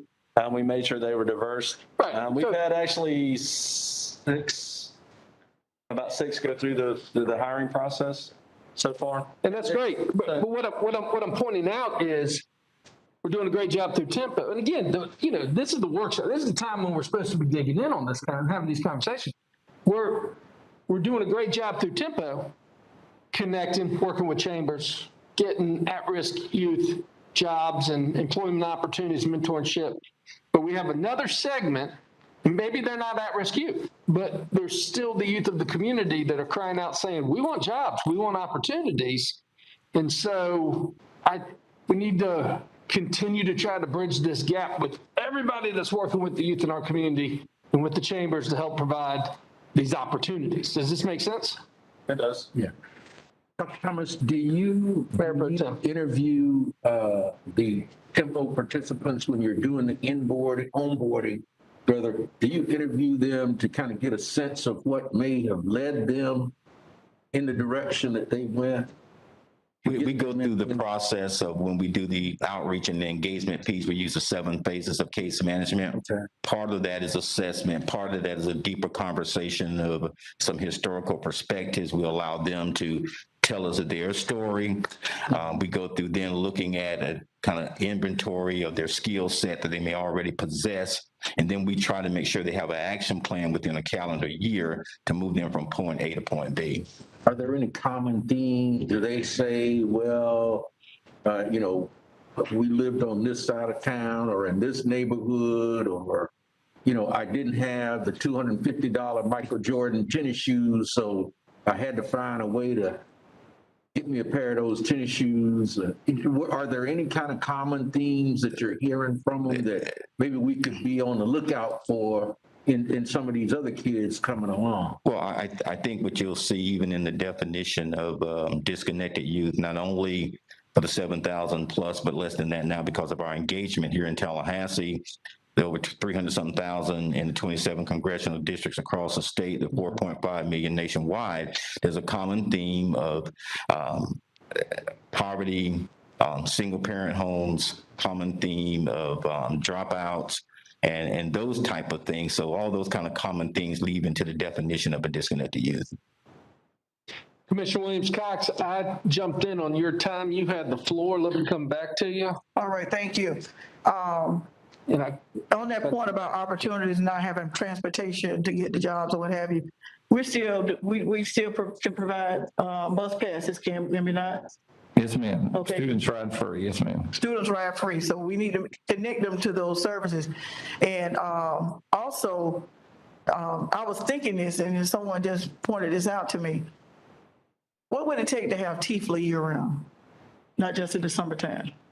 Because if we can put money in kids' pockets while they're getting some good training and getting good opportunity, and maybe getting a leg up on some of these jobs that they can make careers out of, would that not help us? Because I know in my conversation with the sheriff previously, he talked about jobs and getting jobs to these individuals. And when we were growing up, we had jobs. They weren't the kind of jobs we wanted, but those are the things that made us go to college, because we didn't want to keep doing what we were doing, flipping birds. So what would it take? Or maybe I need to look this way. What would it take? Is that money dance? You doing the money dance? What would it cost to do TIFLA year round? Commissioner, I don't know that. I couldn't answer that off the top of my head. And clearly it would be money and resources, but we're talking about year-round employment. That would be the distinction. Right now, TIFLA is summer-based employment, not limited to the city of Tallahassee. We're a big anchor part of it, but we have many businesses around the city that participates. A great program. We could certainly explore it. I think it's a great idea, but we're talking about year. I think that the gist of what you're saying is year-round employment for the TIFLA participants, which again come back and intersect directly with our Tempo participants, those individuals that the police department are working with. I think we're talking about the same core group of young adults in our community. And I think that's where the chambers can help as well, because those are business owners who can help us keep these young people employed year round. We'll look and get more information. I wish I had numbers to provide you. I don't today. Okay. If I might add, since COVID, we've had to change the model just a little bit. businesses have not been accepting the participants. So the city has employed the youth for that period of time. So hopefully, if you're like me, any place you go, they're short. People need staffing. So maybe now that we have vaccines and we can now navigate this COVID a little better, maybe people will accept them back. But we'd also have to shift the whole model because the kids are in school during the day. So we'd have to shift to be available for them in the evenings. How do they manage school, work, the training that we provide them and all of those things. And then the other thing is if through the TIFLA program, if we get them connected with an employer and they can stay with that employer through school as opposed to just asking for a 8 to 9 week commitment, if they do well in these jobs, and with case management, I believe they can and they will, then they can have that job ongoing and then we can do workshops on employability and furthering education and those kinds of things. We can do those on the weekends and we can even do those virtually to the extent that they're available. But still the focus with the TIFLA group, because they're still in school, the focus is to stay in school. Right. So we don't end up with the participant in tempo. But we have found some connection there. We have been able to interact with these young people and see that if without the right level of involvement, this person could potentially end up in tempo. So we apply different kind of coaching and support to that young person to try to keep them in school. But because like I said, if they don't have resources, they have issues at home, and they need to be employed, then they may be easily flipped to the tempo program so they can still get their education, but also be available to work. Right. So it would be something that we'd have to do some work. Yeah, I would hope that we could explore that because many of them are probably already in school and working. But the mere fact that they need the funds to survive. And remember a couple of years ago, we asked them what were they going to do with their first paycheck, and they said they're going to buy food. Right. So that need for food didn't go away because they didn't have a job. So there's still a need. And I know many of us, we went to school and we worked at nights and weekends because we wanted the extra money and we needed the extra money. And I think that some of them are doing that. Right. But for those who may not, and I think this too builds, and I'm going to use this word, my banner, this builds resiliency. Because if they know that they have a responsibility of going to school and working, they don't have time to do the extracurricular activity that we're trying to get them out of. Right. Because when you start making money legally and you're not looking over your shoulder, your back straighten up and you feel like a person. And you want to keep that feeling going. And so I think that if we look at trying to do this, and not just for those who are, maybe I don't remember what the criteria is for TIFLA, but all from, smattering of the community, be able to do this, get the help of the chambers and other businesses or what have you. Some of these that have come to our community, such as Amazon and Danfoss and others, university, community college, get all of them involved and let's get our kids, put some money in their pockets from some earned money, legitimately earned money, then we could probably help this along the way. May not be for everyone, and everybody may not want to do it, but for those who do and just are looking for the opportunity, let's see if we can explore that. And that TIFLA component is important. So yes, they can go to school and work and do both. We did it. I did two jobs. And I did too. Including working in the field. And I didn't do that part. I did that part. But the TIFLA piece is what keeps them connected, is an important piece. So how do you fit all three pieces in? That education, that interview skill, that responsibility piece, some of them need help with reading and other kinds of things, just making sure we get that piece in, because while the type of jobs we had, I worked at Kentucky Fried Chicken and McDonald's and Burger King, and I enjoyed it. I liked it. But that's not where we necessarily want the kids to settle if they want to do something different. But some people want to do that. So what other skills do we teach, and what other opportunities can we afford, and how do we fit that in with school and work? So that third piece is the piece we'd have to figure out how to do that. And last year, during COVID, Dr. Holtz, I wish she was here. She's fantastic. She created a lot of modules that the children could complete online. So maybe that TIFLA piece, if we could figure out how to do as much of that virtually as possible so that they can do the school, the work and homework and everything that comes with that. But of course, I can see Kimball smiling under his mask. He would love to be able to extend the program. So it's certainly something that we can look at.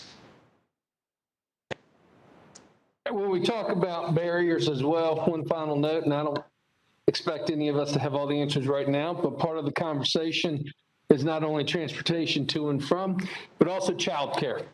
And we need to have a serious conversation about affordable or free childcare in this community for some of our citizens being able to go back to work. I mean, Dr. Thomas, just out of curiosity, have you ever heard of that being a barrier to participation in Tempo? Absolutely. We have over 200 young ladies and about 20 young men who say to us consistently, I could go to take my tests, my GED courses, I could go to a job, but without childcare, Dr. Thomas, I cannot do it. So we're right now looking at, with Dr. Foles and her background, we're looking at STEM childcare, but not only will they get the literary pieces that we can provide it, but they will do it in the science, technology, engineering, and mathematics as well. Okay. That needs to be part of the conversation moving forward as well. Commissioner Porter, let me check in with you. Thank you, Mr. Mayor. I'm happy to be part of the discussion, but I'm ready to move on. Okay. Thank you. Any other questions on this item? Chief, thank you. Dr. Thomas, thank you. Thank you. Appreciate it. Okay, it is 2:30. I want to keep the conversation going. If you need to take a second, get up and walk around, please do so. Refill your coffee or your water or whatever you're drinking. We're scheduled to adjourn at 3, but we're going to go as long as everybody wants to go. And this is the part, actually, I take that back. I'm sorry, Mayor Pro Tem. You wanted a quick update from Mr. Doolin on our legislative affairs. So Christian, you want to touch on that real quick for us, please? I'd be glad to. So, broadly, we have kind of taken the posture following the direction of past sessions. We have 3 appropriation requests submitted, and that's, the focus as ever. One, again, at the airport, one with Tempo, and again, one with, water project. And that's really the direction we hear from our legislative delegation on probably the most effective areas for us to be pushing forward. Excited to build on the connection that the DJJ and Dr. Thomas built in the state investment in Tempo last year. And our hope is in the coming weeks to have Dr. Thomas and a participant actually go and sit with some of the potential sponsors and legislators that would be seeing that, just because it's such a strong connection, and the more the story sells itself. So in terms of appropriation requests, that's where a lot of our energy is focused. And then in terms of, we continue, whether it's through department directors and the associations, they're a part of your direction. We're just stacking up the tracker. In addition to the what was discussed before, other things top of mind for home rule, there's a huge property tax bill that's looking at exemptions. And so that could have, that's naturally something we, again, are engaged heavily on with through our association work. We do the single shingle, but also build a roof with all our other city sisters and brothers to really have a louder voice. So that's the strategy you've directed, and we keep building on, particularly with the home rule.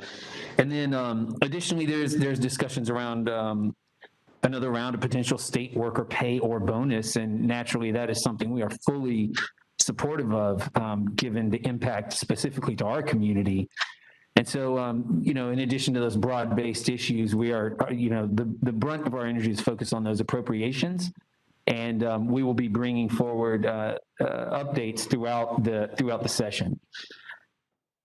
Christian, could you give us an update at some point, or maybe as we go along, on those bills that specifically address home rule issues, so that at least we're on top of what's going on and how we can be involved? I mean, we're right here in Tallahassee. We don't have to go anywhere but right across the street to give testimony at a committee meeting or to talk with legislators, not just our local delegation. We need to have relationships with the entire legislature if we possibly can, because that's, a lot of times that's what it comes down to. But at least to let them know, because, you know, if it's their agenda, for instance, the business bill that the Senate president is supporting, I mean, if that's their priority, there may be nothing we can do to stop it if leadership is behind it to that extent, but at least we can let them know what our position is. And, you know, like I said, and especially right here being in Tallahassee, we could go over and give testimony before a committee and let them know how that will impact us here in Tallahassee, but not just our municipality, but others as well. So I just like to be informed about what, I mean, like this whole mobile home park issue, we were totally taken by surprise when we were faced with the group home issue in the Jake Gaither neighborhood. Totally taken by surprise because none of us knew that our local authority to regulate those industries had been usurped by the state. And so I just don't, if we can at all possibly avoid it, at least be surprised by it. If there's nothing we can do to stop it, we can certainly voice our opposition, but then at the same time, we're not surprised by it when it impacts us locally. Mr. Mayor, if I could comment on that, Commissioner Richardson, thank you for those comments, and we will bring you an update at your next meeting. Obviously, the session kicked off yesterday, and I think there is a theme. It's been an ongoing theme of an erosion of home rule preemption. Yes. The threat may be greater this year. You've mentioned the proposed bill that could be punitive potentially to a local community based on what rules and laws it passes. That's certainly something that's on everyone's radar and should be. The League of Cities clearly is going to carry the banner, but I think that's something that's got to be squarely in your focus. In addition to that, there's a proposed bill that could impact the ability to use funds from your utility profits to fund your government. That's something that we'll have to bring to your attention. We'll see. What we know is there's a lot of bills out there right now. We don't know how viable they all are. We're learning. You know this better than all of us, but we are in the throes of session. It did start this year in January. We'll be bringing you updates throughout session. We're going to stay focused on appropriations because we want our fair share. But this year feels a little different. I mean, the theme is the same, but it does feel a little different that there are some real threats that could maybe be influenced, and maybe we back off the legislature from where it goes, but we appreciate the comments. Sure thing. Let's open it up for discussion. The floor is wide open. What is on your mind, colleagues? Commissioner Matlow. Thank you, Mr. Mayor. First thing I wanted to follow up on Commissioner Williams-Cox's idea about expanding the Futures Leader Academy year-round. I think that's a great opportunity to have us step up and do more where we can. I think we should look to both our private sector partners as well as OEV and job creation, anywhere that there may be funds to help us create more opportunities for people. I believe we should, and I mean, in the same boat. I started my first job when I was, 15, also to, provide food for my family and those sorts of things. So that need is out there. And as we talk about creating more opportunities on the Anatomy for Homicide, one thing that we always talk about the violence in the summer, but the month of November also stood up on there. And I thought that was an interesting data point that we're seeing that surge there too. So if we can connect more people, those juniors and seniors in high school, but also do we have anything in place for not high school dropouts, but high school graduates immediately who aren't going to college? Are we intersecting with them and trying to connect them with jobs before they may fall into anything else? I don't know if that is already out there or part of any of our programs, but are we in our high schools as they're graduating, showing them different opportunities that are available? I didn't know if you wanted an official item to come back so we can discuss it, or just see what those numbers look like, or. Well, I I think that the deputy city manager and the city manager, you understand the thrust of what we're trying to do. And listening to the deputy city manager, she's already began to start putting some of those pieces together in her head, which is what she does. She talks out loud, but she's putting it together in her head. So I don't know if we need to do something more formal. I can. I'm not opposed to it, but if it's necessary. I think we've got it, and we'll bring something back. And Commissioner Matlow, I believe the TIFLA student may be that student because TIFLA students are not students who have dropped out. So we have the opportunity to interact, and that's what we're doing, preparing how to complete college application, how to apply for a job interview, how to be responsible when you commit to something, and those kinds of things. So it may not be quite what you're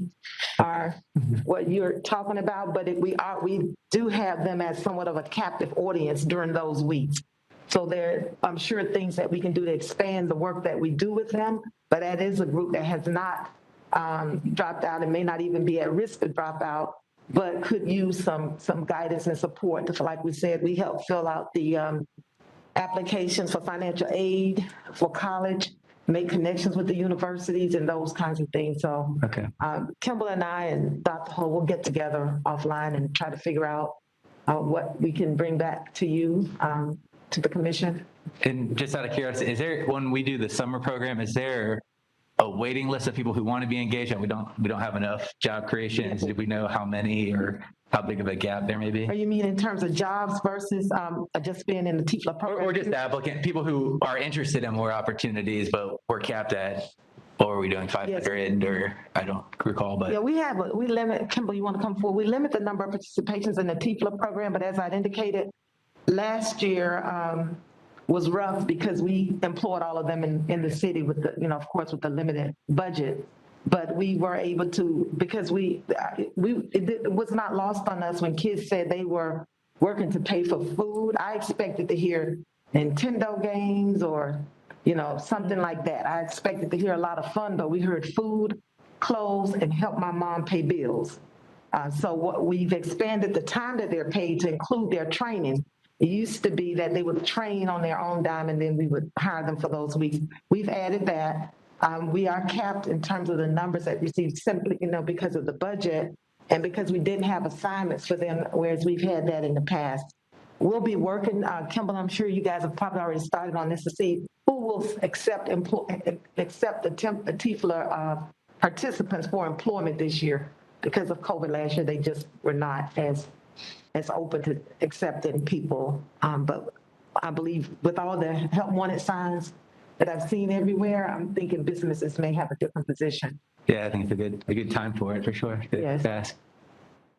And I was going to point out, I know during our 2019 COVID initial year with respect to the program, and we went to the e-learning model and the guidance of the city manager and led by the deputy city manager for that model. We had 100 applicants and all 100 applicants were hired. Okay, great. Yeah. Excellent. Thank you for that update, and I look forward to continuing that conversation. The only other thing I wanted to circle back to was the gun violence update and what more can we do? Can we invite the sheriff to come present and continue that conversation? Mm-hmm. Okay. That's all I have today, Mr. Mayor. Thank you. Excellent. Okay, Mayor Pro Tem. Ask the city manager, are we in any discussions with the school board and how we can partner with them on, you talk about Deputy City Manager Barber working with these kids on how to fill out a financial aid application. That would appear to me to be something that should be the purview of the school district and counselors. So are we partnering or having any discussion with the school district about the kinds of things that these kids need that maybe the district, we can partner with them on providing? Yes. Because I don't want us to start taking on things that could potentially be under the purview of the school district. Right. And Kimball, we have worked to involve the school board in the Tempo program because these are students that would have otherwise been a part of Leon County school system. And oftentimes we don't advertise that that's a program that we administer, because of the individualized case management work that we do, based on the need of a particular student, and we're interacting with the teacher kids during the summer. So schools, schools out at that time.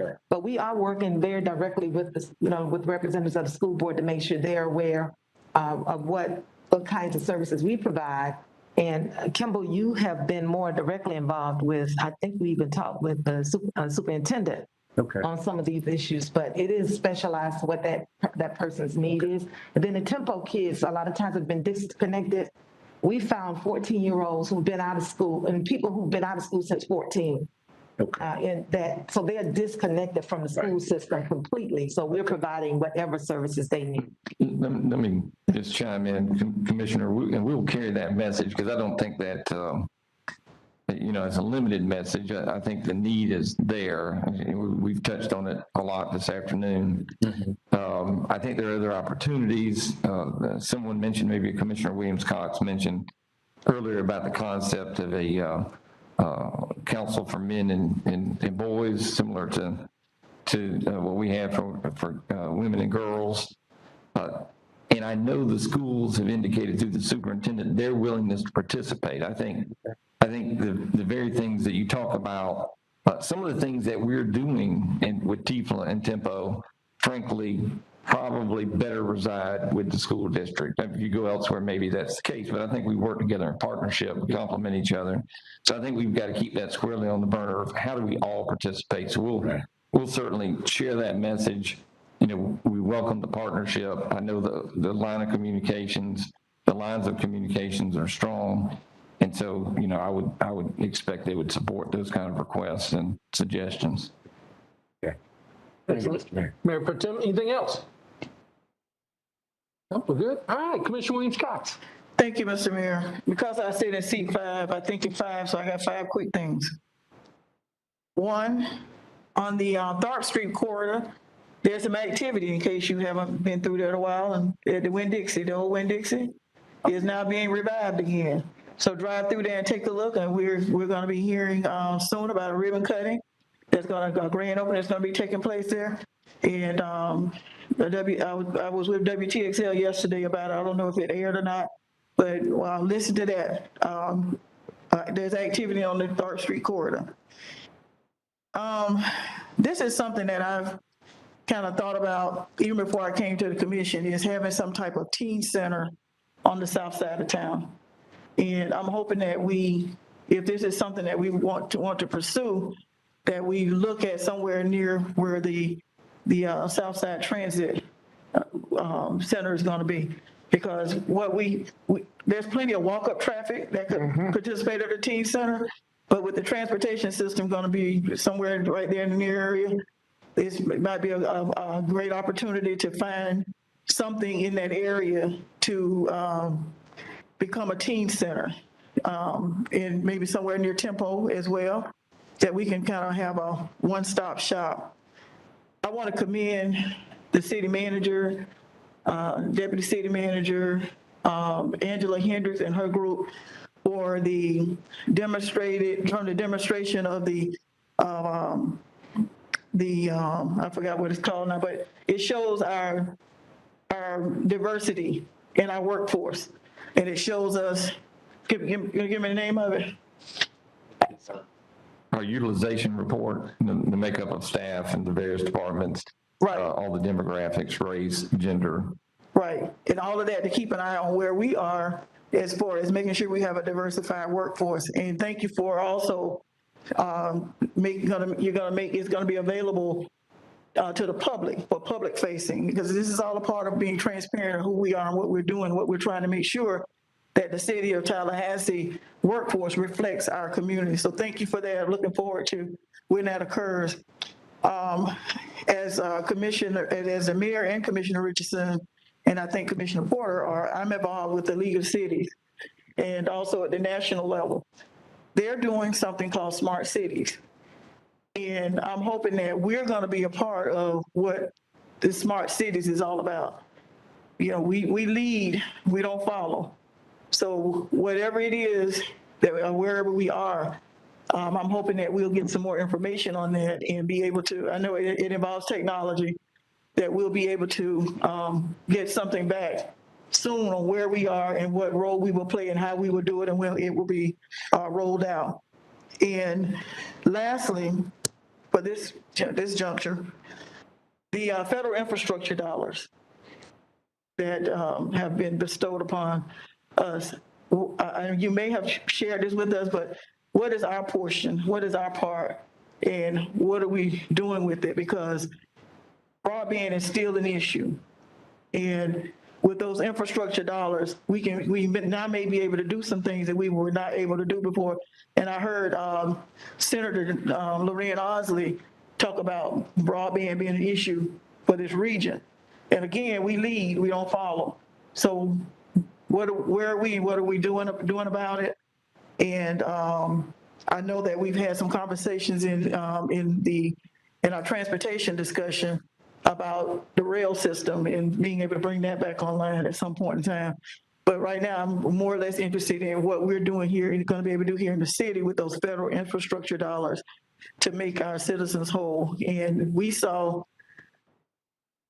more than anyone how not having access to the internet impacted our children. And thank God we didn't have to go back there, because there was great discussion about going virtual again. And I was like, that, glad we didn't have to do that. But in the event that we do sometime in the future, we want to make sure that we have some things in place. So those are just some items I would like to put on our radar to look at, assess, and report back on. Thank you. Thank you. Commissioner Porter, what's on your mind? I'm sorry. Go ahead. One more thing. Let me congratulate Ms. Ariana Jones of Rickards High School. She received the MLK Foundation Award today that was held at the courthouse, and she was a keynote speaker. She's one of my mentees since she was about yay high, and I'm very proud of who she has become. Excellent. And she's, I believe she's SGA president at Rickards High School, but I want to say congratulations to her. That's great. That's Thank great. you. Commissioner Porter? Thank you, Mr. Mayor. Well, just picking up where Commissioner Williams-Cox left off, I agree regarding the access, the broadband. I'd be happy to revisit municipal broadband, that discussion. That's something that's also part of the preemption bill. And I know Commissioner Richardson conveyed this to Christian, and I know that the League of Cities is on it, but I definitely want to be a part as much as possible of the discussions of these preemptions, because I do think that, as we know, none of it is a done deal. It's the first day, and I really, really do want to be involved, because I cannot stress enough. I know a lot of y'all have read it. These are some of the most overreaching preemption bills that I've ever read since paying attention, for the past 10 years or so. So that is definitely going to be a priority of mine. I, as y'all know, am pretty sick. I have not been myself this meeting. I'll definitely have some follow-up questions for staff following this, but I don't have any more comment at this time, other than to say that I appreciate the comments of my colleagues and agree at every point with where it sounds like we're going with our focus. And I do want to emphasize, as part of the discussion we've had, how important, in what I've read, public transit, walkability, I know I say it all the time, but is to economic development. And I think we know that to be true.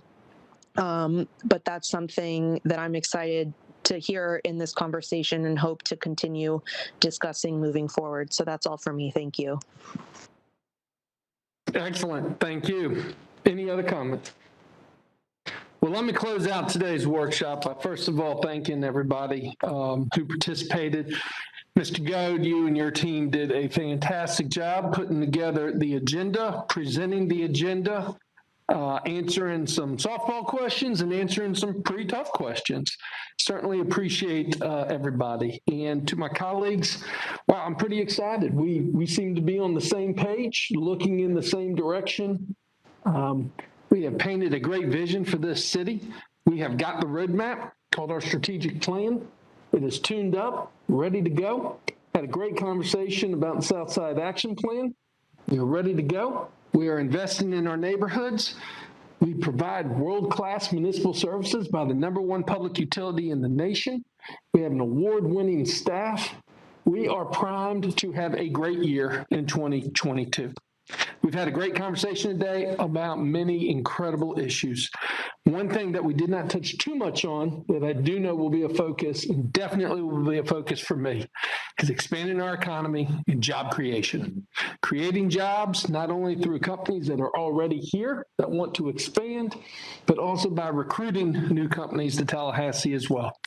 Last year, we were blessed to have over $850 million worth of private investment in our community, which created over 5,000 jobs. I think we have the opportunity to do better and to continue to expand our economy and continue to make Tallahassee the great city that we all love to live in and work and play. With that, thank you for such a great workshop. We are actually getting done on time. Our city commission meeting is the 28th of October, 26th of October. Excuse me.